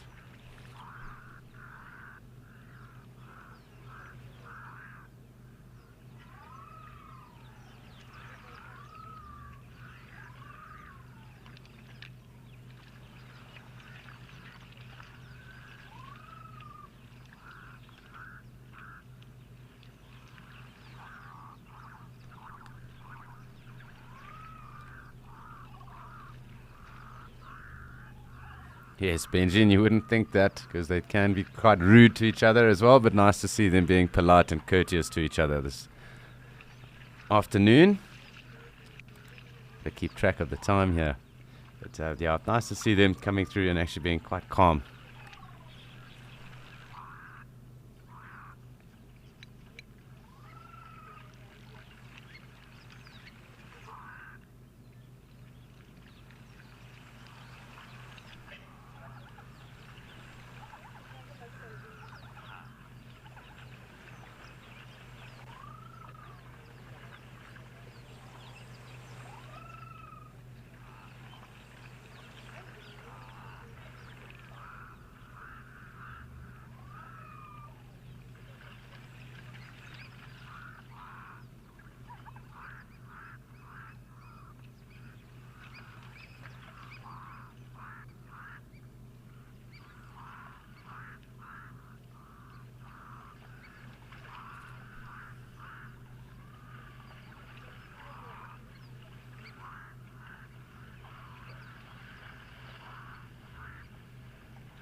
So the zebra are all trickling through, and really cool watching them as they kind of spread out across that opposite side of the bank there. Interesting to see what that black heron is going to do now that the zebra come through. I think just walk off further down the bank. But I will try and get as many zebra in frame as possible. It really is awesome when they're here in these numbers.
So quite a fair amount going on here at the moment, and it's always quite fascinating watching the dab chicks scoot around all the animals that do come through and drink.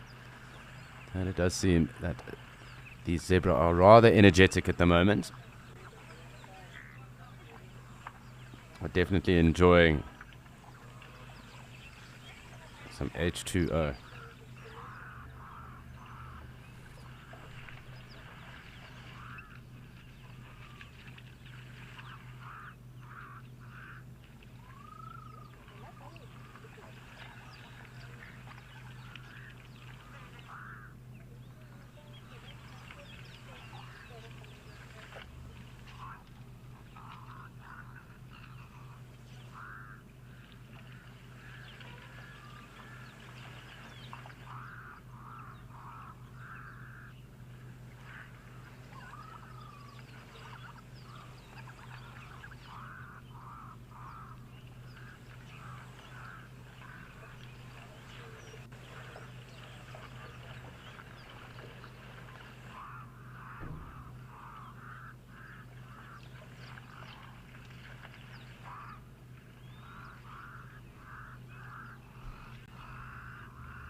Hi, Samantha. And it's something that I've been keeping tabs on the whole day is exactly that they are quite calm. I do think it's got to do with it being a bit overcast today. The weather is a bit cooler, so it does mean that tempers are less frayed. Everyone does seem to be rather relaxed. A very good observation on your part. Nice to know that everyone else is also keeping tabs. That nice oryx also in the background there.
So it's really cool just sitting back and being able to watch and appreciate the zebra come in and out of frame, I suppose, at the moment, but also just coming down and then leaving the dam too. And also the oryx and the springbok that have been milling about. So very cool to be able to have all of these animals around us at the moment.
So it seems that our zebras are pushing off now. I'm going to zoom out again and just see if anyone else is coming to join us. I do think that some of these gemsbok are going to come join us now again too. Otherwise, we are just going to be able to wait and see if anyone else is on the horizon or near or approaching. It does look like those gemsbok might come down. Otherwise, what Ralph was mentioning earlier, it doesn't seem that there are many birds around the waterhole at the moment, but we will just keep a tab on those terrapins. Perhaps see what they get up to. It doesn't look like much. Or anyone else is really hanging around too close. Some wildebeest down there. Let's just wait and see if our gemsbok will oblige.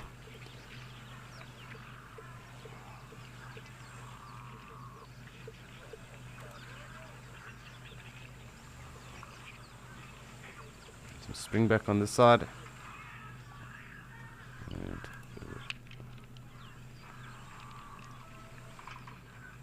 so while we pan around and wait for some of the other animals to oblige us, it's time for us to check up on Rolf, who's moved to a new position and has some new things to show us.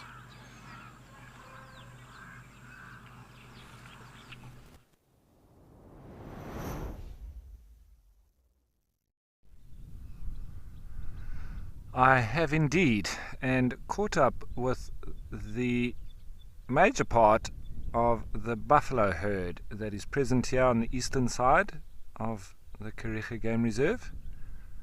Looks like some of them have been wallowing, and there's still the little youngsters that are there. There's one of them there now. All nice and calm. They've moved right across the plain since I've been here. Seems like doing quite a bit of ruminating now.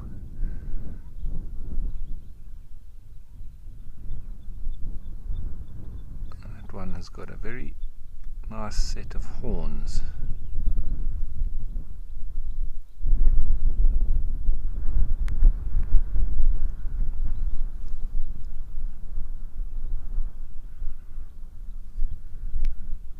And we do also have the bull rhino that is going to walk now into frame.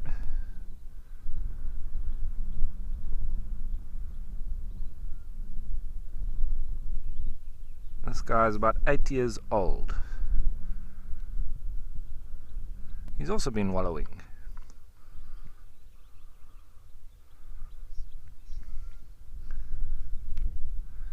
So I must agree, the buffalo calves do look very awkward, and they also do have quite a more fawny brown colour than the adults do. almost looking more like the rhino. See this rhino now having a real sniff at that midden. It's probably from one of the females. That's why he's got some interest in it.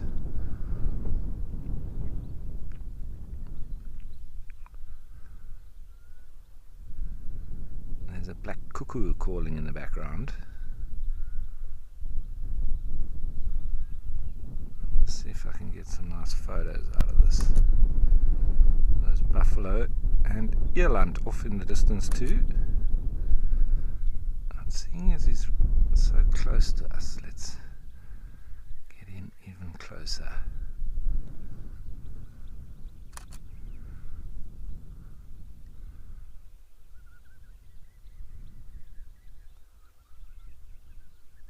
I just want to see if I can get that buffalo just in the background there.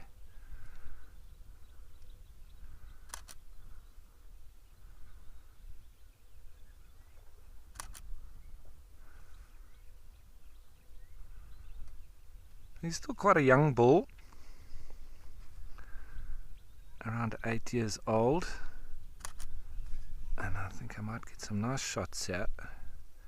Nice contrast, even though we are looking into the sun, slightly at an angle. So the shadow on this side, but it still might work.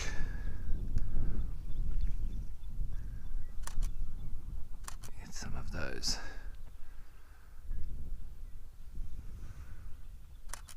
You can see the notches in his ear as well. Way to identify and tag them. And there's a database. Each individual rhino will have a particular number, a unique number, and those tags then will represent that. So they just cut notches out in particular spots, and then it adds up to an actual number. So then that will be his unique number. There will be no other rhino in South Africa that will have that number.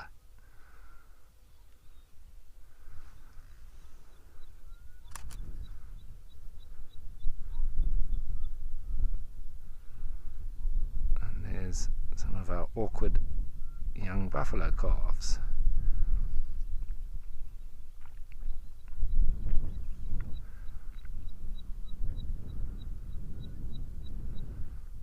The walking tanks, as I like to call the rhino, and there he's marking now.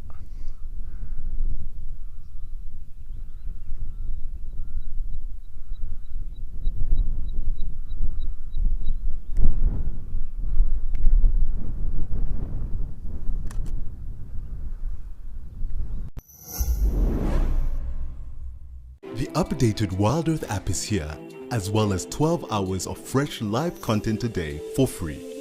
You can watch repeats and highlights of shows you have missed, and if you have subscribed to be an explorer, exclusive access to the behind the scenes channel, access to rehearsals for new locations, a chance to give us feedback, and explorers also watch totally ad-free.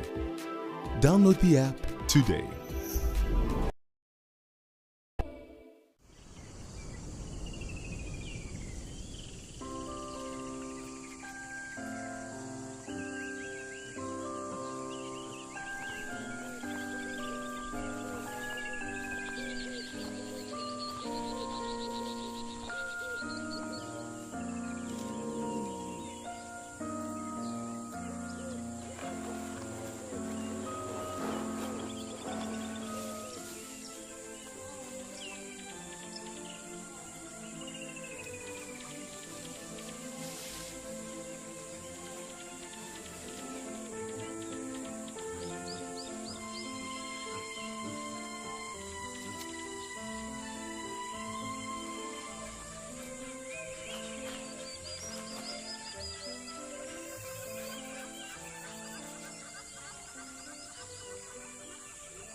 these warthogs. There's a number of them. 1, 2, 3, 4, 5, 6, 7, 8. There's about 10, I think. It's 2 or 3 families.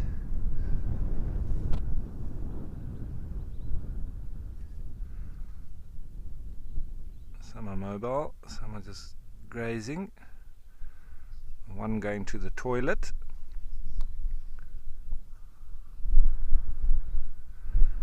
So Abraham, I have seen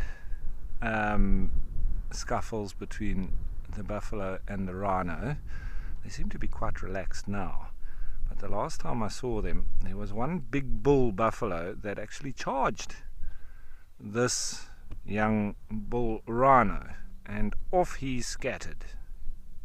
Obviously the rhino has got the weight advantage, but the older bull buffalo had the mental advantage, and he chased him away. But they don't seem to be bothered by him now.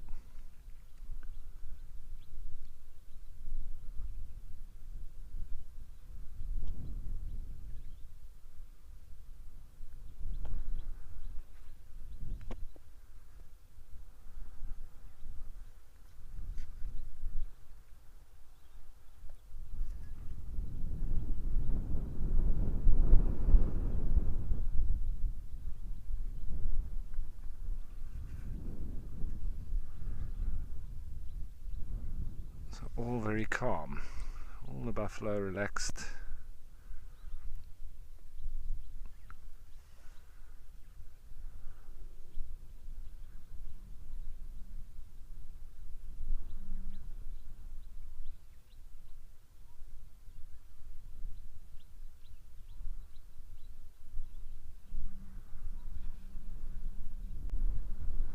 I think this bull rhino likes hanging around with his buffalo.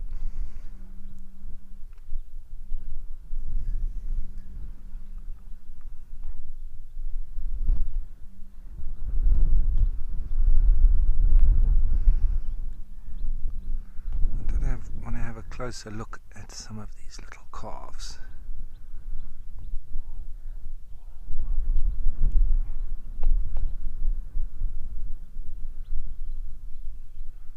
There's one lying down on the left, and another on the right, and then there's one standing up.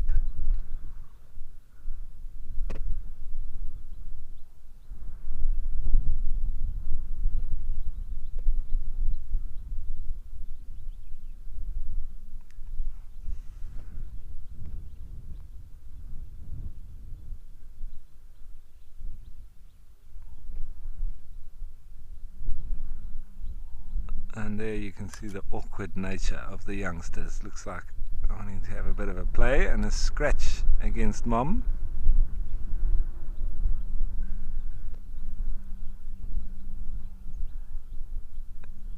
If you can't find a scratching post, just use mom. Horns are just starting to poke through there now.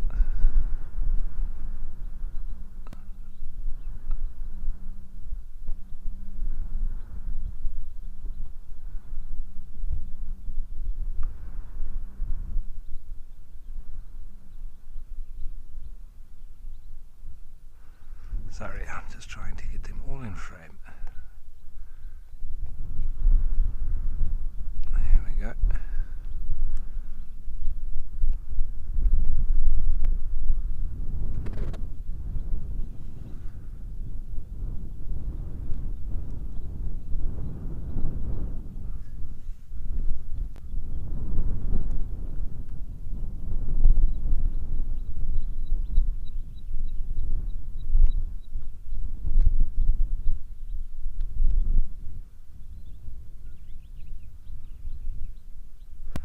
Lots and lots of ear flicking as well, only down to the flies.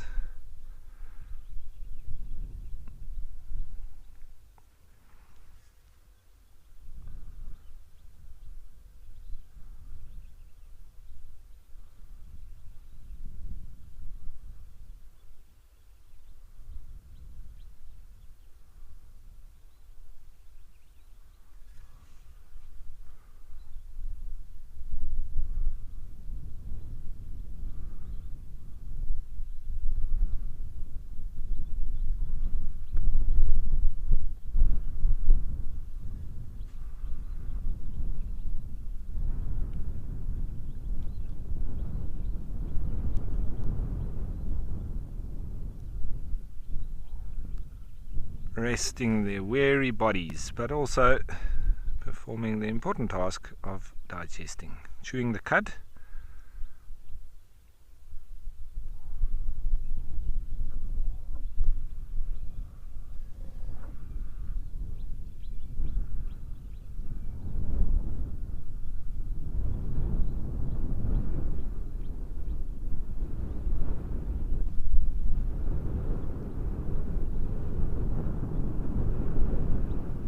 As the warthogs nonchalantly walk through them.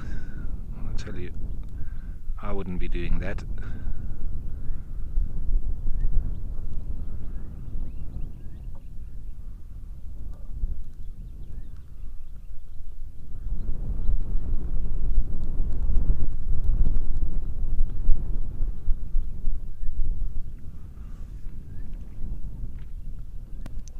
The lovely termite mound here in the foreground.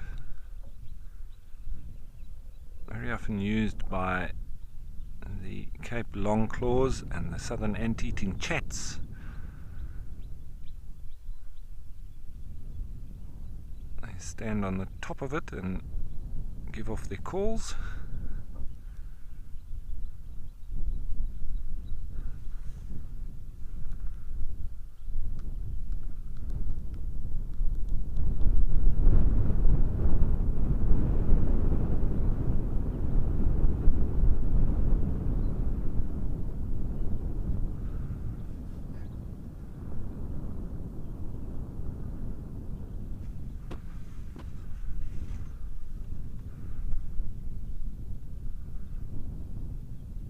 Lazy Saturday afternoon.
So Peter is asking if they would groom each other, buffalo.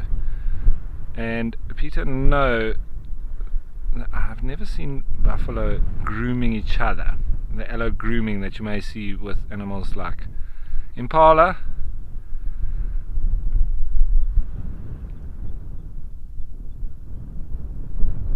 The only sort of mutual grooming is what I've seen just with the youngsters rubbing themselves against their mother, and sometimes the other ones just rubbing against the other ones.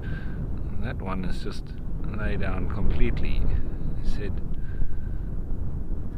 nonsense to this, I'm having a sleep.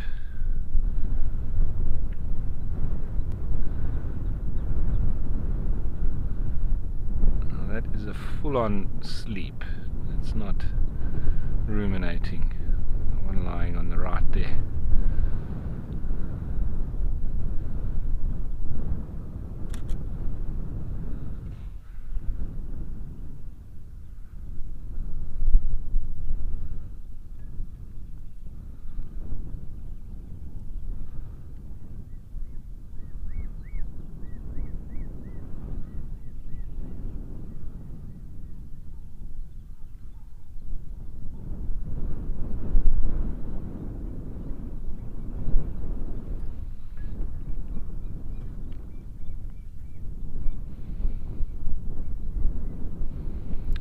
So Erica says this is a lovely scene. I do agree with you, Erica. It is lovely. And they're nice and relaxed. They're not always relaxed like this when you drive up with a vehicle, but the wind is quite strong blowing across sometimes when the wind blows towards them and they just get your smell, then they sort of freak out a bit and they run off. But nothing of the sort's happening today. Let's just watch this youngster was scratching against mom again.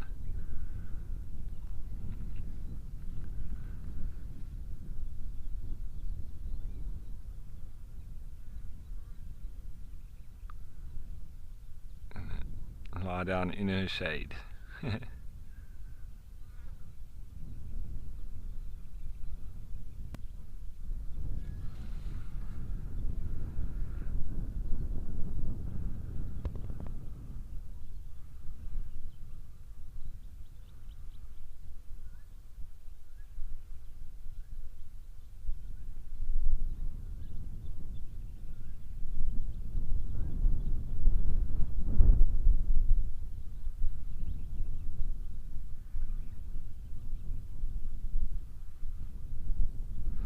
They do seem rather placid in this kind of setting.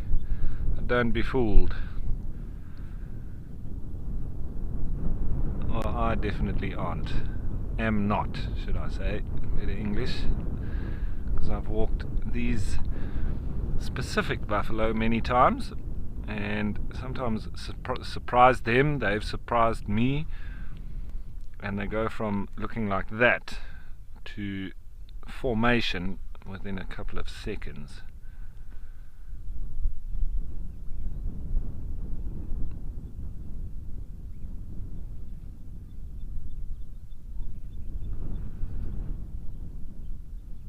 Lots of very good looking horns as well, and this, I think this is a bull over here on the right, now in the middle of the screen. Lovely set of horns.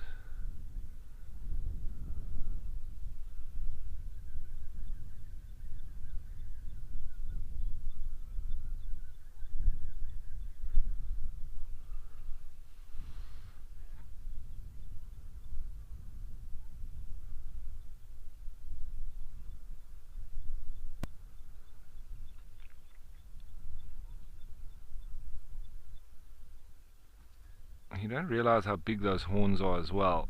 A really big buffalo bull is almost as wide as I can stretch my arms out.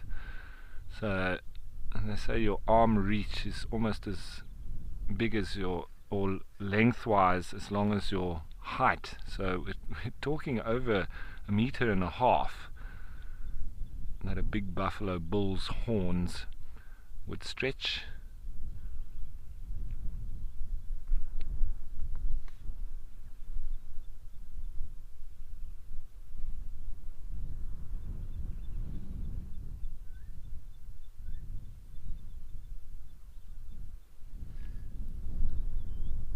Yeah, not too much in the way of action, but still a lovely setting.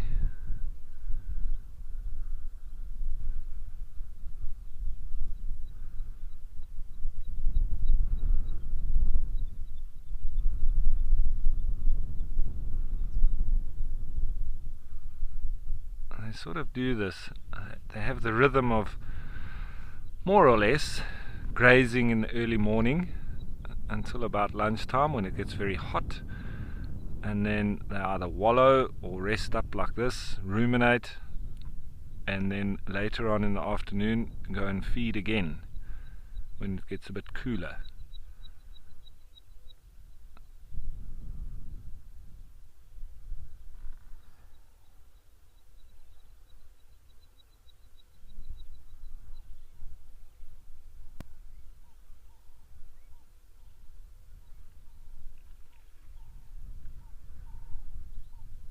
Some southern boobos calling, as well as the somber green bull. There's the rufous-naped lark,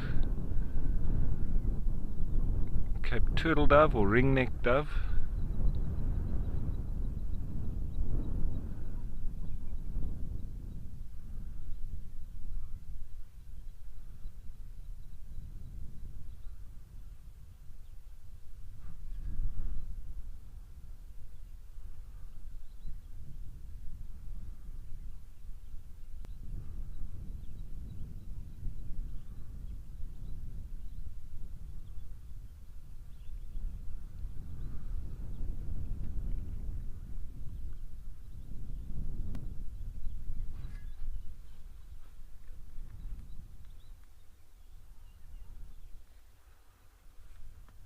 Scotty. So, lovely big herd of buffalo. One of the big five, and well, fantastic to see them, especially in this kind of landscape. It's not every day you get to see such a big herd, as well as in such greenery. Well, there's another place which has wonderfully big animals and wonderfully big landscapes, but there are no buffalo there, and that's at Okukuyu.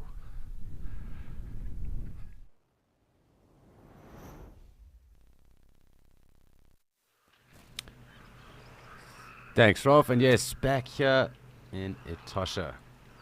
So we did just have a rather cool harem of zebra join us, but they are walking off. You will just see them there. And the odd Cape Crow and Springbok that are kind of just milling in and about. I was hoping to get some Gemsbok through. Kind of are just hanging off at the moment. So it is once again a little bit of a patience game, but nothing we can't enjoy with what is already present. So really cool just to see the different harems of zebra coming down and joining us today. And it seems that that black-headed heron is back here next to the Springbok currently. So quite cool scenes. And it really does look so different with cloud cover in the sky. Not used to it. More used to the open, clear blue that we generally see. That change of scene and season. So very cool. But a very pleasant day here in Okukuyu anyway. So nice to just take it all in. Watch and see if these zebra decide to come and join us again. Those in the distance at least. Otherwise we will just sit here with our Springbok. There did look to be some action starting to happen on the left hand side of us. So we also just keep tabs on that too. But nice to get a good view of the black-headed heron and the Springbok. So I'm going to just zoom in a little bit. There's the Gemsbok waiting there, and we'll just give the rest of the animals a couple of seconds before we zoom back out again and see what else is going on.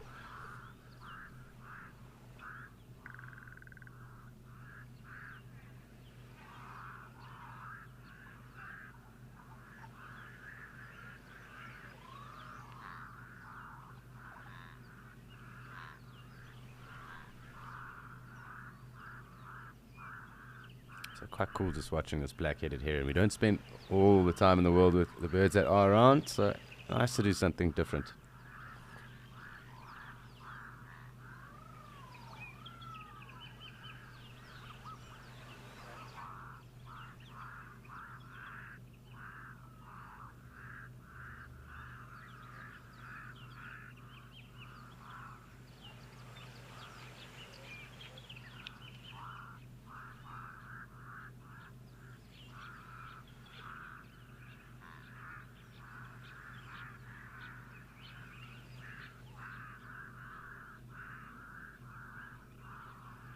Some Cape Crows joining the black-headed heron at the moment.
Quite interesting listening to those Cape crows also. Very loud. Quite eerie as well. So I'm going to zoom out again. I think we might have given ourselves enough time to see. Yep, and we have exactly done that. So these gemsbok and the zebra have now joined us. I think the gemsbok will possibly come through. They have kind of been hanging back a little bit. I do just want to make sure that we haven't missed anything else on the left-hand side of the pan or dam. Okay, seems we are. Okay, let's go back. And we'll get a closer look of the zebra. Oop. Sorry, I don't know what happened there. Definitely a closer look of that zebra, but it was not intended.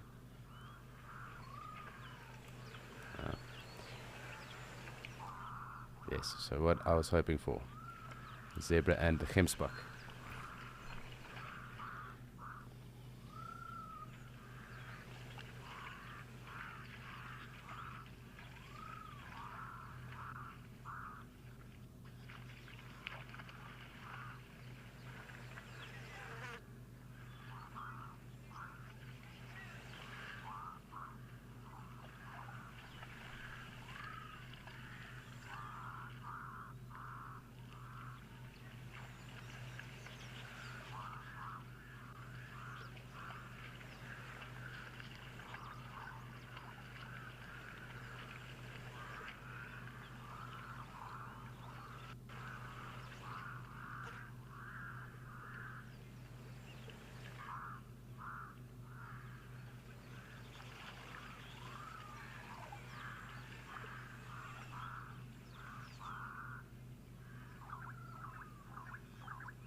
So our zebra have pushed off, but our gemsbok have obliged and they have joined us, and they also seem to be rather relaxed at the moment too.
it seems our Gemsbok are leaving us, but the Springbok have indulged and they are obliging us with their presence at the moment. So again, nice to have any action, and also cool to have seen so much action throughout the course of the day. Really lovely getting the Springbok nice and close as well. Nice to appreciate everything.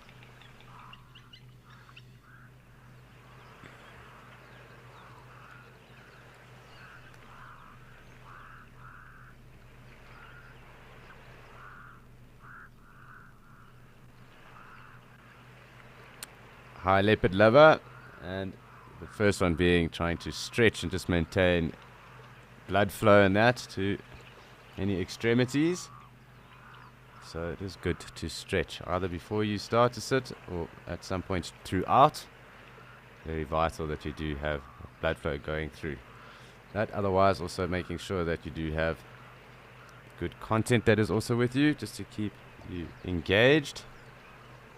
So if you perhaps like to listen to an audiobook or another book and you're just waiting, if it does dry out a little bit, it is possibly also a good way to go about it. Also standing up every now and then, it does help.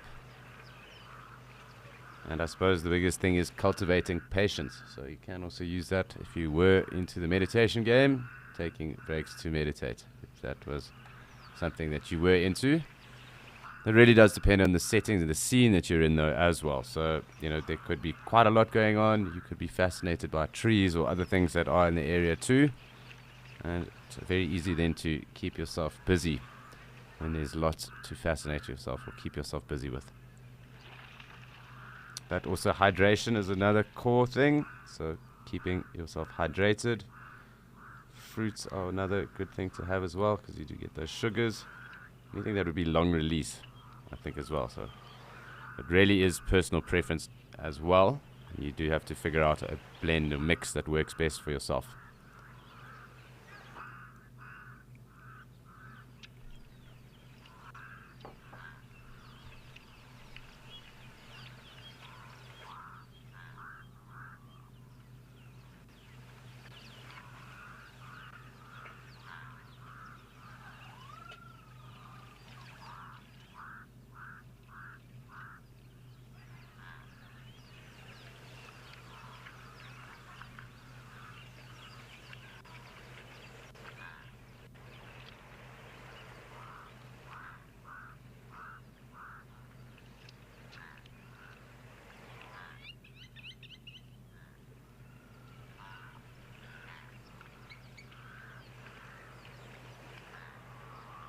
So it's been rather interesting. I do kind of wonder what the rest of the afternoon does entail. It's been very busy. We did have to play quite a bit of patience earlier, though. Initially, as we started, just with those wildebeest and the zebra, but once they did start to come through, it kind of opened the floodgates for everything else to follow.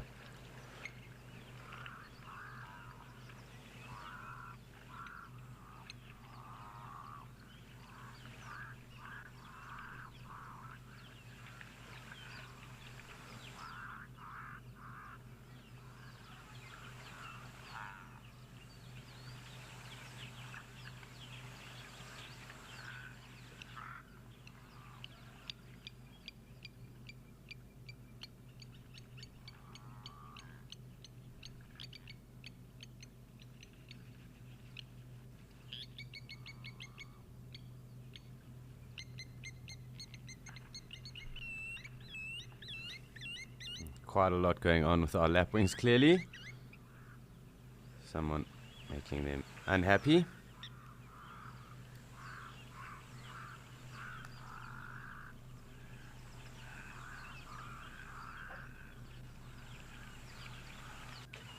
High dawn, so it does very much depend on the time of the day. They do come past. I know that one of the other naturalists on the dam camp did see lions a couple of weeks ago, and there is a healthy population of predators up here in Etosha. So Kokuyo being part of Etosha, there definitely are, but I do think it does come down to the times of the day as well.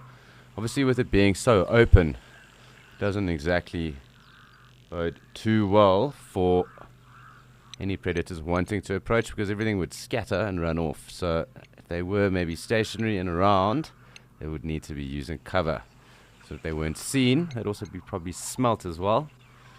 So at night they are present, and there definitely is a very healthy population of lion, cheetah, spotted hyena and leopard up here in Etosha.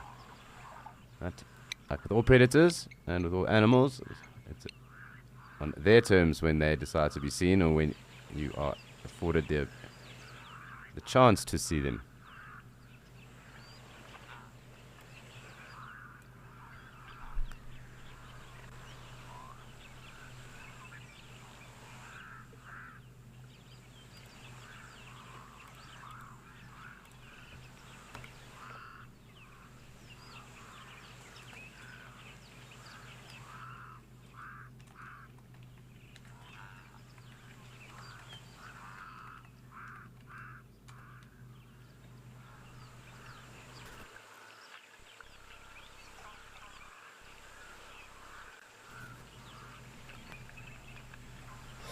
So, very different scenes that we are going to be heading across to now.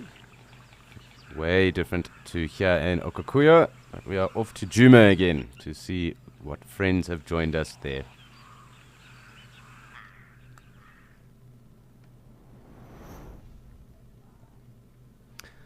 So we are back in Djuma, and we are back with our Ellies.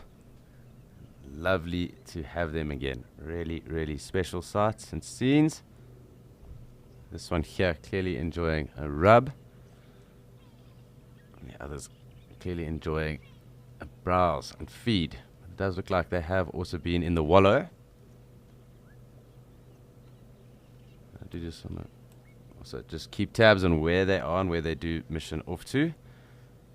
I'm hoping we do get to spend quite some time with them. It is always fun to sit with the elephant. But nice to have these two close to us as well.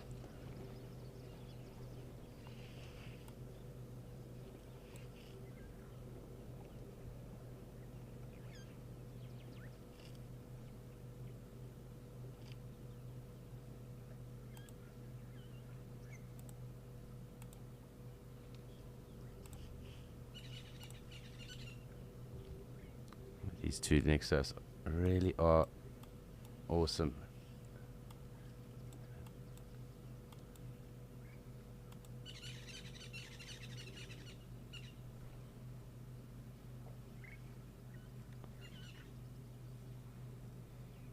They also seem to have spread out a little bit. One or two of them have gone into some of that thicket over there. It is a little bit thicker. And getting thicker and thicker by the day, thanks to the rain and the change of season. It's definitely going to become harder to see anything approaching or that is in the thickets going forward. Lots of oxpeckers around as well at the moment.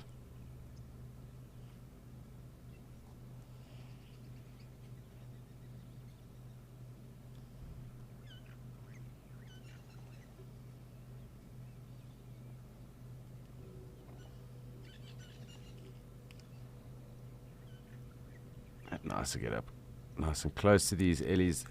Thankfully they are quite close. So also just a big shout out to Sue, who actually alerted us to the fact that these Ellies were here at Djuma. So thank you, Sue. It is much appreciated. Always great to be able to show everyone else what is going on at the different dam cams. We sometimes do get caught on the different feeds and miss out on some of the action that does go on. So thank you, Sue. Much appreciated.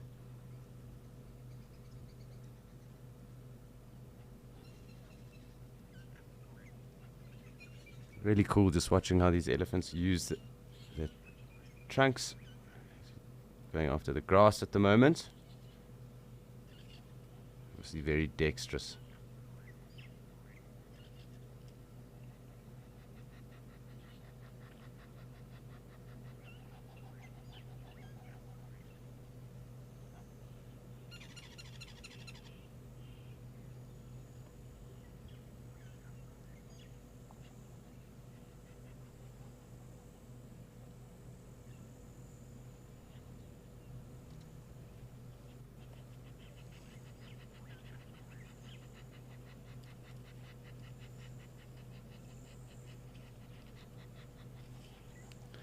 ever-present Egyptian geese as well, calling out to us. But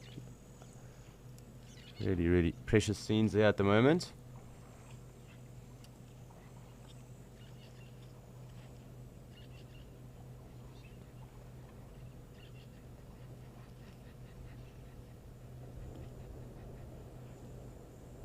Lovely long hairs on this cow's tail as well.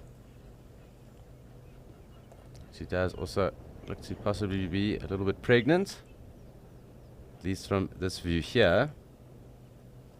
And that calf that is with her is rather old too, so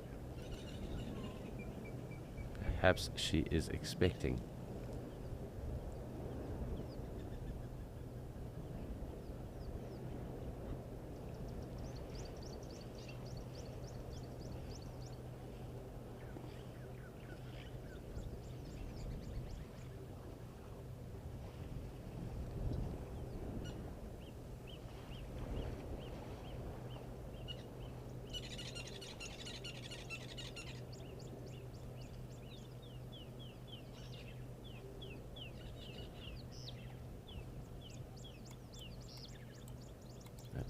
Always fun sitting with the elephants and just enjoying them and their presence. Quite interesting to see how that wet new mud is on these two. This calf kind of scratching his knees while it gets over quite lazily, I suppose, kind of feeding. Really cool to see and watch.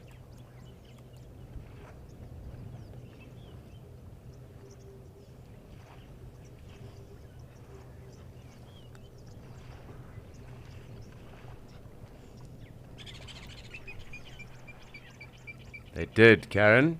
Maybe they're all on Viral or some other form of natural tranquilizer at the moment, but it's definitely been a very calm day across all of our locations. So calm, in fact, that we haven't seen anything in Mashatu yet. So maybe they're still in bed. It is a Saturday. Yeah, no, but it is interesting. It is quite fascinating that everyone's been nice and placid and relaxed today.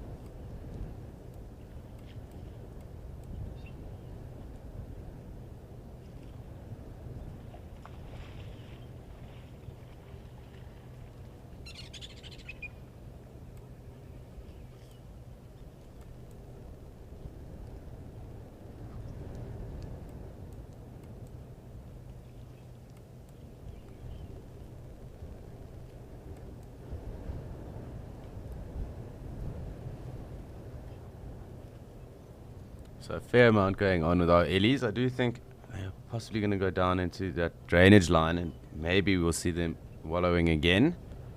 So we're going to keep tabs on which direction they walk off. Does look like they are more interested in actually eating at the moment, but something just to keep tabs on.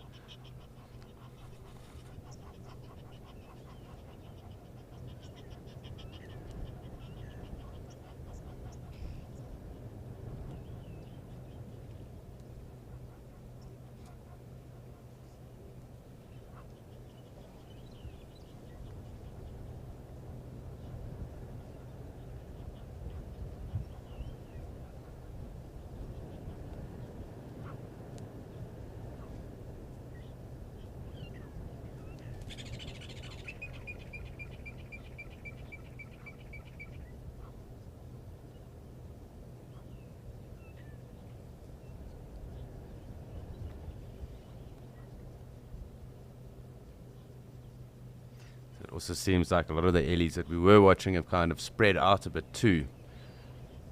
But at least the ones that we can keep tabs on and stay with, we will. The wind is slowly starting to pick up here as well, probably indicative of some weather that is coming through. Perhaps this afternoon or evening, maybe the expected thunderstorm that might hit the area or hit an area around. They are quite sporadic, so it's very possible that it could blow over too.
I always do enjoy just watching what elephants get up to, smelling with their trunks, testing and playing with things.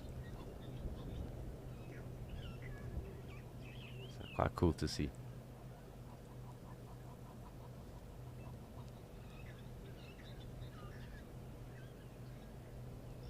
I'm not too sure if they are going to go down to the wallow. It looks like they're going to head straight off down where that bull seems to be standing.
So always great to spend time in the presence of these elephants. But it is time to go and spend some time with Rolf and his bovids in Kariega.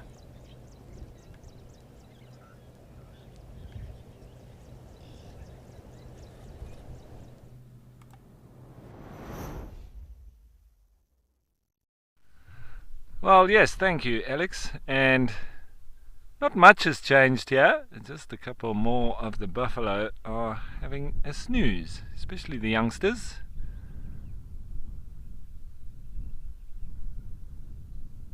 Well, can't complain. Still a beautiful setting.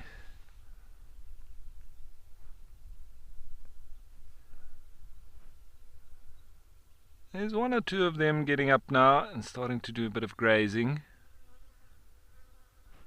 Maybe finished off with their snooze. Here's a bit of horn play.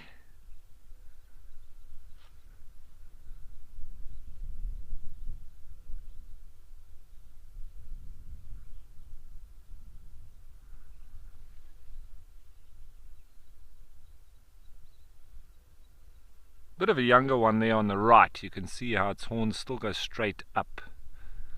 And slowly but surely they start to sort of melt out to the sides as they get older.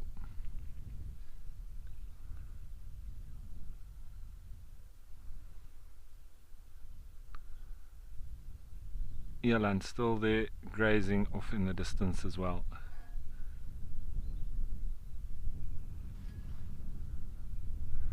One thing I must say is buffalo are extremely good, as are giraffe, at picking their noses with their tongues. This guy seems to be pretty good at it.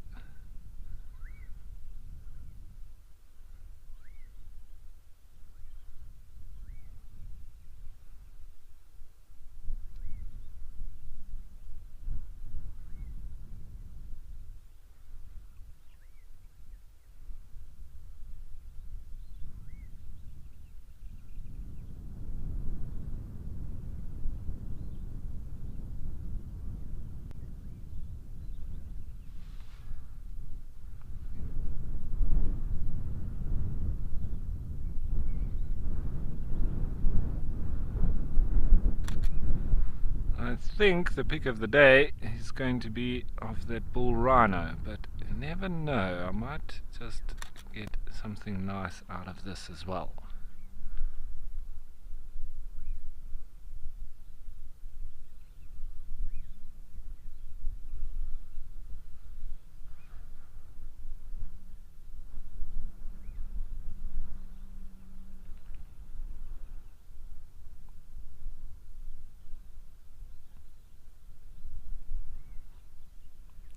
haven't seen or heard any oxpeckers today, so they must be off somewhere else. They're not on these buffalo.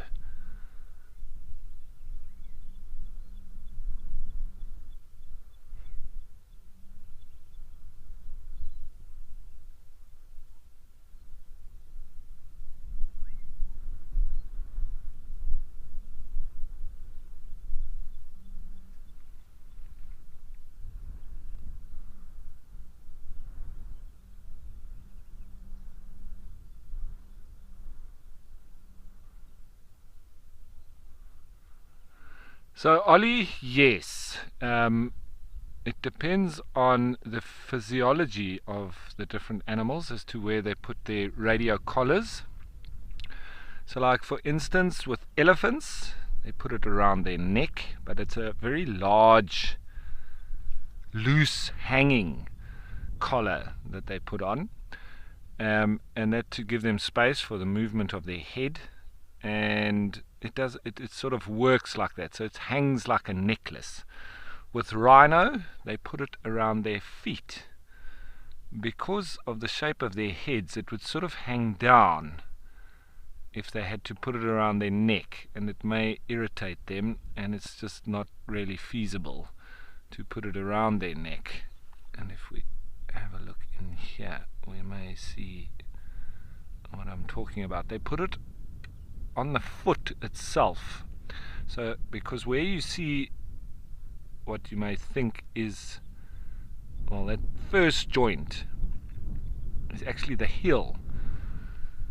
So that will be the ankle. They put it below that, so it's actually sort of on the toes. And if you look at lions and leopards, they'll put it around the neck, and it has to be, as well as hyenas, it has to be reasonably tight because of their sort of hunting habit. They're chasing a lot, and there is potential for them strangling themselves. So it does need to be reasonably tight, but still loose enough that it's comfortable and it's not strangling them. There's not particularly too many other animals that I've seen collared. It's mainly those. I haven't seen buffalo collared, but I think that they would also do it around the neck if they do buffalo. Black rhino also around the foot, like white rhino, the same. And something quite interesting that I learnt at Okonjima in Namibia, which is in the central part of Namibia, not too far from Otjiwarongo. And they're piloting a new study with regards to rhino poaching. And what they were doing was they were tagging, satellite tagging, sort of matriarchs or leaders within different antelope herds. So, for instance, with the eland, they would do bulls. And zebra as well. They would also do the males, and they would tag them, and they would then monitor them in terms of their activity. When they saw that all of a sudden they disperse in particular areas of the reserve, they would know that there was some kind of activity there, and they were studying it to see the different kinds of movements of these animals. And when they get stressed or they get and they move off from an area in a panic, then they would follow up on that, and that's where they would start to find human footprints. So not necessarily always just tracking the animal, they were also trying to get activity or human activity on the reserves, and they were doing that with antelope and with zebra and giraffe as well.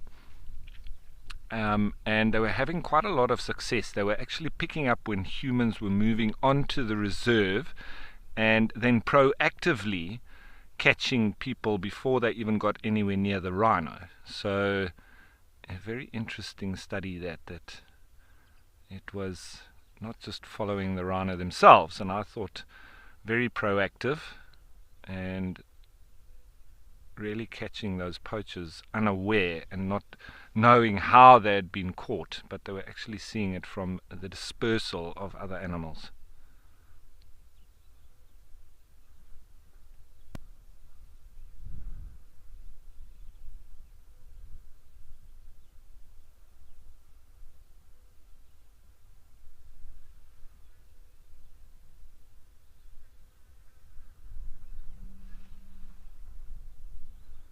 So I don't talk too much with regards to the methods employed for anti-poaching. Obviously we don't want to give too much away because we don't want anybody knowing exactly what the anti-poaching units are doing and giving those nefarious customers the upper hand. But on different reserves they employ different techniques, and some of it's on the ground, some of it's in the air, but they are really, I think, starting to get ahead, especially on the private properties and areas where the boundaries are not so big. In regions like the Kruger National Park, it's almost impossible to be able to patrol and monitor the entire reserve as well as boundaries because it's just so big, especially when you've got an area as big as Israel, I believe. It's 2.2 million hectares. So, and when you also got it onto international borders, it makes it an impossible task.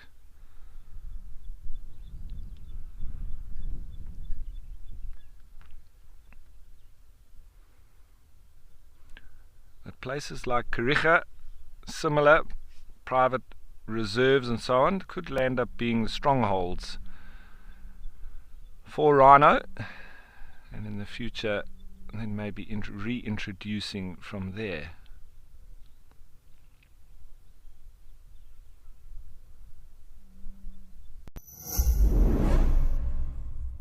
Every day brings something new here on Wild Earth.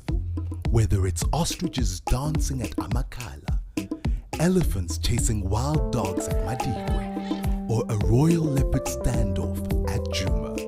Now, you never have to miss a beat.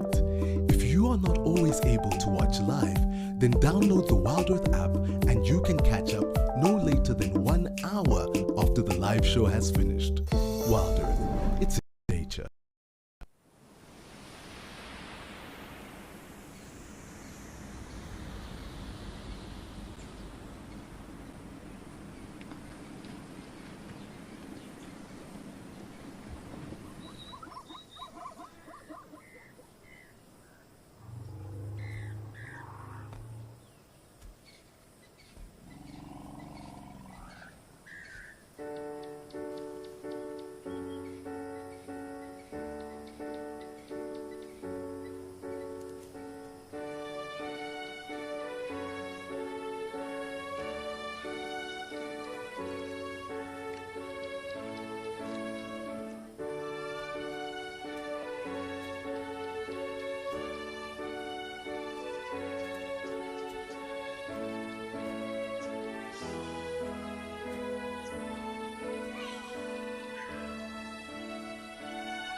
So there's our wonderful rainbow chasers, the eland. And I've also been hearing the rain bird, Burchell's cuckoo.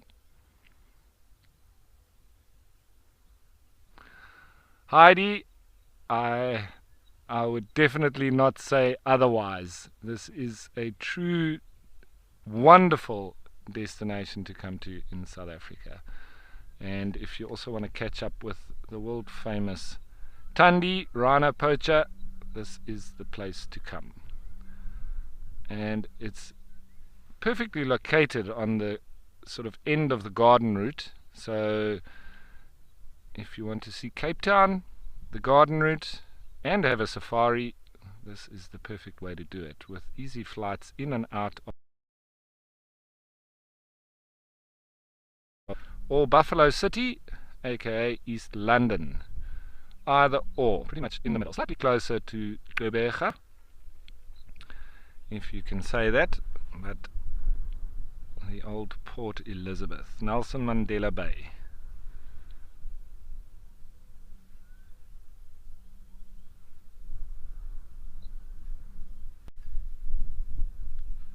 Also can include a nice circular route, sort of starting and ending in Cape Town, where you get up to here, the furthest north, along the garden route, and then on the return going through the Karoo on the famous, I think it is Route 62, I forget, it's Route something, a very famous route through the Karoo, and that's where you go to see the Kango Caves and all the ostrich farms, and then heading down and going through the winelands.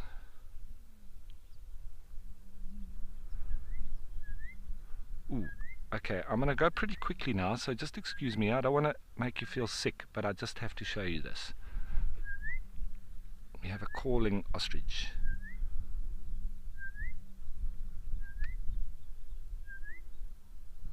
I got him just at the end there, but you saw how expanded his neck was. He was doing a lovely call for us.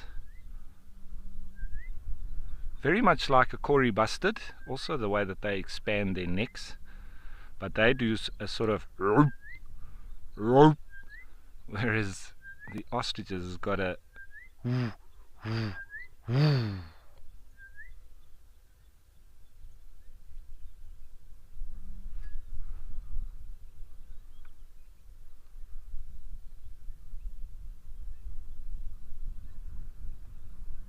so they haven't stopped, but they haven't been doing it as much.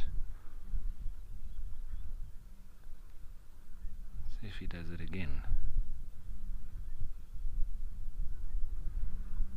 Camera shy, of course.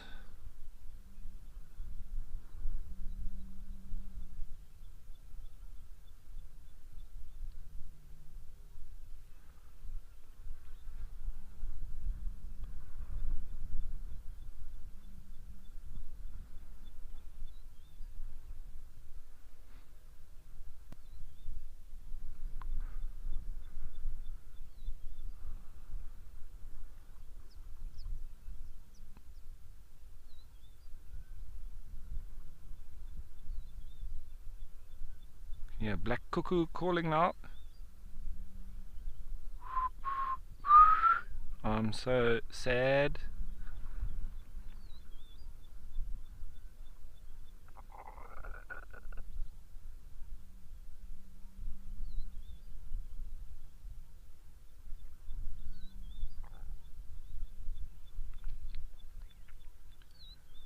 Doing some feather maintenance.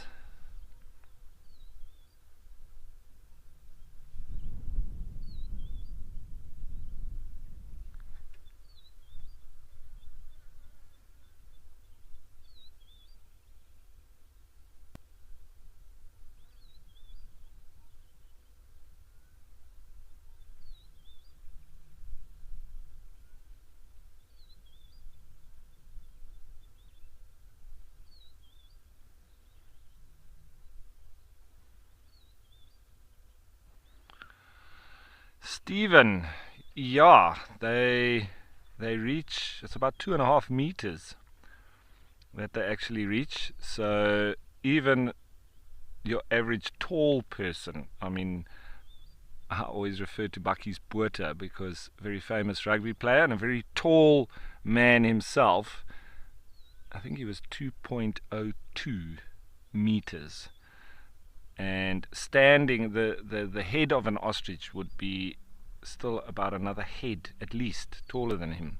So it doesn't look like they're very tall from this perspective. But if I had to go and stand next to that ostrich, I'd probably only come up to its sort of back, and then the neck going much taller than that.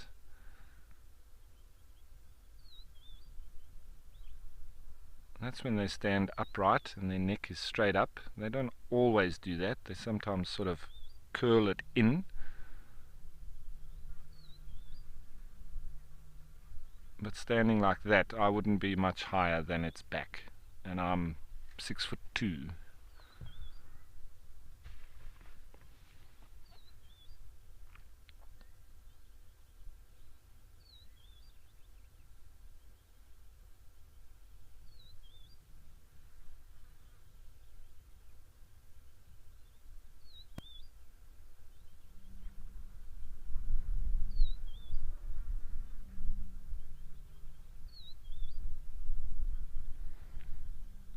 Nice stretch.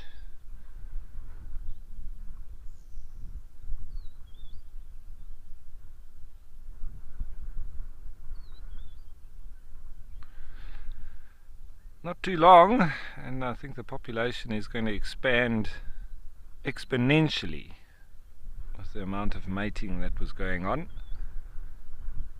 Hopefully we'll be seeing lots of chicks around.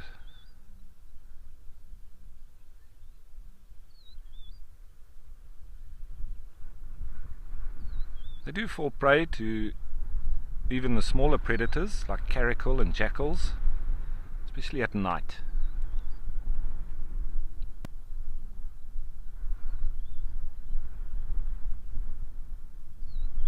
In the Namib, mainly to spotted hyenas, brown hyenas as well, but the spotted hyenas I've found in the areas of Damaraland and Cocoland, they really take a liking to ostriches.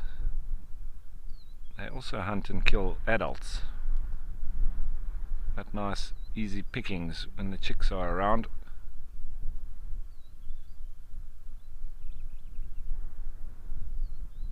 And you can see by those feathers the wind is really picking up now. How they're blowing in the wind.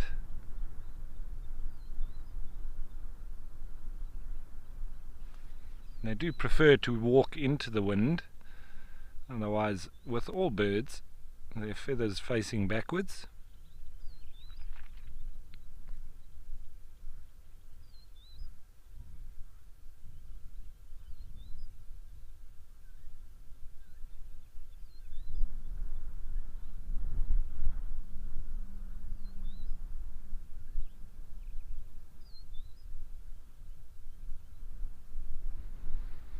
So I don't think we're going to get him to call again, as I was hoping. I always just miss it. That was the closest one that I got to getting him in full song.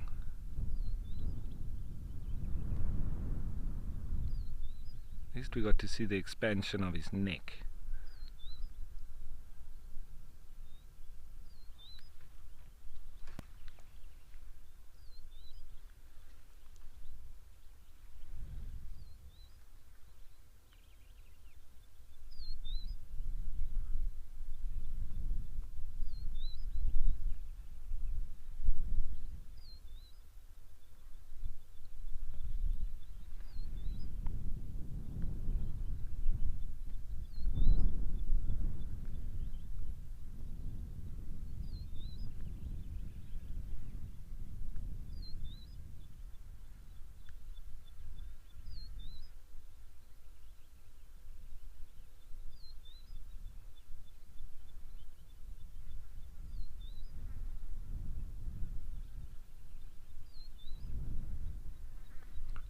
All the buffalo are lying down now.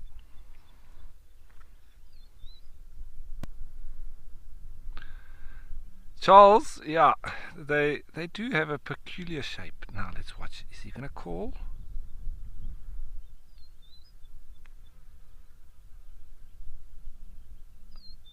Looks like he wanted to. No. So Charles, yeah, they do have a. It's really strange how they've evolved. And now flightless and fully boned. They don't have hollow bones to enable them to fly. And they also have red meat. It's not the same as most of your birds. And if you see their meat without having known that it's from an ostrich, you would never believe it. When I first saw it, I couldn't believe it.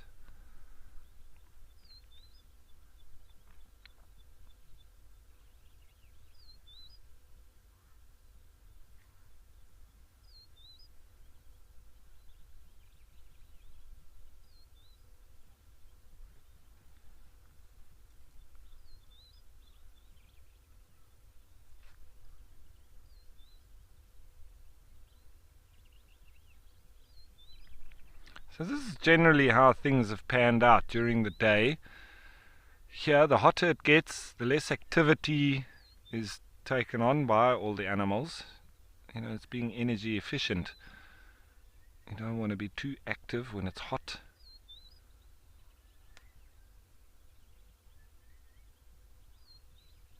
And all the buffalo now are lying down.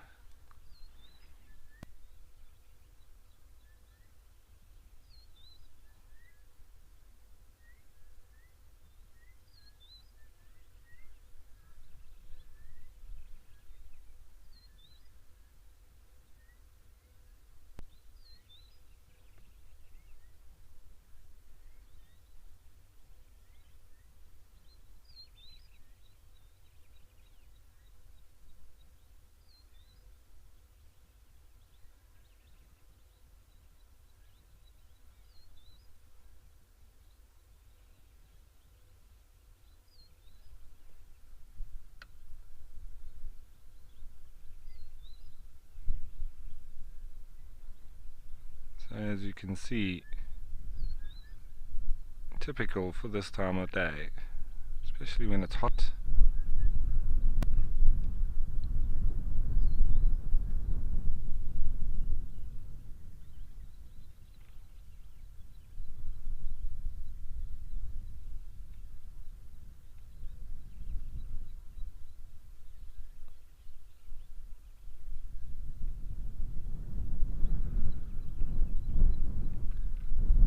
Is that a kudu there? I believe it is. Hiding there behind the buffalo. Just in that small little thicket. With an eland behind it. Looks like it might be feeding on that blue flowers of the plumbago.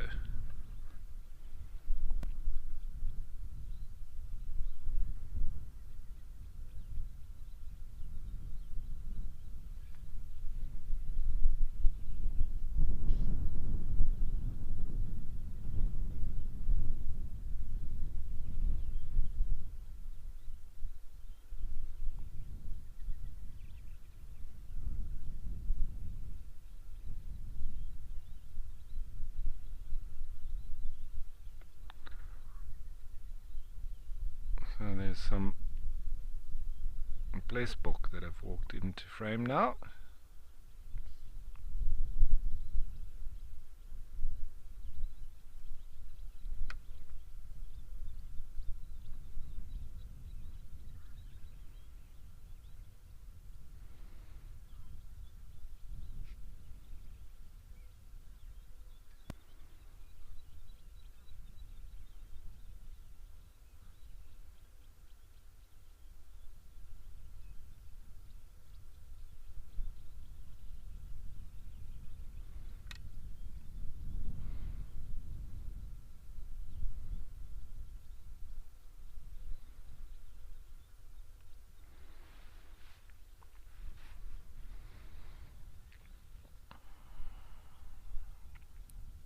So blesbok, impala, rhino, eland, buffalo, and the ostrich, kudu.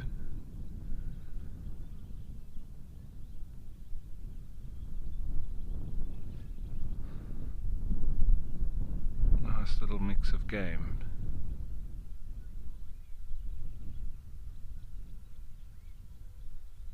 So, lovely, relaxed, chilled out Saturday afternoon.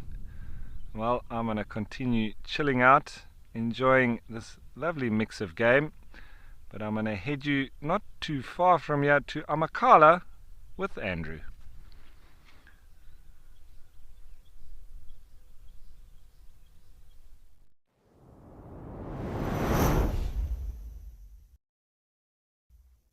Just managed to get on top of Lookout Road here. It's a very beautiful environment, and in this open vast area we've spotted some waterbuck out there, just enjoying the area. And this is actually a very nice area to drive because it's so vastly open, you can't help but spot any animals that are walking out here.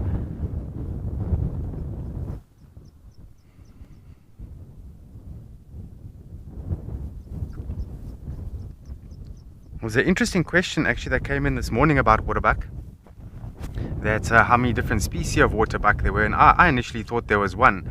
But having a little bit of help and doing a little bit of research, I have come to the conclusion that there are actually 6 different species of waterbuck that are definitely distinguished by their preference for marshy habitats near watery and grassy floodplains. So that describes waterbuck here on Amakhala very well, and this is very much a floodplain.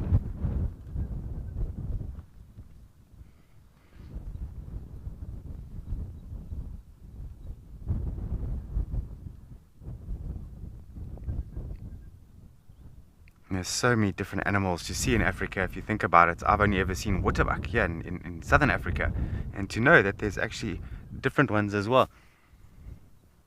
Okay, we got hartebeest that's decided to walk in here. This is nice and close. Look at this very formidable animal, very tough looking animal. Okay, we do apologize if the antenna is blocking a little bit there.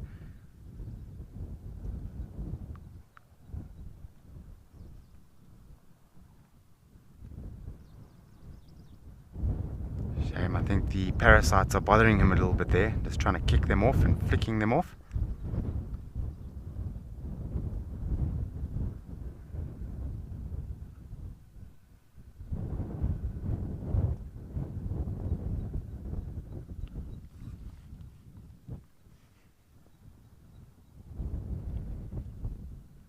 I'm just hoping he's going to just show us sort of the side of his body, and you'll notice that they do have a sloping back. There we go, nice turn over there. So the front legs are actually longer than the back legs, and because of this, this particular species can run particularly fast because of their anatomy, and they can hold long periods of endurance when running, so perfect for escaping predators.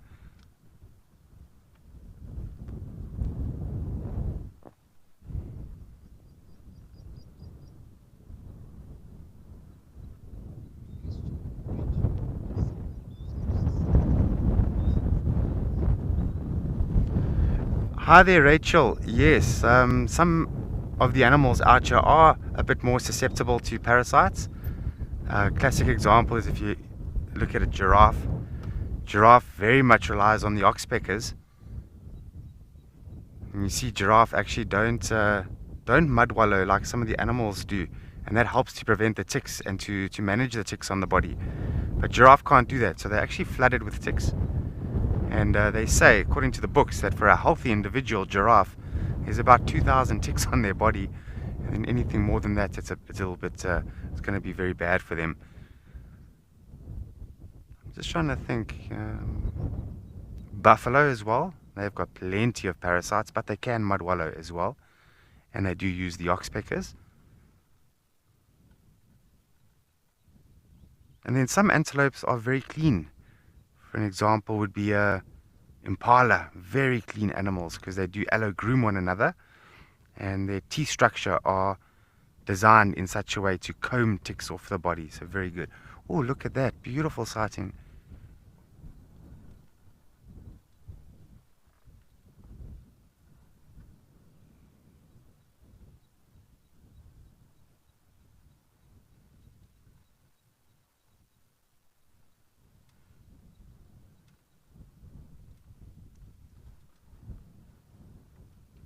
Nice.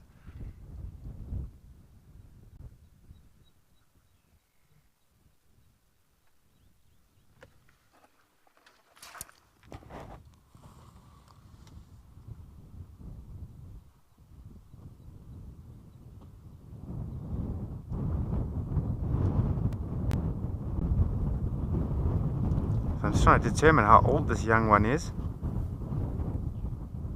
I wouldn't give it more than a week.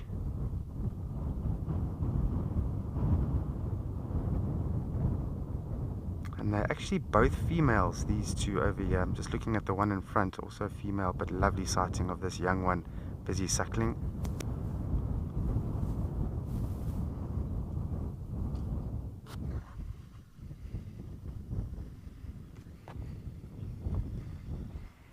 Okay, we're just going to have a vehicle pass us from behind here.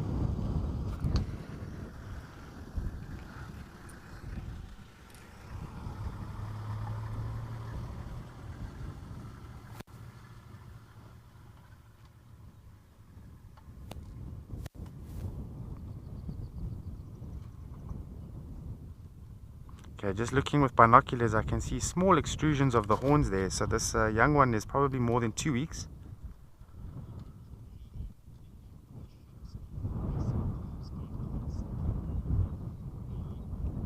Ah, there, Haley. That is so true. Sometimes they can get, I'm not going to say violent, but they can really push the mom to the point where the mom says, "Hey, that's enough. Stop there, right there," and moves away from the young one. But what is happening there is the young one is drinking, the calf is drinking, but then the calf has drunk all the milk out of the udders, and by forcing motion, it fills the udder again, and then the calf can drink again. But it's just amazing how quickly these young antelopes grow. I mean, there's small little bumps of horn sticking out there. It's about 2, maybe 3 weeks between there. We'll say between 2 and 3 weeks.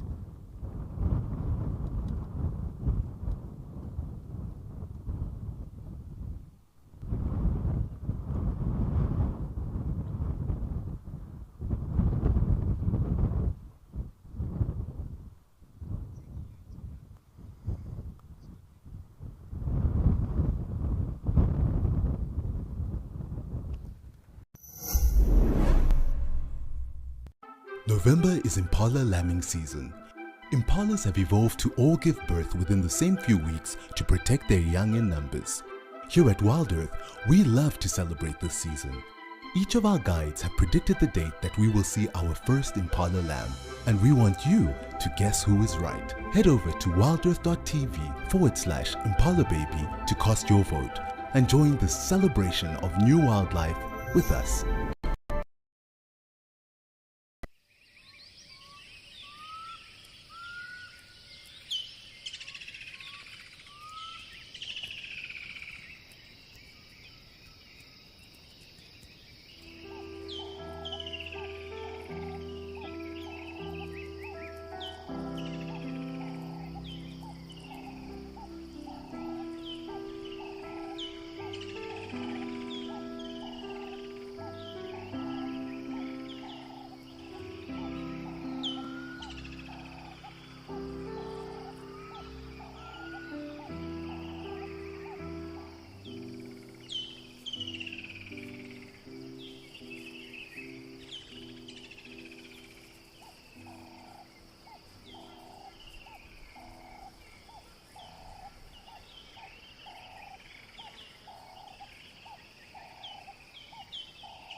So sometimes elephants actually go up these hills because there are aloes that are growing up there.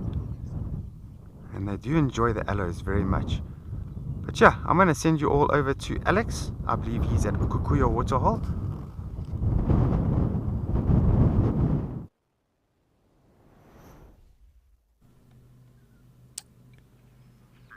Thanks very much, Andrew. And yes, we are back in Okukuyo. Perfect way to end our ETN today with the Springbok. That are here, and of course, our very own South African Springboks are also playing later against the Irish. Hopefully they will come home with the W. But it has been a very interesting and good day today as well in terms of our species count. And I will also give us what that is for the day.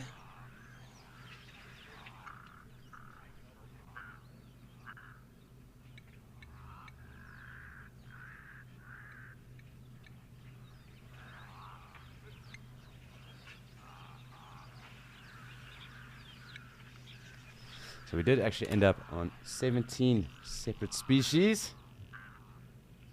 in terms of mammals as well. So that is quite a feat at least, and that is across the locations today. So really, really well done to Ralph and Andrew, who obviously chipped in with all the different species there too. So we have had quite an extraordinary day, and we will be back with another species count tomorrow. And we'll obviously try and better our 17. Is sometimes dependent on the weather, and I do think with it being a bit overcast here in Okukuyo, did perhaps change up some of the behavior patterns that we have been experiencing lately, as well as across in Mashatu, where that rain has definitely pushed everything away from the dams at the moment. So it's something to keep our eyes on. I'm sure it does and it will change, and it can be expected to change almost quite quickly. So we definitely have that to look forward to tomorrow anyway. And it has been a very good day. Lots of interesting birds as well. Nice bird calls. And lots of interesting facts too. But sadly it is that time of the day where we do have to start wrapping up and bid all of you viewers adieu, at least for now. But we will be back again tomorrow morning at around 8:30 Central African time, and we will be back on our species count. However, there is also Penguin Beach, and they are coming to us live after this, and I'm sure the team on the ground in the Cape is looking very forward to showing you what is going on there. Followed by that, obviously, it is Bingo Saturdays in the Sunset Safari, and no doubt the teams in the various locations are looking forward to notching a W for their Bingo Saturday. Myself and Rolf not being involved in those, just because, as Rolf alluded to, it might be too easy for the two of us. So it is one of those things, but I'm sure a fun afternoon indeed.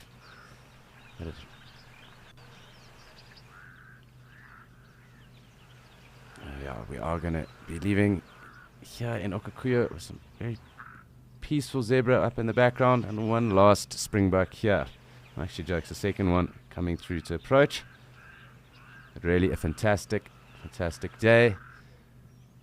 And I hope it is a fantastic afternoon or day, wherever you are in the world, for the rest of you out there too. So much thanks to all the wildlife who did show us and gave us some insight into their lives today as well. It really has been a fantastic experience. But please do stay tuned for Penguin Beach, and we will catch you again tomorrow morning at 8:30 for a fantastic start to Sunday.